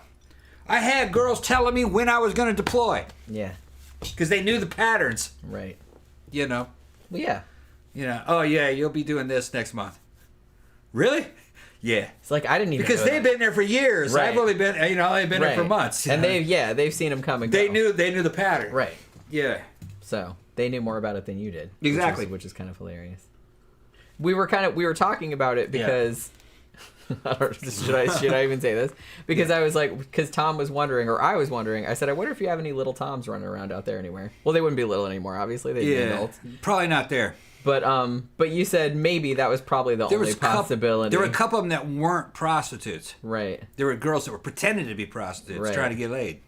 It's like, if one of those girls had gotten pregnant and had your kid, you wouldn't know about it. Nah. The thing is that they didn't have kids the way you do here. I think they would send them to an orphanage, and then they would fucking send them off to the United States. But so they'd probably be like, no way to track you down. There'd be no way to track. Because I was kind of curious. And they wouldn't be in Korea, they'd be here. Like I said, they'd probably be like 30 years old by now. Because they didn't want us impurifying their damn gene pool. Right, I got you. So they would have all been sent back to the United States. Yeah. We'll put that half white one. We're going to put that you put them fucking white people. So I was like, wouldn't it be funny if, like I said, wouldn't it be funny if there were like little unknown little Toms running around out there? Brazil's a possibility also. Oh, yeah, that's true. Yeah. Yeah. More likely Brazil. I was more prodigious at that time. Younger, more. Yeah. That's true. Yeah. Like I said, he's like Genghis Khan up in the motherfucker. You could have Brazilian girls would have been more appreciative. They'd have kept You could have like a whole line out there that you don't know about. Brazilian girls have been more appreciative. They'd have kept it. Yeah. Yeah. and then not told you. Well, I wouldn't have been able to find them, but he probably didn't know their names. That's what I mean. They didn't know my name. Right. That was in a time where you could just hook up. And you don't really know who this is. Yeah, they don't know like, who you are. It's who like are a you one-night thing. Right. Yeah. So it's a total possibility. It's possible, but I don't count on it. I consider myself to be to not have any offspring. Yeah. But we were just like talking about it one day just because I thought It's it so funny, man, because women seem like you might have another one out there, and then they get like this fucking warm feeling in them that I might. I don't know if it's so much warm. It's just it's not warmth. It's just I'm just kind of curious. I'm curious to know what a little you would be like. An asshole. Well, that's a given. That's a given. I think your asshole genes would pretty much Just like asshole. override anyone That's else's fucking right. genes. You know what I mean? I figured, but I would just be curious. I'd be like, oh, I wonder what they would look like and what they would be like. Like, other than being an asshole, which, like I said, of course they would be an asshole. But, because Tom's an asshole, but he's, like, proud of it. But he's a sweet asshole, though. It's a weird combination. And it's like, well, the thing about it is, like, he's an asshole, but he knows he's very self-aware about it, and he's, like, kind of makes a joke about it, too. So it's like, I don't know. It's almost like not being, like, an actual asshole, but just being, like, playing one on TV, kind of. I don't know. It's not exactly like that, but that's sort of what it's like. So yeah. So what were we talking about? Okay, so this scavenger's thing, yeah. Scavenger's daughter. Like I said, it doesn't look that bad from the picture. It just looks like a fetish thing. Because I think I even sold some of those on my Amazon store when I used to sell sex toys. It's a pretty common thing. But like I said, what you can't see from the picture is that you can screw it and it essentially like makes you fold in half. So like I said, it's kind of like the opposite of like the rack. It's like squishing you together. Now the next one, I think this one will probably not need too much explanation. Because this one is just called the breast ripper. Breast ripper. Holy shit. Which, yeah, and I'm pretty sure I have a picture. Well, I don't have a picture of that, but I have a painting of that. Yeah, breast ripper. There it is. So basically just like some clamps. That's the nipple clamps. And we're gonna, yeah, which like I said, I know nipple clamps are a thing. I used to have Did they pull the some nipples myself. off? Yes, they did. Oh, shit. And some of them were larger. These are Yeah. actually kind of small. Yeah. The ones that they're depicting here. Look at that chick's face. She's just kind of Don't like... do it. Well, she kind of looks like... It's all serene and shit. It's going to Well, happen. here we go. Here. I'm sick of this shit, man. Why are they always pulling my nipples They off? do that to dudes too, though. I imagine, right? Or is it just women? Almost overwhelmingly, this was a very female-centric. Okay. The thing about it was that during the medieval period, like I said, yeah, they did a lot of torture to dudes and stuff, but they seemed to take particular delight in doing stuff to women's breasts and vaginas. Because dudes invented it. Of course. Well, yeah. So you know they were getting a sexual charge out of it, Yeah. even though they wouldn't probably admit that to themselves. But yeah, they would either lop your tits off or they would burn them off. They did that too. Or like I said, they had this breast ripper thing. The one that you saw in the painting there, those were kind of smaller. Those were like the nipple-y ones. But they had some that were like bigger clamps where they would basically take your whole fucking tit and then they would just like clamp down and just rip the whole fucking thing off. Yeah. So they would do that. So breast ripper. It was a very but yeah. So it did seem like That's like some other toolbox murders. yeah. Well, yeah.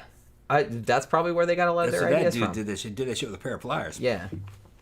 Linwood Sly said, "Jenny, you can still have children." No, I can't. We don't want to kill it. I have never wanted children my whole entire life. When I was a teenager, I was like, no, not for me. We're too old to put up with that shit. But well, and I'm too old to have children now anyway.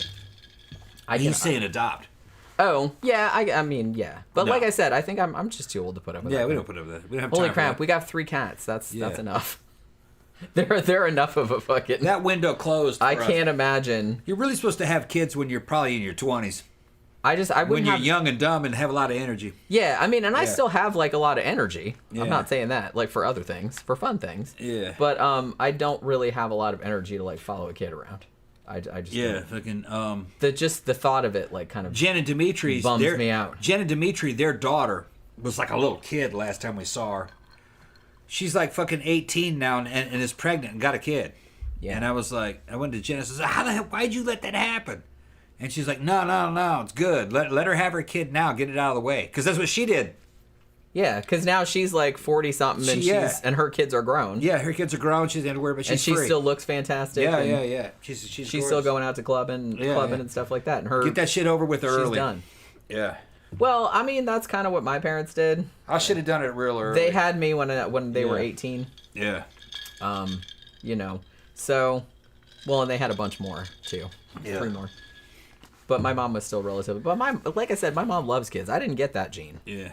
I didn't. I like kids. She not only had 4 kids of her own, but she also ran a daycare for a long. She just can't get enough of them. Yeah. And I was just kind of like, I don't. Okay. Yeah. Like I said, I didn't get any of that. I like kids. I just don't have time for my own. Yeah, that's what I mean. And I'm not like shitting on people that want to have them, because I know a lot of people do, but it's just like, it seems like too much work and too much worry. Like I said, I can't sleep at night like worrying about the cats sometimes. So I can't even imagine like having human children. It would just having kids is a young people's game. I was just like, yeah, you have to be kind of like too dumb to know what's going on, to know what's to really like worry too much about it. Because at my age, I'm just kind of like, oh my god, like I would think of every single worst thing that could happen, you know.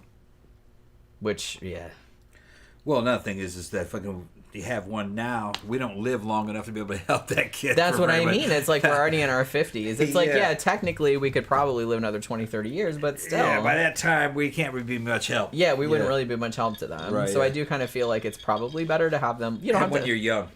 Yeah, you don't have to have them when you're 18, for Christ's sake, like my mom did. You just look at the statistics. But it's probably better to have them like when you're in your 20s. You look at the statistics. If a woman that are happening now, if a woman doesn't have them by 30. There's about a 60% chance she'll never have them. And when she hits 50, if she hits 40, she won't. So, no. Well, it's the people in their 20s that are supposed to be having kids. When you hit 40, you have to kind of worry about health problems. Yeah. Because it's not going to go It's not the smoothly. woman's best time for now, that. I mean, it's a lot better nowadays because, we have a lot more, obviously, like medical technology and stuff like that can help you out if you're older, if you really want to. But it's a much bigger risk, like the older you get. And really, once you get past 35 or 40, it's not the best idea. Right. And the risk is mostly the woman at 40, she'll have a kid, but it won't be the kid she wanted. It's not quite the best eggs. The best eggs have gone by that time. And even a guy can have children forever. Yeah, until they are dead. As long as they can still shoot a load. Yeah, but they could be fucking 90. The quality of that spermatozoa is not as good as it was when he was. Well, yeah, I mean everything. 18, 19. When you're older, obviously, everything kind of wears out a little bit. Yeah, but you know what I mean.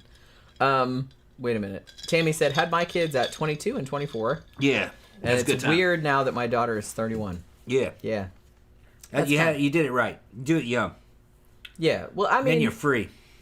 Well, like I said, what you were saying before, it's usually, I mean, I'm maybe unusual in the fact that when I was a teenager, I grew up around lots of kids. So it's like she had kids. I had siblings. I had a million cousins. My parents ran a daycare. And so I saw every day, like, what it entailed. Yeah. And I was just like, I don't think this is for me. This is not really what I want to do. She did her duty. Yeah, so it's just kind of like... And me and Jen met later in life, if you're new to the show, so... Yeah, I think I was 38 or 39 when I met you. Yeah, that's about how old I was. So no, you're a couple years older than me. 41, 40, around that time. What are you? You're 3 years older than I am. Yeah, right? You're 3 years older. So we were already out of the game. Really. I had been married for 14 years. Me and my first husband. This is our second marriage. We kind of talked about having kids, but we weren't real serious about it because I was like, look, I don't really think I want any. He didn't really want any. You know what I mean? It's like we liked clubbing and stuff like that too. Like even with my first husband, so I was just kind of like, I don't really. It would kind of really put a crimp in my lifestyle. I don't know. I'm just not. I don't think it's because I'm selfish or anything like that. It's just not really a life choice that ever really appealed to me. And I get that some people like it, but some people aren't built for it. I just never. Even when I was young, I was just kind of like, not for me. Because, like I said, I was around kids. I was around kids all the time. Yeah, so you were trying to be free from it. Yeah, so I was just kind of like, and I loved my siblings. I have 3 younger siblings, and unlike a lot of people with siblings, me and all of my siblings, we all get along. Look, we all just went to Disney on my birthday. We had a fucking blast. we are all very alike, even though our ages are we're very far apart in age, but we're all very, very, very similar. So whenever we're together, we just like finishing each other's sentences, and we like know each other's thinking and stuff. But it's just kind of like, so it wasn't so much them. I think it was being in a daycare, being around cousins, just being around children all the time, even when I was a child myself, and like a little bit older, that I was just kind of like, it's too much. I don't really like all the noise. I don't like all the chaos. I don't really like all of that. I like to see other people's children. Isn't that cute kid? He has a cute kid. That's good enough. Yeah. I'm satisfied. Now take them away. Yeah, get right. Let's get back to this. Take them away. Yeah. So let's do something else. Yeah. So we were talking about the breast ripper. Yeah. Which, like I said, just as the name implies, pretty much a clamp that tears your tit off. So yeah, like I said, they like to do stuff to women's tits, which to me that implies, like I said, there's a little bit of a fetishistic kind of thing going on. Well, psychologically, these are men Right. torturers, and that's something that's different about this person is that they're a woman. They got these tits, so we got to do something with that. It's calling attention to it. I mean, why do you think during all the witch trials and stuff like Yeah. that, one of the first things they thought of, hey, let's strip this woman naked and look for witches' marks? They want to see him naked. Sure. And they have religious justification for doing so. Yeah. I mean, just at least be honest that it's like you just want to see naked ladies. Yeah. Come on. You just want to see naked ladies and poke them with needles. Yeah. Although there's a lot of heroism during those stories too, because they had guys stepping forward and fucking defending some of those women.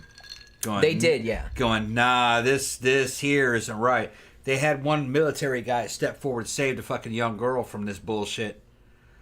But then the witch hunter turned on another woman and went that way, and evidently he didn't save that one because he figured that saving one was enough. If he saved too many of them, he'd be accused. Well, that was the problem, That was and the that's why a problem. lot of people didn't Right. step up because, well, it was just kind of like this feedback loop. It's like the second you Yeah. stood up and said, hey, wait, this is fucked up, like this is Yeah, an like, innocent this woman. can't be, oh, well, right. you must be a witch too, Right, then. that's You're what'll also in eventually league with happen. the devil. Because we're the going to cut your dick off and feed it to you. Witchfinder had to make his money. Sure. And if you got in the way of his ass too much, he'd fuck you up.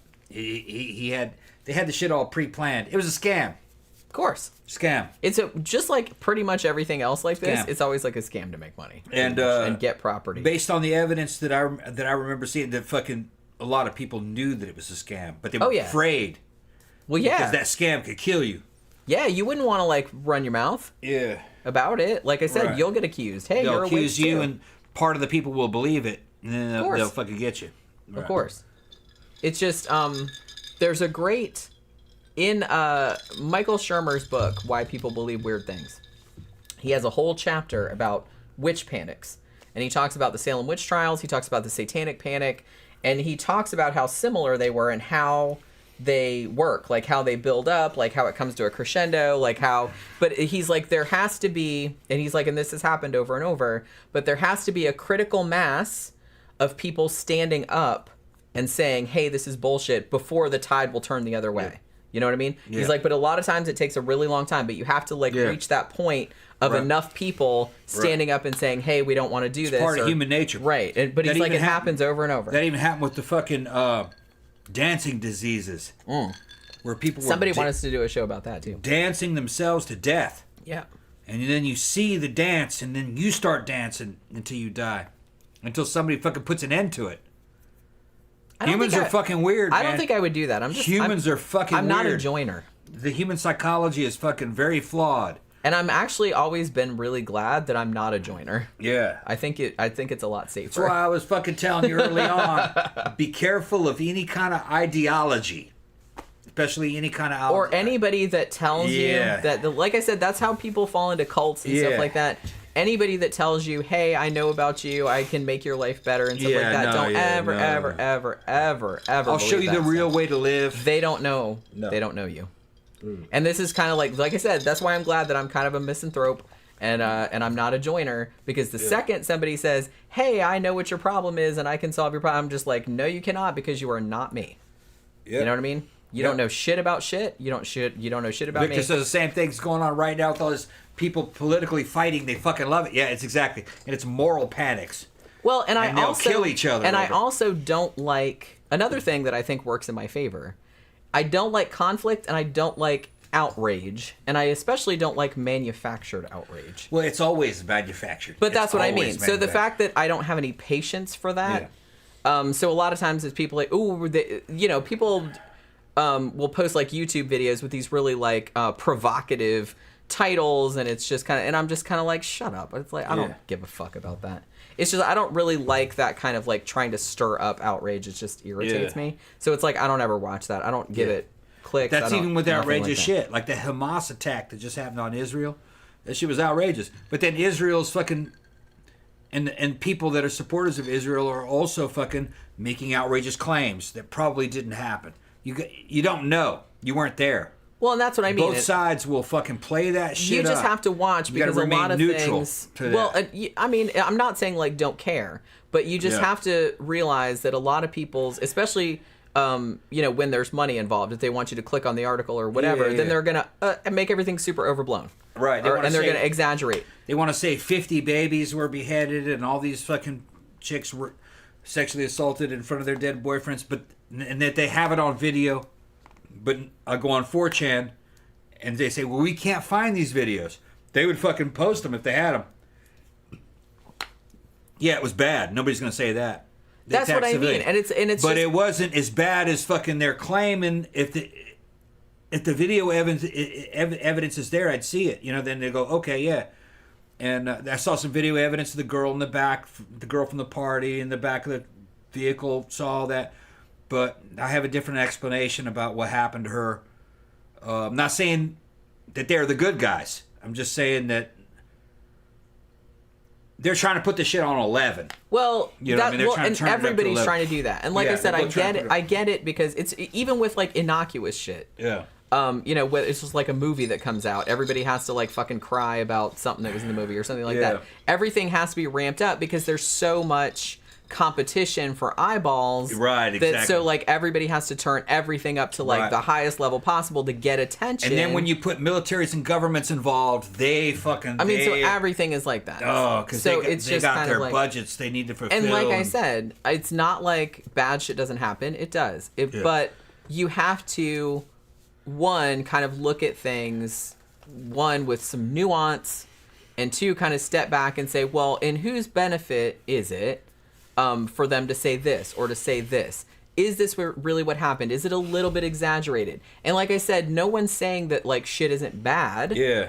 Like a particular thing that happens. Well, this is kind of what we were saying before about, I think when we did the show about, this just is kind of random, but like when we did the show about like H.H. Holmes, for example. Yeah.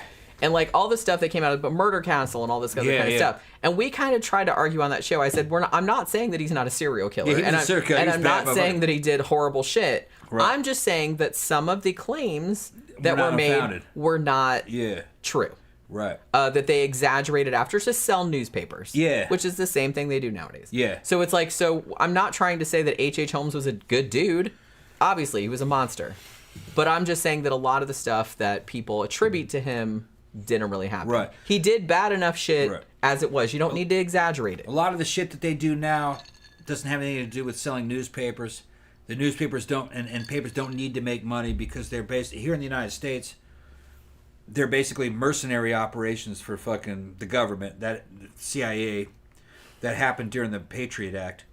So they don't really actually need to make money. But what they're doing with the fucking material is that they're trying to justify government policy so they can make contracts. It always boils down to money. They want to make big defense contracts. Everybody does. So of course they're going to hype up everything.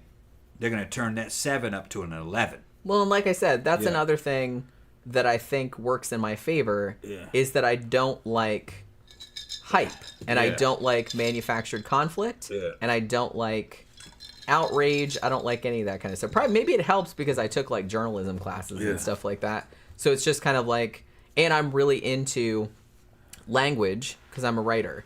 So I know how use of certain words can make people feel a certain way. And it's like, let's use this word or this phrasing instead of that word and this phrasing, and it can sound kind of different.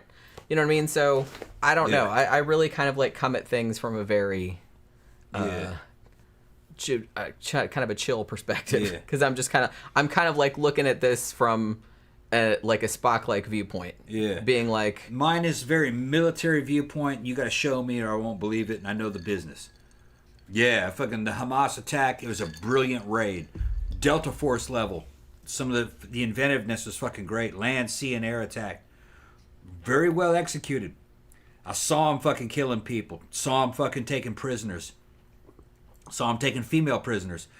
But some of the claims that Israel's saying, I haven't seen the video evidence. That they say they have, but it hasn't. and like you said, you're not saying that it didn't happen. Oh, it happened. It's just that it's not as. They're not showing us Right. all the shit that they claim that they have that is even worse. I don't think it's there. If they had it, they would have showed it. You know what I mean? They would have promoted that. So there's some hype involved. They took captives though. That's Well, like I said, there's hype involved in pretty much everything. Yeah, anyways, right. Because it's hard to. There's so much, like I said, competition. Yeah. With things that are competing for your attention, you're competing for your eyeballs.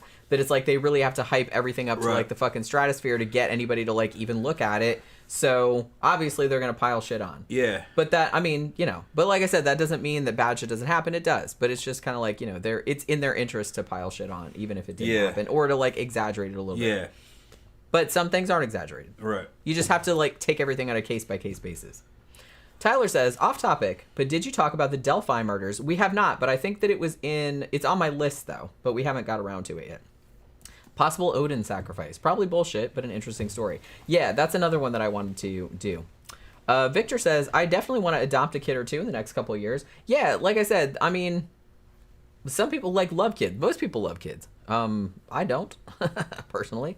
But, that's just me. And I'm kind of a weirdo like that. Tammy said, my daughter has said she never wants kids. She has fur babies. Yeah, I mean, honestly, like I said, I was young when I decided. I'm like, nah. And my mom kept telling me, you're going to change your mind. You're going to change. But I never did. And I'm 51 now, and it's too late. So, you know what I mean? That ship has sailed. But, yeah. But we have cats, and that's way enough for me. Trust me. I worry enough about our little babies that I can't imagine what having human children will like. I mean, although, I don't know. I kind of consider the cats kind of like human children. They're not as much of a pain in the ass as human children, that's for sure. But they are a little bit of a pain in the ass, but I love them anyway. Tammy says, is there a dick ripper? If not, maybe I'll invent one. You know what's weird? I'm not saying that there wasn't, because that definitely sounds like something some motherfucker back then would have invented, right? But it's interesting that the breast ripper is one that always comes up. It's like, hey, let's tear your titties off. Which some serial killers have done as well, I will note. But other than the whole, like, let's cut off the dude's dick and, cook it and then feed it to him. Like, I've heard about that happening, which isn't a device necessarily, but it was just kind of like a method that was done a few times. But I don't know if they had a purpose-built device for ripping penises off, which is really interesting. I'm not saying that they didn't have one. I'm just saying that if they did, it's not super common. I just find that very fascinating. That they have a breast ripper, but not a dick ripper. Oh, well, because he didn't want that to happen to them. They didn't think of that. That's what I'm saying. So it's men coming up with the shit, and they're just like, yeah, whoa, no. Oh, dick ripper, no. What? No. We don't have that. We're not making that. Oh, no. We're not making that. No, that's ungodly. We'll rip this bitch's titties off, though. For sure. This video is so demonetized. It demonetizes a motherfucker. Go ahead and hit us with some of the fucking super Pretty chats. much all People are of our super shit's thanks, demonetized. people, because all our shit's You know what's demonetized. crazy? As hardcore as we get, we never make any money. Yeah, well, you know what's crazy? Like, almost all of our shit's demonetized, except for, like, innocuous shit like our Wolfman review. Yeah. But then, remember when we did that show about the serial killer, Tony DaCosta, the other day? Yeah. Like a couple weeks ago? That was not demonetized. I wonder why. For whatever reason. Even though usually the true crime ones are, like, the first things that get And demonetized. then we got the Meg 2 review taken down. Well, that was for copyright. But I got it put back up because I bitched. Because I was like, you guys are high. What the They're fuck? fucking Warner smokers, Brothers. But I was the Meg like, 2 is pretty good. yeah. I liked it, yeah. Yeah, it was all right. It was just like a big dumb shark movie. Big dumb. I want to own 1 and 2 on Blu-ray. You gonna get it on the little? I want Jason Statham movie starring Jason Statham. Would you go as Jason Statham? Yeah. Would you go gay for Jason Statham? No, he's too straight. He's too straight. Too straight. I respect him. Who would you go gay for? Nobody. Thank you, Victor. Here, have some money. Victor giving us some money. That's right. I just thought that was really weird because I was looking at all the ones I was like demonetized. But then the Tony DaCosta one, like I said, that's about a serial killer, and there was fucked up. There was all kind of rape and shit like that. Yeah. That was fine. Yeah. For whatever That's reason. Okay for that. It doesn't make any sense. Yeah, we mostly do the shows for the patrons. The patrons are the one that fucking actually paid us. Fucking, well, and we like to do them. They're fun. Times are hard. Nobody's got any fucking extra money. You know what I mean? It's me and Jenny are pimping each other out on fucking stream, mate, making porn and shit. Hey, at least we're both doing it. But at least we like it. Yeah. Man, I got beat the crap out of the other day. Yeah, she's still healing up. I'm still healing up from that. That was because she fell down. Well, yeah, that wasn't anything to do with streaming. No. That was because when you were changing my nipple piercing and I fainted. Yeah. I fell funny, I guess. Yeah. And I pulled a tendon or pulled a muscle or something like on my rib cage, like on this side, and I have not been able to like fucking move for like 3 days. Yeah. So I've been blasting her with all kinds of steroids trying to get her to heal up. And I got like ice packs. I'm like laying there with ice packs going, and like I can't move around. But like, yeah, we did stream 8 the other day and fucked her up again. Well, yeah, because it's for some reason it was Monday, right? Yeah, we made we came on like on Monday. Made like $50 in a half hour. Yeah, but we all of a sudden like people just came on and said, "Hey, do this, do that, the other thing," and most of it was shit like, "Hey, like put your dick in her mouth and choke her," and "Hey, sit on her face and smother her," and I was just kind of like, "Really?" Dude had her sit on my face till I was smothered too. Dude. Well, yeah, we did that the other day. But we play act. But then then like other day, like you had to sit on my face and like smother me, and also you like got weird dudes out there. Choke me with they got dick. money though. And I was just kind of like, and then there was like some other stuff too. They wanted me to like, you were sticking stuff on my butt. And all yeah. So it was that. That didn't happen though. What? He wanted that. It didn't happen though. From remember. Yeah. It did happen. Okay, yeah. I guess it did. Yeah.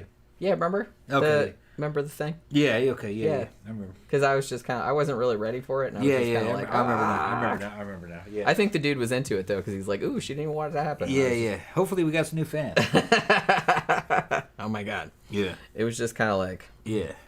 It was a thing. We got to update the videos on fucking mini vids too. Yeah. Because you've changed so much. She's changed so quickly. Yeah, I've lost like 30 pounds. 30 pounds in a month. She looks totally different. Yeah, that's what I do. Yeah. Like my actual like body shape looks completely different, which is totally crazy. Different. Yeah. American Military 100 says, Jenny, have you guys done or considered doing an episode on the Nazi era Berlin blackout strangler, aka the S-Bahn murderer? Sounds good. That was another one. Oh, wait a minute. Sounds good. We did a British one. Well, I kind of feel like a long time ago. I have to go look because we've done like so many shows. I thought we did a show about 2 blackout era serial killers, and I thought we mentioned it on there, but I don't remember. So I'd have to go back because it was a long time ago. Yeah. Because there were 2 of them. I think we did like 2 of them. Yeah, may not. And that might have been one of them. But I'll go back and check because. Yeah. Hey, Pookie. You got Pookie's fat ass up here. What you doing, baby? Don't call her that. I love you. She's round. You just a round ball with feet. She's like, that's okay. Fuck it, I'm going. Yeah, she's mad at you. She's mad at you, Daddy. Nah, she ain't.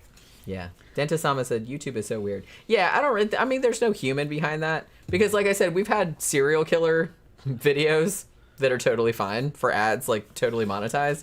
And then we've done like movie reviews where we mentioned nothing controversial. Yeah. And that was demonetized for some reason. I don't get it. It doesn't make any sense. YouTube is smart-hearted. Well, I'm smart-hearted.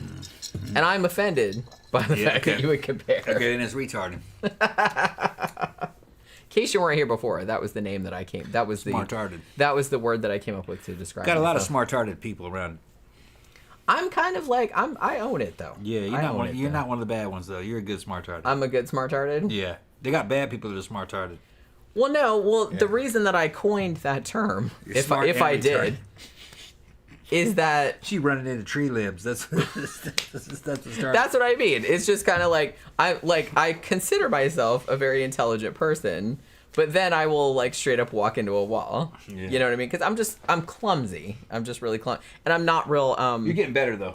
Yeah, like I can't do shit with my. I'm just like, you know what I mean? Like I can't. I'm like that. So you know what I mean? Exactly. Gramthars isn't here, but if you were in acting school with me and Gramthars and could get some drama training, you did do some ballet, but drama training would have helped you out a lot. Probably. I thought about doing it. Yeah. But drama training. I liked all my dance classes. I took ballet. I took tap. I took acrobatics. I took jazz. I took all that shit. If we had time, I'd send you to a local drama school. But we don't have time. It might for be that. fun, but yeah, I don't have Yeah. the time or the money. No. But yeah, it probably would help. Yeah. But yeah, Or send you to stripper school. Dance. That'd probably be good. I have thought about taking like pole dancing classes. Yeah. They do stripper school. They got stripper schools around here. Yeah. Well, like I said, they have a whole they have Yeah. pole dancing. You can do pole dancing classes. I don't know where they are around here. It's probably like in I'm Orlando. sure there's one around here. I can look it up. Well, it'd be in Orlando, which would Yeah. be kind of far. But yeah. But yeah, so Well, you go to a dance studio. Those Yeah, yeah, dance I know. studios know that. I know. They know all that stuff. Yeah, know. probably a certain night. I used to do ads for that shit.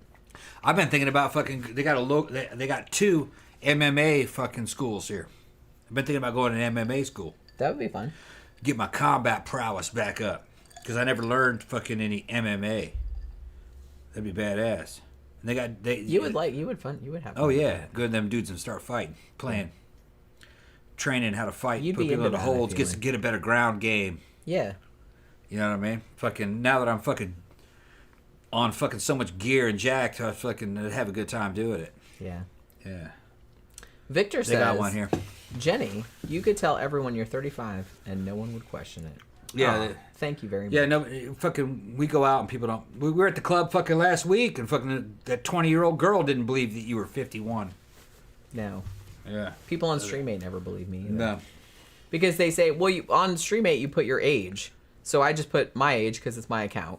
Yeah. And so sometimes people, because it's a couple's account, people will come on and go, well, which one of you is 51? Yeah. And I'm like, I'm 51. He's You're like, 54. no. Yeah.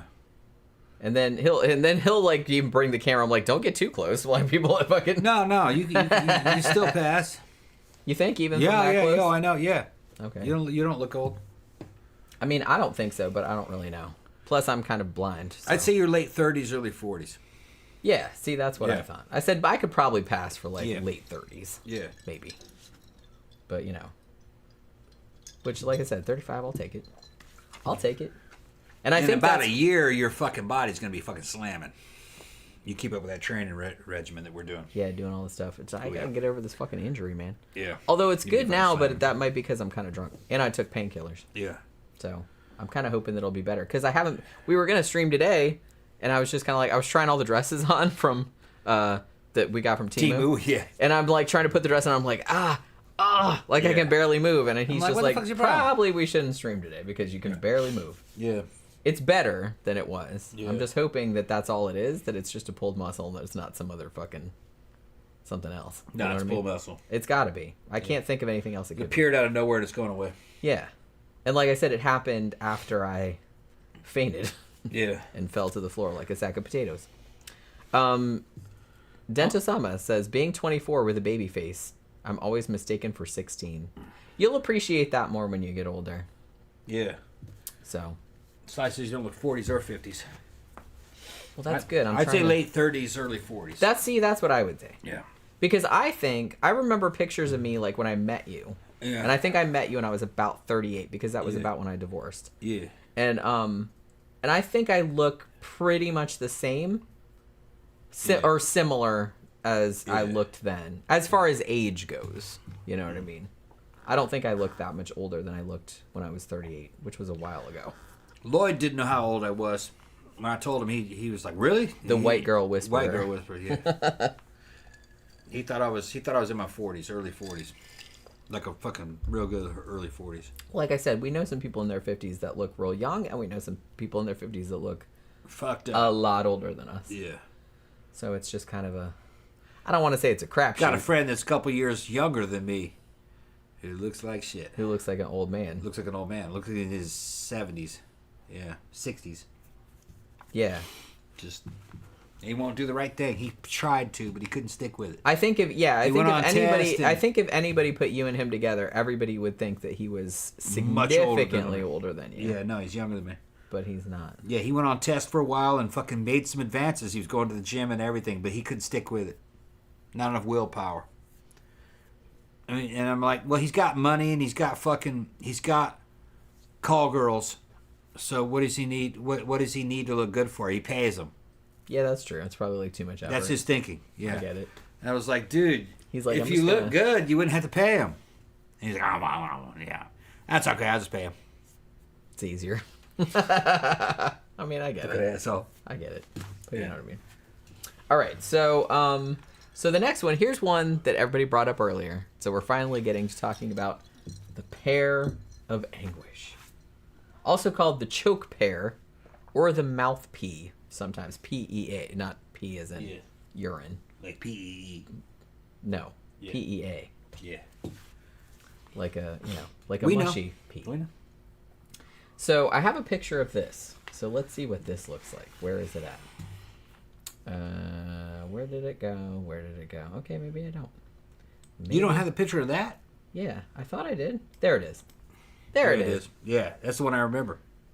It's got a screw in there and everything. Like I said, it kind of reminds Look me. how well made that is. It kind of reminds me of going to the gynecologist. Although the one from the gynecologist has like a rod in the middle, and then it has like, they're not as pointy as that. About when is that from? This one, I don't know when this one in particular is from. Look how well made that is. I know it's nice, right? That Well, looks like that see, could have been that's made- another thing that kind of blows my mind is like people actually like artisans made this shit. That's got threads on it, man. See the thread? Right, look at it. Look at it. It's got precision threads on it. And look, they made it with like this fucking what is this shit over here? Like little like It's the knob that you turn. little no. I meant like what are the little centaurs or whatever the I fuck can't that really is see over it. there? I don't really see it. Everything's decorated. Right. Because if you're gonna make it, you might as well make that bitch fancy as fuck. That's Because like, can you imagine? Here comes the Grand Inquisitor over here He being got some like, shit in his I'm about to stick this right in your anus. Yeah, and it's fancy as fuck. Isn't it fancy? Yeah, it's just, And he's like doing it like fucking Vanna White on the shit. yeah, right. Just fancy as fuck. Or on Price is Right or something. Like, like just showing it to you.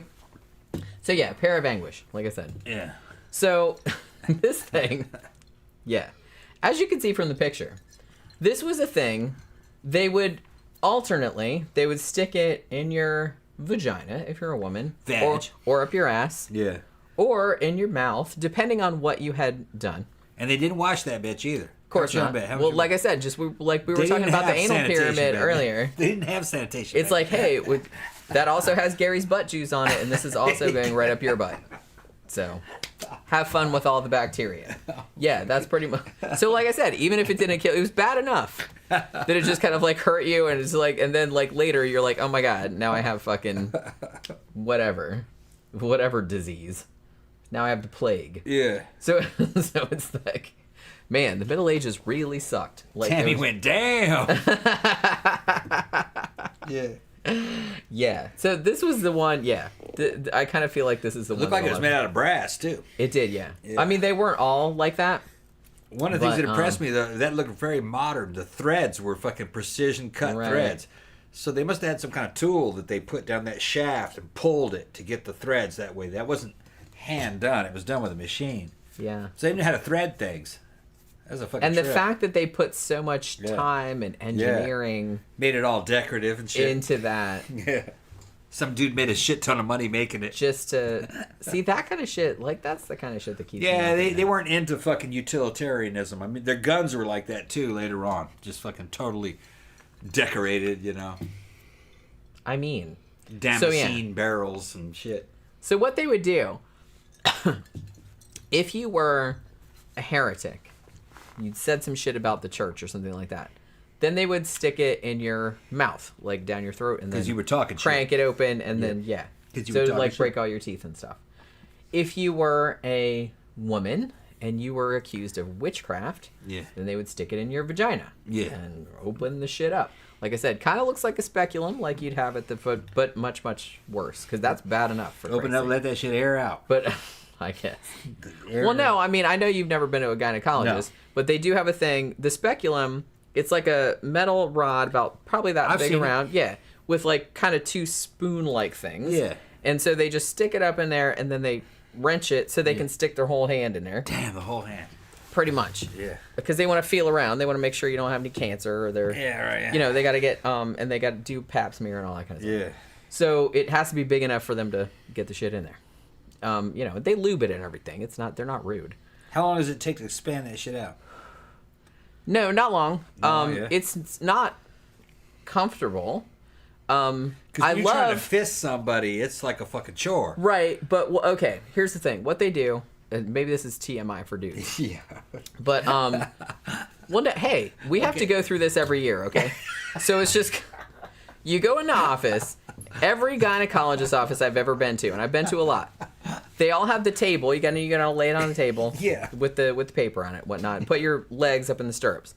Every single one of them has, and this always makes me laugh every single time. They have like a beautiful landscape Up on the ceiling. picture pinned up on the ceiling. So when you're laid down, Picture Bob Ross up there. it's yeah. Oh my god, that would be funny. Like Bob Ross doing like happy little trees. That'd be hilarious. No, everyone I've ever been to, it's usually just like a picture of like a real serene looking like landscape. And it's like every time I see that, it just makes me laugh. But it's just like every single one of them has that pinned up on the ceiling. So you're watching that because it's like, hey, feel better about somebody like sticking their hand or sticking this device up your cooch. So yeah, this person you don't really know all that well. So yeah, so they put it. It's not huge. It's not even as big as like a big dildo. It's just kind of like, it's dildo size, but not like the scary like stunt All ones. these men are getting an education right now. No, I'm just saying, this is okay, what you okay. do. So it's metal. Yeah. They lube it all up with Vaseline or an equivalent, and then they put it in there, and then and it just kind of goes, and it's just, it's not a great sensation, Yeah, I would imagine so. but it's just kind of like Yeah. And then like all of a sudden, I've always gone to female gynecologist. Well, I went to one male gynecologist, but I didn't really. I'm like, Like, fuck that I'm dude, not huh? comfortable with that. He was nice. I'm not, Yeah. but he wasn't a creep or weird or anything. But I'm more comfortable with women gynecologists. Plus, it's more comfortable telling them shit about your period and stuff when they've had a period too. Yeah. Dudes don't know what you're talking about. So you know what I mean? So I've always been more comfortable with women doctors. But yeah, so they do that, and then they just they lube their hand up too, and it's got a glove and everything, and they just stick their whole hand in there, Yeah. and they feel around. Tammy says, like, yeah, it's like you're on vacation looking up at that. I know. Every single time, and it always makes me laugh. And I'm always just kind of like laying. I'm like, I wonder what kind of picture they got up there. Oh, look at that. That's nice. That's nice. Yeah, you're trying That's to a nice lose little. yourself. That's You're a trying nice to little lose yourself- serene Trying to lose yourself up scene in that back there. picture. It's just, I don't know why that's over so here funny. with the cows and the fucking Right. the fucking milkmaid. It's and almost fucking, always, well, there's not usually any people in it. There are It's almost people? always like a landscape, like Okay. a waterfall, Yeah. or like a flowery field or something. big old fucking It's always something like that. big old mountain. Yeah, it's almost always, it's like a Bob Ross painting, pretty much, no people or nothing. So it's like that. I don't know why that makes me laugh so much, but it does. But yeah, so then they feel, like I said, they have to feel around there because they have to feel around for cancerous lumps and stuff, and then they also have like a long Q-tip situation. Yeah. Because they have to take out a bunch of stuff, so they pass Get through. samples. Right. Yeah. So they have to take a sample. So yeah, it's What's it got to do with the pear? The pear. is because the one- pear also goes up your vagina, and because it reminded me of a speculum. It's a similar concept. Yeah. Because it's spreading out your shit, but this one is like a lot more sinister. Let's call it the sinister. Would it be speculum. spreading you out more than that? Speculum. Yes. Well, yeah, because the speculum isn't all four sides, and it's not pointy, obviously, yeah. because it's not made to torture Right, you. yeah. It's just made to open you up so they can get in there and like look in there and Right, feel yeah. around in there and stuff. So this one is kind of like pointy, and it's all four sides, like leaves. Yeah. So you can open it like Yeah. all the way out. Right. Yeah. You know what I mean? So it's kind of meant to like tear your shit up. Did it kill the women? You think? Sometimes. Okay. Sometimes it did. And also if you were a dude and you were accused of sodomy, like I said, of homosexuality, Yeah. then they would stick it up your ass and do it. Yeah. But they could open that shit up. Damn. Yeah. So Victor would have no problem. you don't He'd think. say, "Open that shit wide up. It's wide open. It's all right." That's what I mean. Yeah. You're not even gonna phase me. Like I said, like that I'm girl with the fucking. With I'm the bowling kind of pin. curious. Yeah, that's what I Like mean. the I'm girl kind with of the bowling pin. curious. Right. Just like don't make them go back there like forever, like really go through A with modern that stuff. porn star would show But up. I wonder what would happen. Which is like, yeah, bring it. Yeah. I ain't nothing. Yeah, they stick it up and they're like, holy shit, Yeah. this woman What the must be a fuck? witch. Yeah, we they're should cut her head off. So like, That's probably what they would That's say. good. You got a bigger one? She's like, oh, that kind of tickles. Yeah. Damn. What else you got? Fuck And they'd be them up. like, what the fuck? Yeah. The devil told me to tell you to get a bigger one. That's just nothing. Okay. Right. That's what I mean. If you talk back, I'm gonna jump up and land on your head first and just engulf all of you. Like a fucking. I'll put your entire like head an up my ass, octopus, motherfucker. Like an octopus. I'll digest your ass, suppository style. Imagine that. Oh my god! Now I want to write a movie Yeah. where a modern porn star Just goes digest back people. to the Inquisition age. Yeah. And just goes to like all these motherfuckers who are like torturing women and stuff, and just like engulfs their head in their ass and just smothers them like that. Digest them. Wouldn't that be awesome? I would totally. Yeah. I'm gonna start. I'm It'd starting. be Hot Kiki Joe. I'm starting to Kickstarter. It'd be a porn star named Hot Kiki Joe. She goes back and fucks all these dudes up. I'm starting a Kickstarter. Yeah. I mean, there's got to be other weirdos out there that want to see that movie Yeah. too. Like all those people get killed like that. But yeah.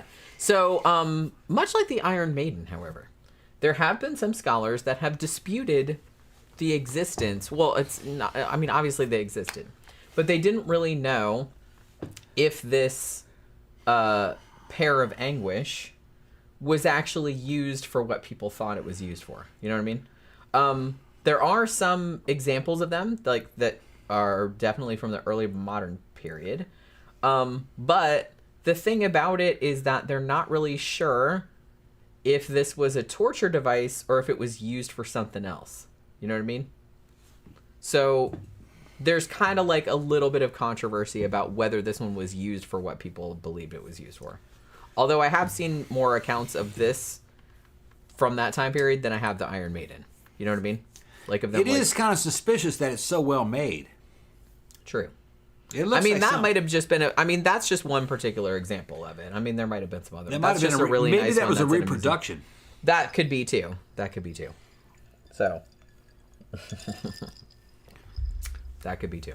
Might have been some rich guy wanted a reproduction back in the Although, Renaissance again, era. like the Iron Maiden, I feel like, given all of the other medieval torture devices that we know existed in the Middle Ages, this doesn't really seem that fucked up. I mean, this seems right along the lines of the shit they were inventing. Yeah. Somebody totally would have invented this. Hey, I'm going to have this thing that you can stick up somebody's cooch or their ass and or in opens their up. mouth, it opens up and fucks And it them up. opens up and fucks them up. I mean, that seems like a pretty simple concept. You want to be a hoe? Fucking go put this in there. Want to be a homo? We'll put this in there. You want to talk shit? We'll put it in there. Yeah. I mean, it seems so. This one doesn't seem Some quite child. as It's some childish. implausible. It's Well, some yeah. childish shit. And they would probably come up with some childish shit. I mean, the Iron Maiden. I get the concept behind it. It's a Yeah. fairly simple concept, but it does seem Yeah. kind of complicated for what it is. Yeah. This is pretty simple and Yeah. seems like something that somebody back then would have invented. Yeah. So I find this less implausible than maybe the Iron Maiden was. I'm just saying. Okay. Also, here's this other one. Here's another one, much like the breast ripper. This is pretty self-explanatory, and this one is called just the head crusher. The head crusher. The head crusher. Crushes your head. Which we got here. That's that right there. See? Okay, how do we do You this? can either put I see. That's you can either Jesus' put your head. head. Yeah, Jesus' head is in there. Yeah. You could either put it in sideways like that, or you could put it in up and down. Yeah. So you can either crush one side, you can crush it sideways or top to bottom. Right. Okay. So yeah, I mean, you can imagine how this I see. worked. It's a very simple machine. It is very simple. Like I said, that's why I kind of feel like the pair was probably. It almost looks like something out of a printing press, really. It does, and maybe that's where they got the Probably idea. got the idea, yeah. That's probably where they got the idea. Now, normally, I think this one kind of looks like, well, at least the head crushing part looks like it's made of wood, but maybe not. Like the screw part looks like it's made of metal. But I think most of the time they were made of metal. The other examples of it I've seen were made of metal. Probably made of brass. Yeah. So basically, as you can see from the photo, you put your head in there either sideways like Jesus was there, or up and down, and then they would just slowly twist this little handle up there until it like Crush your shit. smushed your head. Yeah, like including like crushing your teeth together, like your mandibles together, all your facial bones. Yeah, so it would crush your head, like on Kids in the Hall. I'm crushing your head. It was that. I wonder if they actually used that Oh, I'm sure. until it crushed somebody's head, or if it was more of a threat. Do they have proof that people were killed that way? As far as I know. Now, this Yeah. one, there's no controversy about whether this shit existed. And It they used existed, because right, yeah. Okay. Also, at least according to Wikipedia, it says some versions of this, not that version that I just showed you, but some versions of it had a little receptacle in the front that would catch the person's eyes when they popped out, which is a nice feature. Yeah, but your eyes wouldn't pop out. I'm just saying. They're just like, well, they were hoping. They were probably. hoping, yeah. They're like, ooh, I hope the eyes pop out on this one. Yeah, right. Because they were fucked up back then. Yeah. You know what I'm saying? Yeah. It was probably that situation. Sounds very psychological. This is where your eyes Yeah, pop out. that might have been another. Yeah, wow. That might have been another aspect to it. It's like, well, we don't think the warfare. eyeballs are really going to pop out, but we're going to tell them that their eyeballs are going to pop out, Yeah. and this is where we're going to catch them. You're right, yeah. And then we're going to make them like look back at Like you. you're crushing somebody's head and you don't want those eyes to fall on the ground. We want to catch them. You know, think about it. Well, like I said, we'll take them on the optic nerves and we'll just turn them around so you can see yourself. so you can see each other. So one eye can look at the other eye. And then we'll Yeah. look at the other eye. Oh my god. I mean, seriously. Yeah. So yeah, there was that also. These white folks are fucking crazy. They are. Yeah. I'm telling you right now. Yeah, they said that also sometimes the torturers, because of course they couldn't just like squish your head. Yeah. Like sometimes they'd kind of half squish your head, and then they'd take a hammer and then like be like hee hee hee, bam bam bam, like on the fucking, because you know Yeah. they have to kind of like fuck around with you like that. What is wrong with these people? They're torturers. What the fuck is wrong with you? But skulls all busted up, and then they got to come in with a little ball peen hammer and fucking. They just gotta like fucking make it feel worse. gild the lily. Yeah. I guess like Yeah. in a fucked up kind of way. Yeah, because the skull's all crashed. Yeah. So It's you're like, gonna oh, feel does- it all. oh, You're does that gonna feel hurt? all those Oh. fucking bones rubbing together with the little Oh impacts. no, it's like oh you're all fucking. Yeah. Also had another one, and this is one that I remember reading about when I was a kid, probably when I was too young to read about this stuff. Strappado.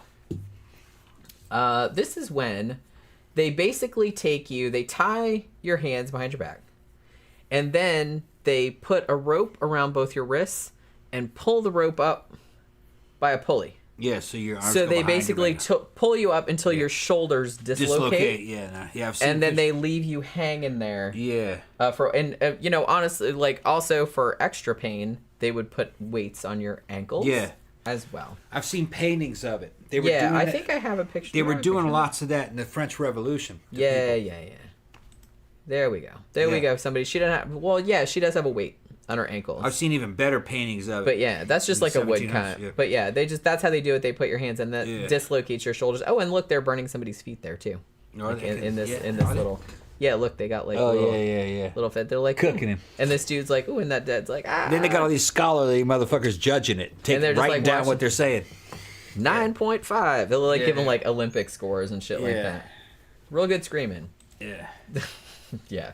But this, I don't know why this one always kind of like fucked me up, because I don't know. It just seems like it seems not as bad as the other stuff, like having your intestines pulled out or having stuff like a wooden pyramid shoved up your ass or anything like that. But it's just kind of like there's something about the physicality of being pulled up by your wrists and having your shoulders dislocated. Well, that's something that's you can maintain that. You can keep a person in that position for a Right, long time. because that's not going to kill you. No.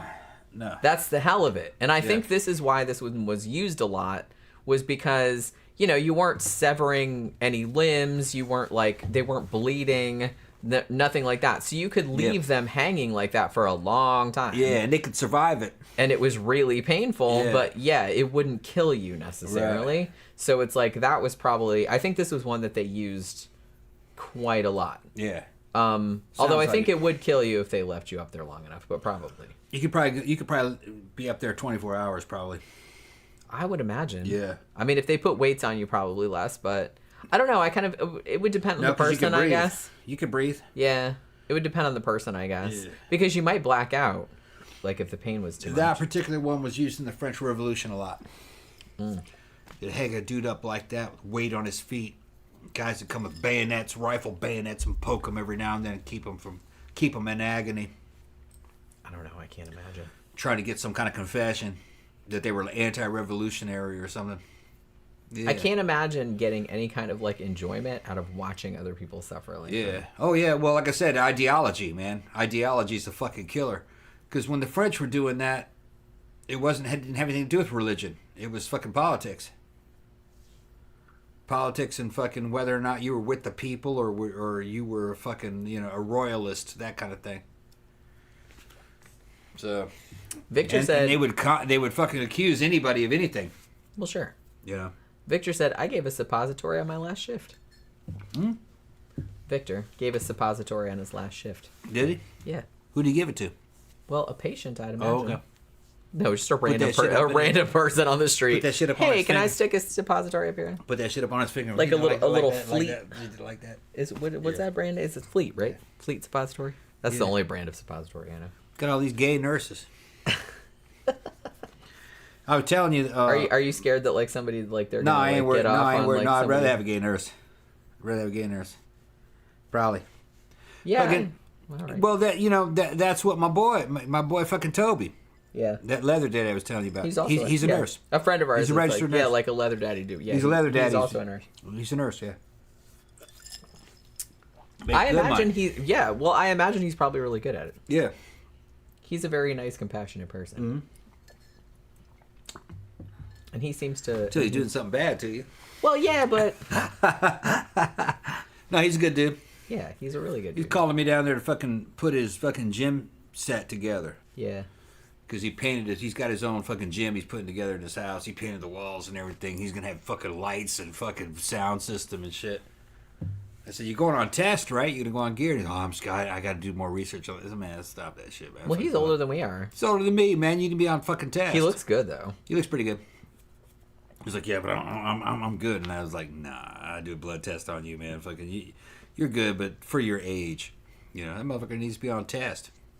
He'll fucking buff right back out like he was. Because, see, I've known him for fucking 15 years. Yeah, we've known him a long time. Known that dude a long time.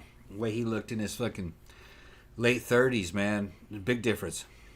Well, not a big difference, just difference. He aged well, but he needs the same treatment I'm on, you know. He'll be all right. He's just scared, you know. I don't know why. He didn't research it. He hasn't researched it yet. He doesn't know about hormone HRT. He doesn't know about it. He'll be all right, though. Yeah. I'm not worried about Bitch, it. we're going to see his ass tomorrow, fucking Friday, probably. Yeah, Friday night. I'm gonna talk to that bitch. Yeah, he's probably going to be there Friday Yeah. night, I imagine. Yeah. It's the Friday the 13th Memento Mori. Yeah. That'll be fun. All right, so last one I want to talk about is one that somebody brought up earlier and one that you know a great deal about. Mm-hmm. Good old Brazen Bull. Yeah. Or the Bronze Bull. That was fucking Greek, though. Yeah, although they did use it in the Middle Ages. They as did? well. Okay. They did. So yeah, it was, as the name implies, it was a sculpture, essentially, usually made of bronze, that looked like a bull, life-size, and it had a little door in the side. Now, the person that was going to be put in here, they would cut their tongue out for, shits and giggles, and then they would put the person inside the bull, shut the door, and then they would light fires all underneath it and basically roast you alive. Now, one of the features that was added later was that the sounds that the person would make inside, they did like all this acoustical stuff where it would make it sound like a real bull, like all the people like screaming and struggling in there. They would make it sound like what a real bull would sound like. Like Well, that was one of the improvements that they made on it. That's not what I actually heard, but there are some Greek stories about this. I'm talking about like later on. Yeah, the Greek stories about this. I don't remember the king's name that had the shit commissioned, but he commissioned it. Phalaris. What was his name? Phalaris of Agrigentum. Okay, that's his name. I don't know if he specifically asked for this, but like the legend goes, He asked his mad scientist. that like the dude that invented it, whose name was Perillus, supposedly invented it for this king, tyrant, like this Right. king. And actually, the king I heard was actually kind of a good guy. No, because he ended up in that shit later. Like his own people put him in there, in the bull. Really? That particular guy? Because I thought the mad Yes. scientist that made it. What was the guy that made it? No, the king ended up in there. He ended up in it? Okay. Yes. Probably a fucking legend. This shit- Maybe, yeah. I don't know. This if it's shit's true or not. probably I a don't know if legend. A it's lot true. of the Greek shit is legend. Okay, it probably didn't happen. That particular king wanted some kind of a fucking method of executing his enemies. He wanted it to be as bad as he possibly That's pretty as bad. it could be. That's pretty bad. So you had this mad scientist come up, and what was his name? The mad scientist's name? Perilous. Perilous figured this Or shit out. Paraleus.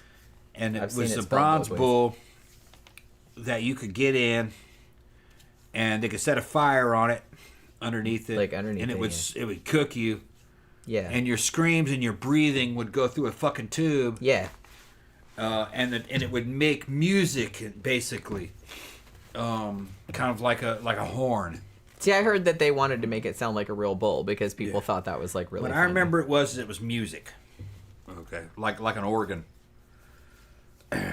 and so the idea is that the king could have his enemies in there roasting alive, and he could have his fucking feast and his parties with all his guests around, and this bull would be there making music. Like in the middle. Like it's like an ice sculpture, Like an ice except sculpture, 100 yeah. times more Right. fucked up. So you could show what a badass you were. You know what I mean? Like there's a motherfucker in your there burning dying alive. enemies produced the fucking music. It was like the DJ at your party. Okay. So they make, Like I said, creative. So the mad scientist makes this shit, and and the king's advisors are like, "Man, this dude's fucking insidious coming up with this shit. You can't let him live.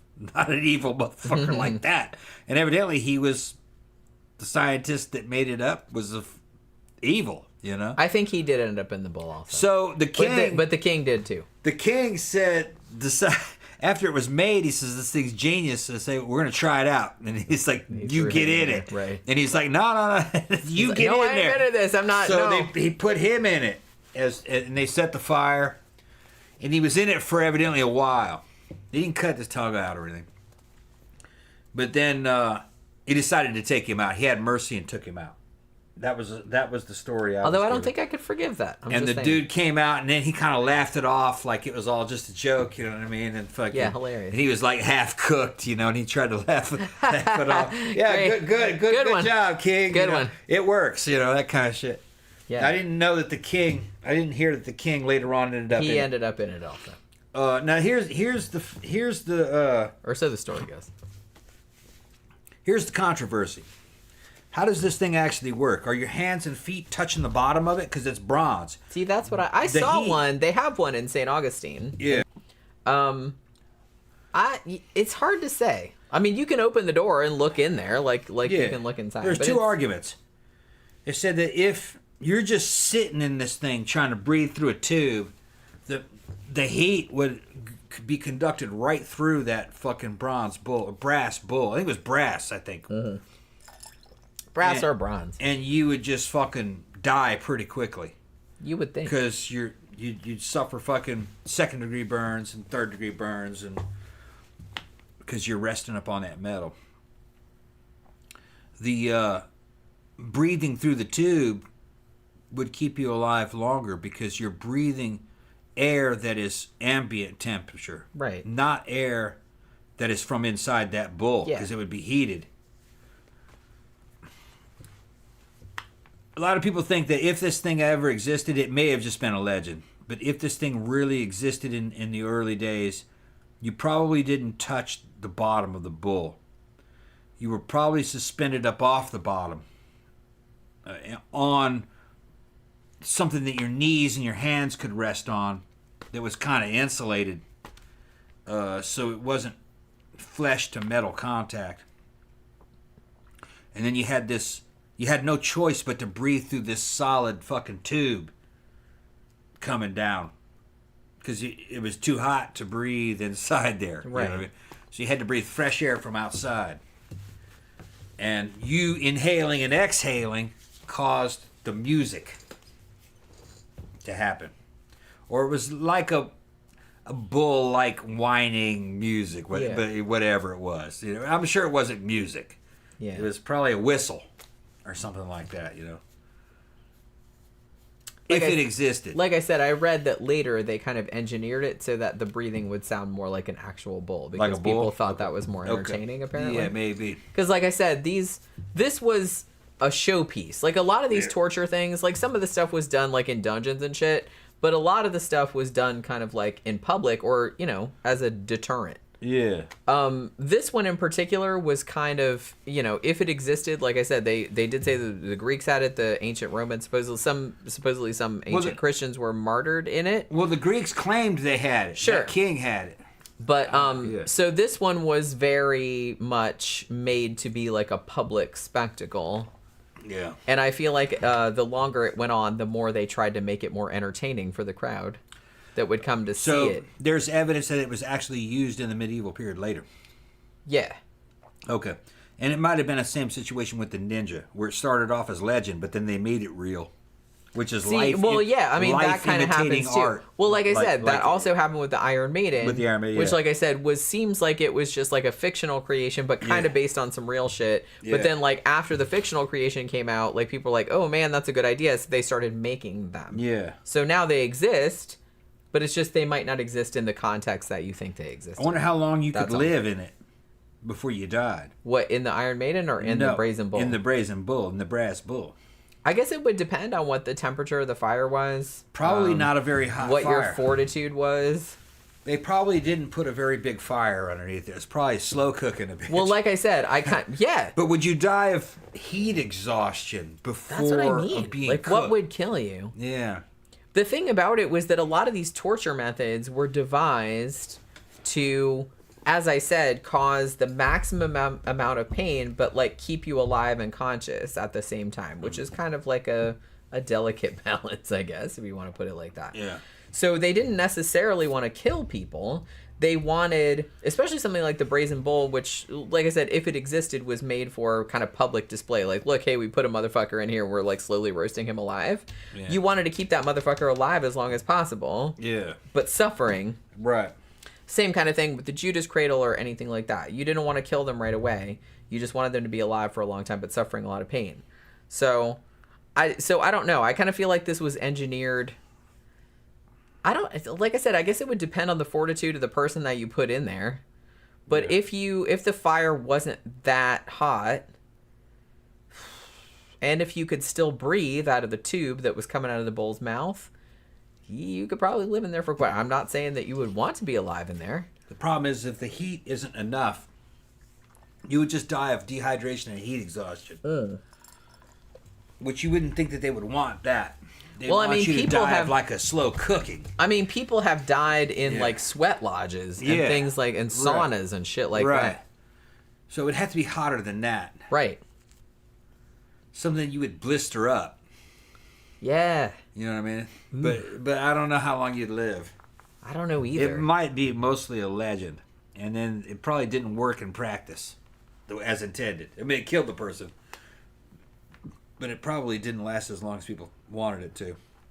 Can you imagine the fucking meeting where you invented some like new fancy torture device and you going and like presenting it? Like you got your prototype and shit like that, and you're just like, and here we have Gary that will demonstrate. Like, get inside there, Gary. He's like, I don't want to get in there. No, get in there, Gary. Come on. It'll be fine. And like, so he gets in there, then he closes it, sets the fire and shit like that. Gary starts screaming and shit. And like the dude, like your boss or whatever, sitting back there, I like it, but can we make it so like he screams more, or you know what I mean? It's like he's giving like fucking pointers and shit. It's just, it's so messed up. This I'm trying to remember my memory. situation is so I'm messed trying up. to remember my memory of how I was told about the brass bull when they took the man, side his back out, and he tried to laugh it off. I think the king put him back in there. I think. I think. I can't imagine. I think they put him back.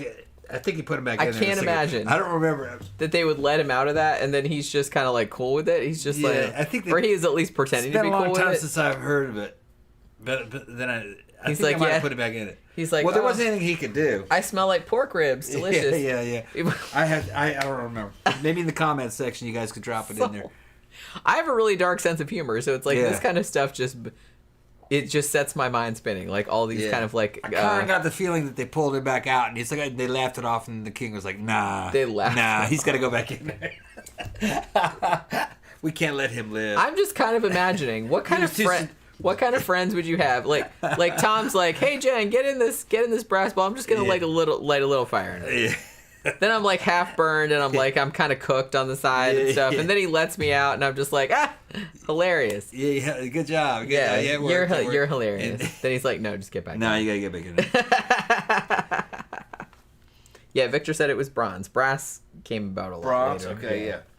The one that I saw, and it was probably like a replica, but they do have one in the San Augustine Torture Museum. Yeah.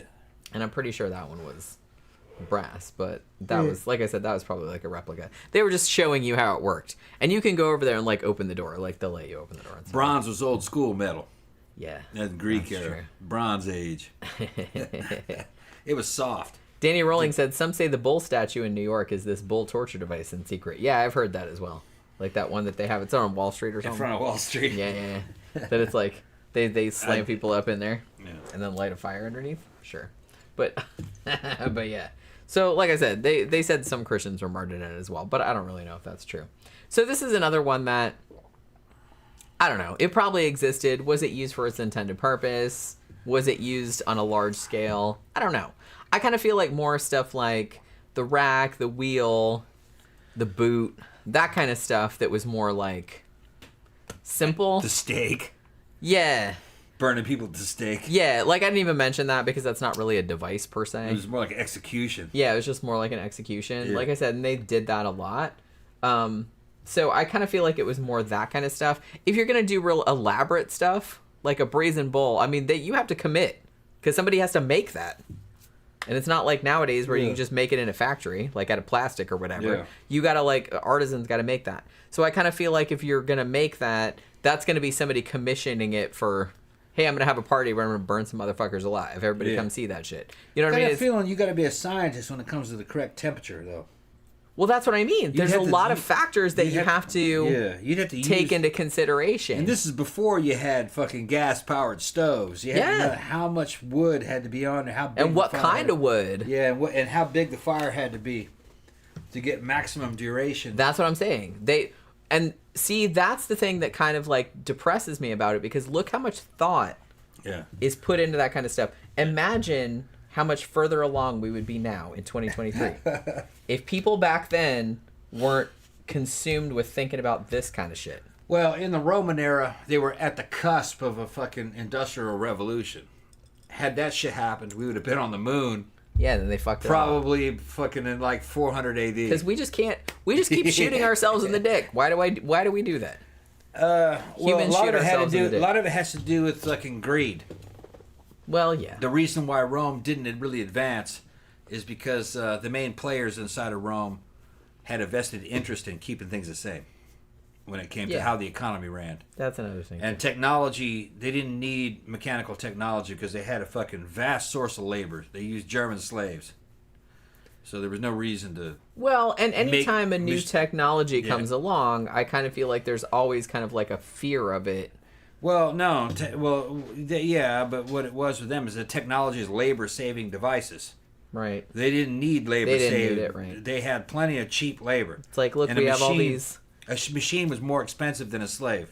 Right. So there was... We all these interchangeable humans. But they had steam power. The only thing that they needed that made money, the only application was to open and close doors at proper times inside religious temples to prove that certain gods lived, because religion was a big business. They had all the fucking makings. They understood the principles of mass production. So they had everything that they actually needed for an industrial revolution. And had they figured out steam locomotion, that would have saved them, because they would have been able to repel barbarian attacks if they had a railroad. And then if they figured out fucking electricity, they'd have had a telegraph. Which is not crazy, because it's like that. It was the knowledge was there. And they could have. We were figuring that out in the 1800s. Telegraph and fucking. They could have absolutely utilized. They weren't that far from that back then. It could have easily been to that had they had a labor shortage, but they didn't. Right. So they just said, fuck it. We don't need any machines. You know what they say, necessity is the mother of invention. They didn't have a need for it. So if you didn't need it, then I don't even remember who said that, but right. That's a very famous Had that shit happen, the next thing you know, they'd have fucking been fucking with aircraft. Internal combustion So we'd have been engines. way ahead. Yeah, and we'd have this been stage. at the moon by about fucking 300 AD. Probably. Yeah. Which is crazy to think about. But like I said, it's They'd not... be putting the damn SQPR fucking Roman fucking flag on the moon instead of the American flag. Somebody make that movie. Yeah. Ancient Romans on the Ancient moon. Romans on the moon in 400 Walking around AD. with their fucking sandals and skirts on. Yeah. Hey. It probably wouldn't look like that by then. Well, I know, but I'm just saying It had space that's suits. everybody's conception of it. Yeah. So that's why I said that. And Yeah. if you made a movie, if Asylum made a movie, Ancient Romans on Yeah. the Moon, then that's When you what really get it would down look to like. it, the problem with the Roman economy and the reason why the technology didn't advance is that they have slavery. Slavery's bad for your economy, and it fucking stops fucking technology because you don't need labor-saving devices. Yeah, because there's all these interchangeable You got labor.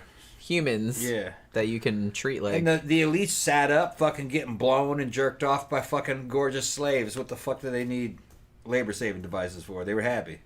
Everybody else was fucking suffering, but they didn't give a fuck about them. They didn't Well, care no, of about their course own not. shit.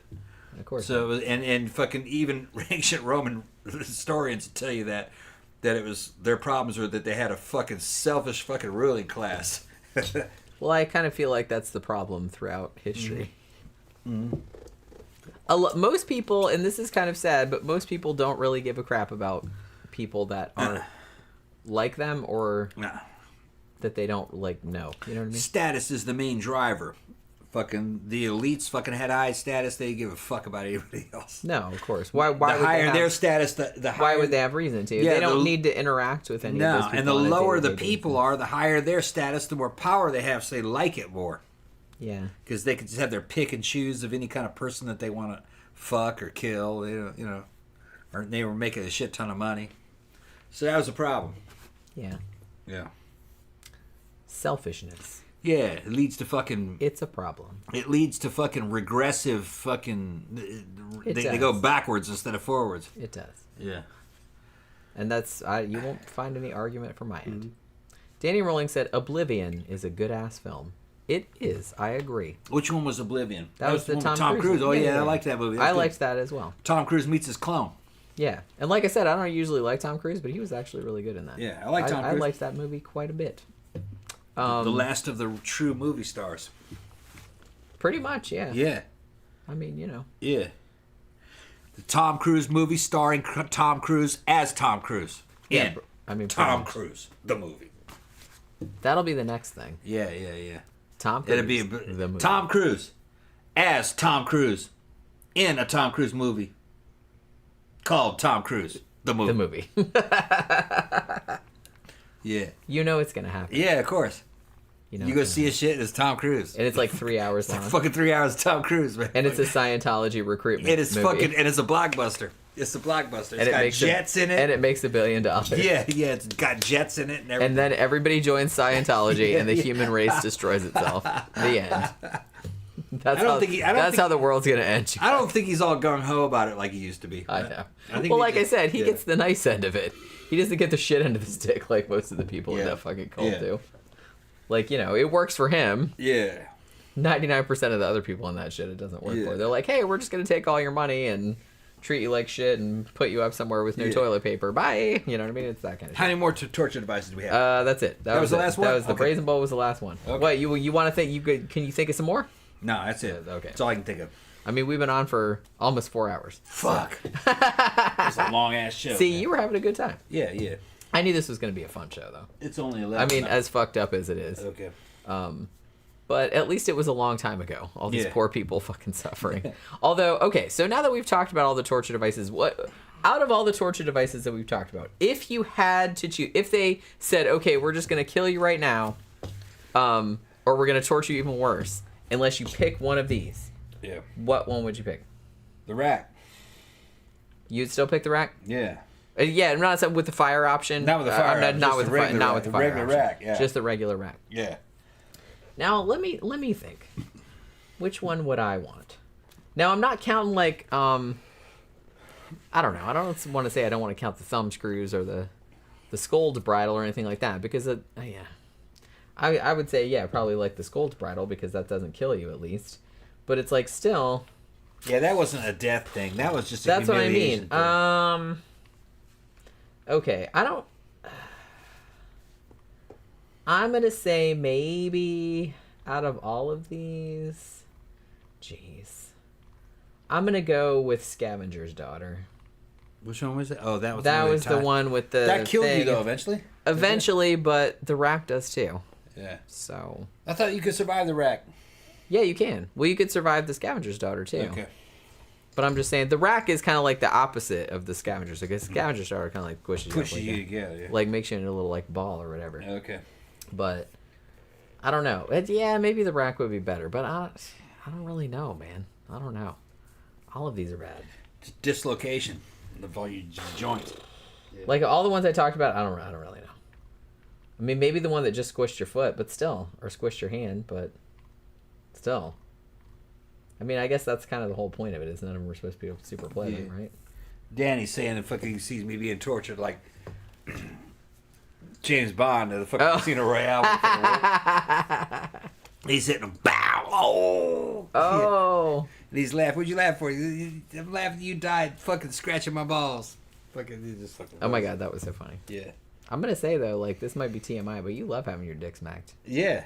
Yeah. Smack that fucking shirt. Yeah, that's right. Hit it again. Pow. Not super hard, but you know what I mean. Yeah. Yeah, he does like that. Yeah. It knocks all the blood to the end of it. Right. Yeah. You get nasty on the fucking shirt. Yeah. Well, I'm just saying we're talking about torture, so Yeah. I'm just saying. It's not torture though. I fucking like it. Yeah, he does. Jenny, I'll fucking slap that shit. Do it again. Well, yeah, he's like, hold it tight at the base and then smack it. That's fucking funny. Jenny giving up all my secrets. You love all that my shit. secret moves. You love that shit. Fucking funny. Oh, come on, you love it. Jenny's trying to get laid. You on love the me show. talking about Jenny's it. trying to get laid. Oh, I know I'm gonna get Jenny, it. okay, all right. If not tonight, then tomorrow morning. Okay. So you know what I mean. Yeah. I'm kind of drunk right now. Well, yeah, me too. But you know Yeah. what I mean. Weapons and stuff. Hey, where have you been? Hello. Fucking where you Sadly, been, only dude? just got the notification. Oh my god, we've been What? on for almost 4 hours. Damn. 4 hours of torture. We're already talking man. about slapping dicks and sticking pears up your asses. and Yeah, open it was- up. Fucking all Oh the my medieval god. shit. How's your channel been, weapons and stuff? Yeah. Holy I haven't shit. seen you post in a while. Yeah, we haven't seen you in a while. Yeah. Where have you been? Yeah, if you guys don't know, Weapons and Stuff is a British channel. And he's big into like gas masks and paramilitary stuff, like fucking everything, like the chemical detectors, fucking radiation detectors. He's got some pretty interesting fucking deactivated submachine guns and weapons that he has. And which is, that's basically all you could have in England. Weapons, you need to come to fucking United States, man. Come to Florida. You get the real fucking thing here. You'd love it. We'll go shooting. I got a range fucking 15 minutes from here. Yeah, We'll take Jen. He's giving up. Take Jen. Yeah. Because we kind of live in a rural sort of area. Well, There's, like, kinda. sort of rural. Kind of, yeah. So there's like a lot of shooting. There's all kinds of shooting stuff around here. Fucking, they shoot in the neighborhood. You hear them fucking... Yeah, you can hear it sometimes. Hear them fucking zero. I'm not sure where it is exactly. Just hear them zero an AR-15. Well, like I said, if you have an acre or more, you can shoot. You yeah. can shoot on your own property. I'm at 0.9 acres. Yeah, so I we can't don't. shoot We here. have like slightly less than an acre. Yeah. But yeah, so we're not allowed. Yeah, and they did that on purpose, I think. Well, and I wouldn't shoot. There's houses like you right gotta make there. you gotta make a backstop. Right, that's what I Yeah, mean. you gotta make a There's, I mean, I used to shoot we in a have almost house. an acre, but Yeah. there's houses all around here. Yeah, in Mississippi's is shooting a house, but only pistols. But I had a snail trap to catch the bullets. Yeah, because I'd shoot 9mm in the just like house. shoot holes in the walls. Yeah, you know, shoot, yeah. Because Shoot 9mm right in the house. You gotta fix that Fucking shit. zeroing shit, making sure the loads work good and shit, because hand loading ammo. Yeah. All right. But so, you can't shoot high power rifle in the house. It's well, too fucking loud. Cats would go crazy. please don't do that. No, I wouldn't do it. Oh my god, the cats would flip out. I would flip out. I'm like, oh my god, what's all that Yeah. fucking noise? You already blare the TV loud Yeah. enough. I don't really need like fucking all that noise on top of it. Said the new YouTube notifications are awful. Yeah, that's. I mean, yeah, a lot of people have said that. But yeah, we went on for like almost 4 hours. Yeah, but yeah, this yeah. was like a super fun show. I thought it would be. Yeah. Even though it's a it's a terrible grim topic. Yeah, that's right. I haven't been getting But- notifications on any of your channel updates either. Weapons. Oh, Danny Rowling said, "Where's that raccoon commercial?" She got. Wait a minute. Where is it? It's in there somewhere. It's. Ooh! I just saw it. I saw it. Where is that raccoon? There it was. Just to make you happy, I would put that there. All right, so, man, we got to go to bed. It's almost 11:30. So hopefully you guys enjoyed. You guys seem to enjoy this medieval torture thing. Like I said, it's fucked up, but at least it was a long time ago. So I don't feel too bad like making all these fucking jokes about it. But yeah. So we will be back on Friday night for the Sidetrack show. We will be doing a pregame because we're going to Memento Mori. Yeah, club night. So it'll be a club night. So we're gonna do like a pregame Friday the 13th. It's Friday the 13th. Yeah, Jen will probably be decked out too. You can be in one of your sexy new outfits, probably. Ooh, I'm gonna be a sexy new outfit. Yeah. We'll see. I don't know what I'm gonna do with my hair yet. I gotta color my hair and cut it and shit like that tomorrow too. Right. So, but yeah, I already know what dress I'm gonna wear and all that kind of stuff. Right. It'll be cool. But yeah, so we'll Travel see you dress. guys again. Yeah, we'll see you guys again on Friday night for the Sidetrack show. So hopefully you guys can join us for that. Thank you for dropping by this evening and having a conversation with us about the torture shit. Thank you for super chats, and we will see you guys again on Friday. Good.